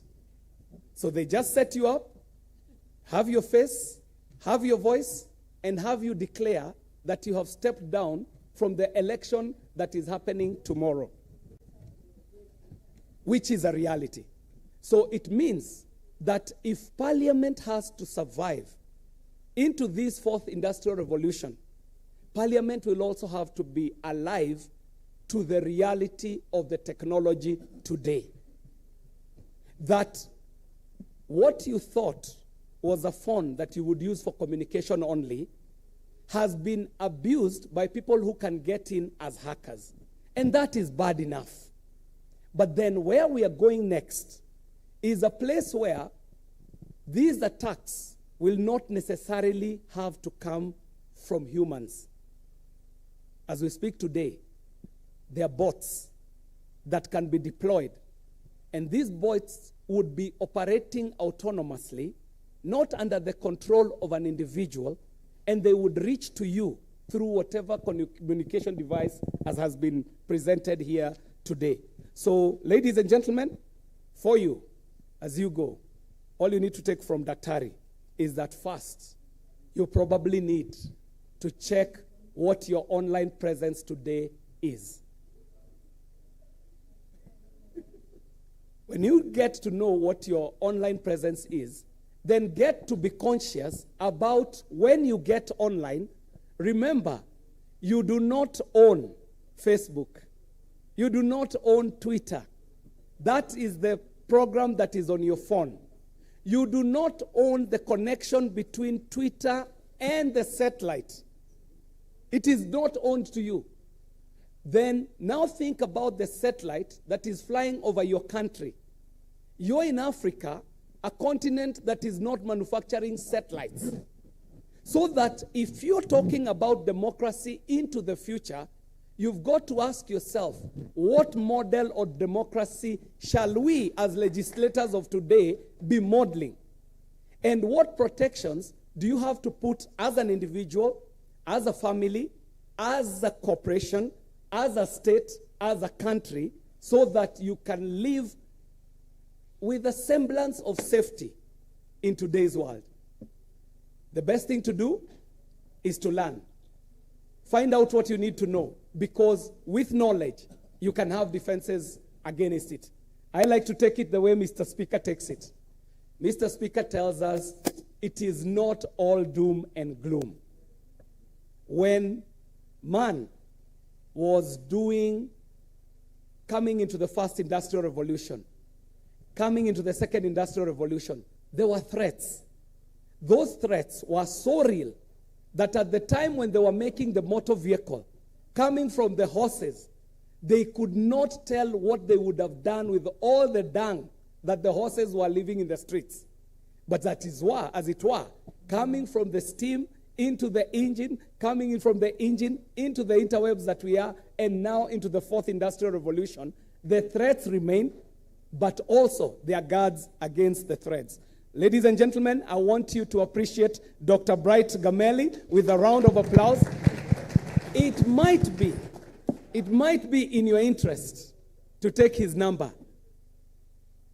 it might be in your interest to take his number. He's made a free presentation, so for tomorrow, he can cover you against the threats that you can go to. Thank you very much, ladies and gentlemen, and welcome to the 4th Industrial Revolution. Honorable members, this is my simple advice. Honorable members, my simple advice. Take it easy, take it simple, don't fear to live, don't live in fear. Humanity has a way of overcoming each and every of these threats, and we will. These things come and pass. Humanity is too strong on its own to be destroyed by a robot or a hacker. So don't live in fear, don't fear to live. Take it simple. James Orengo told me he has never touched a smartphone. He only uses Mulika Mwizi and he's so happy. Next. Yeah, Dr. Gameli will give you his number. My number is 4. The number, where is the number? And with that, I think because of time, we can explore more issues with him. If he doesn't give us, we'll hack it. Privately. Yeah, so can, Speaker, if you permit, only 1 or 2 questions, because we have 2 short topics of 10 minutes to do. Only 2 questions. Yeah, because others you can direct at him using your number. Esther Passaris. And Esther Passaris, I'll always go for the ladies. Beatrice Elachi. As Passaris takes the mic, this gentleman has agreed, Njoroge, give him a tent out there tomorrow to operate a clinic. Those who have got hacking fears can go and see him. He will be there for 2 hours. Okay, first of all, I want to say thank you very much through the speaker. And of course, wow, KJ, yeah, we need to hang out with you more. What I want to find out, WhatsApp. People say WhatsApp is encrypted, Signal can be bugged, you know. So those are the things to use as politicians when you don't want other people to hear your conversations. How true is WhatsApp safe in terms of encryption? And then also there's this myth that iPhone can be hacked. So stick with the iPhone. And then in Kenya we have Airtel. Airtel lines are supposed to be better than Safaricom. So what's your view on those? Yeah, thank you, Honorable Beatrice Elachi. Thank you very much. Mine is to ask a very serious question on Uber. You know, when you presented there, I realized if you are a parent and your children uses Uber, and so the Uber guy knows very well the telephone number that they use, yes, where your location of home is, and where, and even going worse, they will take children to where they normally pick the parents who love taking fries and all that. So, as you showed that, does it mean now in Kenya, we have a risk with Uber having very critical information for Kenyans, and this Uber who is abroad, because this is just a driver, has information showing Beatrice Elachi's friend is so-and-so, they normally move like this, they move with their children in this school. Is that what you've just told us today? Yes. Understanding order number 1, and then the last, Honorable Zambia. Speaker for my peace. Yeah. Give Honorable Zambia the mic. That is the last. Dr. Bright Gameli will be with us here at the whole of tomorrow. Thank you, Honorable Speaker. Mine is very brief.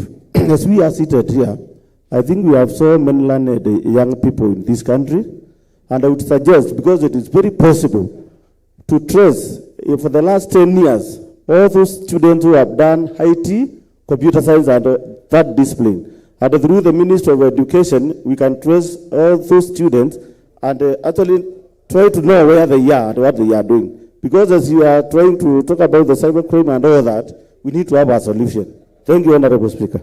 Thank you, Dr. Gameli. Yes, so I will start, thank you very much for the questions. I will start with the first questions of data being encrypted end-to-end. There was a hot debate today online with Elon Musk, with Durov from Telegram and Signal and everything. If anybody has access to your phone physically, nothing is encrypted. Does that make sense? So if I take the phone from you, there are tools that are able to extract details from your phone, extract details of where you have been, location details and everything. I'll share an article with you where a friend of mine did a forensic analysis on a phone, and it shows details from that. Naturally, anything that comes to you does not come out of the box encrypted, so you have to enable them. So Telegram, WhatsApp, you typically have to enable the encryption in the security settings. If you don't enable it, nothing you are communicating is encrypted. There are people who have hardwares that are able to intercept that traffic if they're within a proximity of you. Are we together? Signal is encrypted in a way that it has something really good, which is expiry.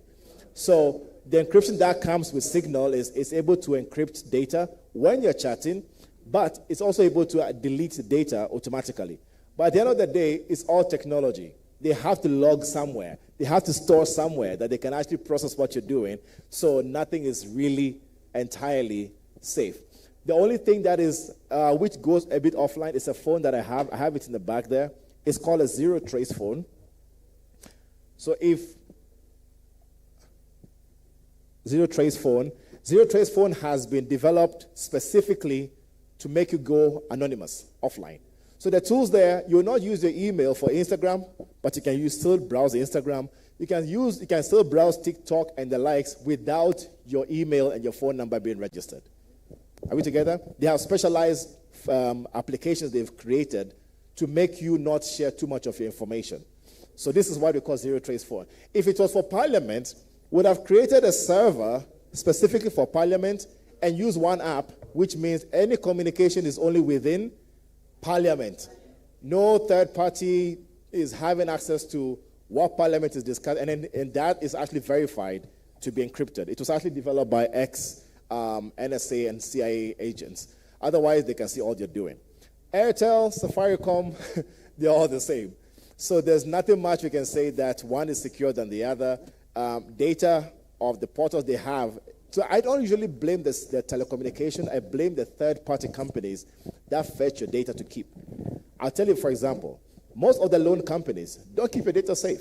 I've just shown you one, right? They steal your data and they keep it somewhere, and anybody can query your data.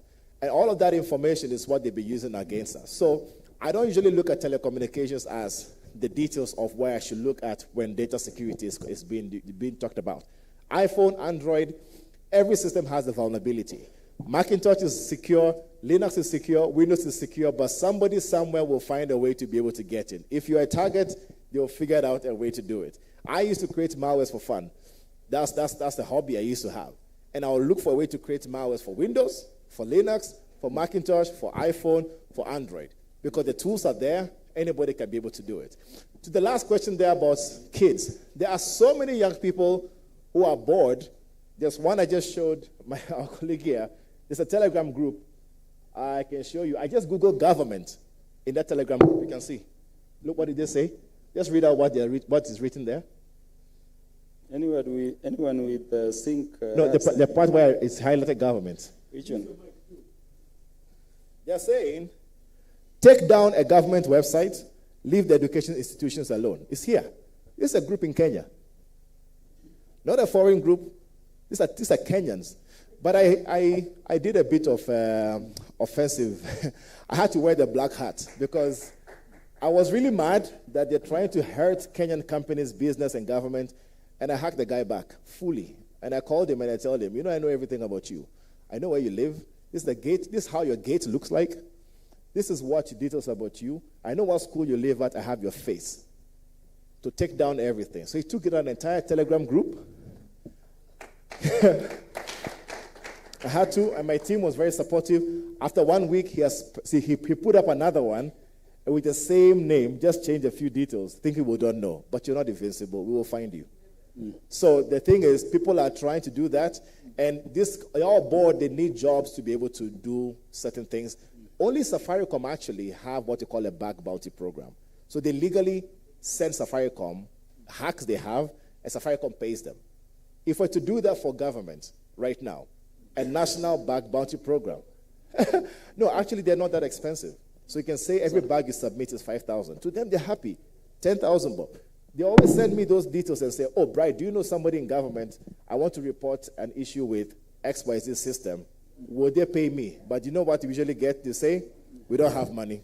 Thank you very much. Thank you, Dr. Bright Gameli. A clap for Daktari.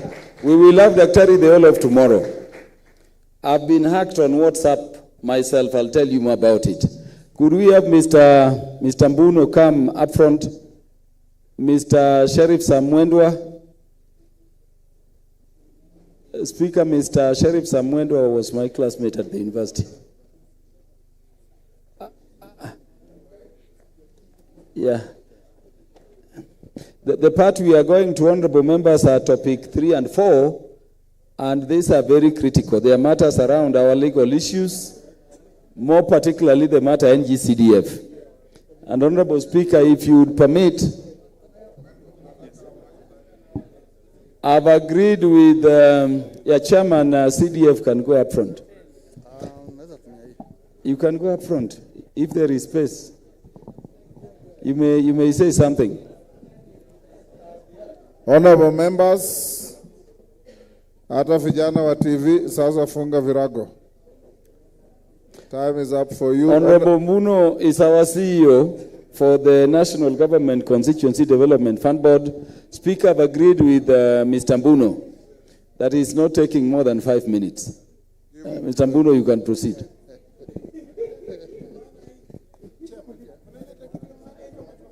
And 10 minutes will be done with this critical part. And the Speaker will then adjourn. Thank you, members. Thank you, Peter Opondo. Members.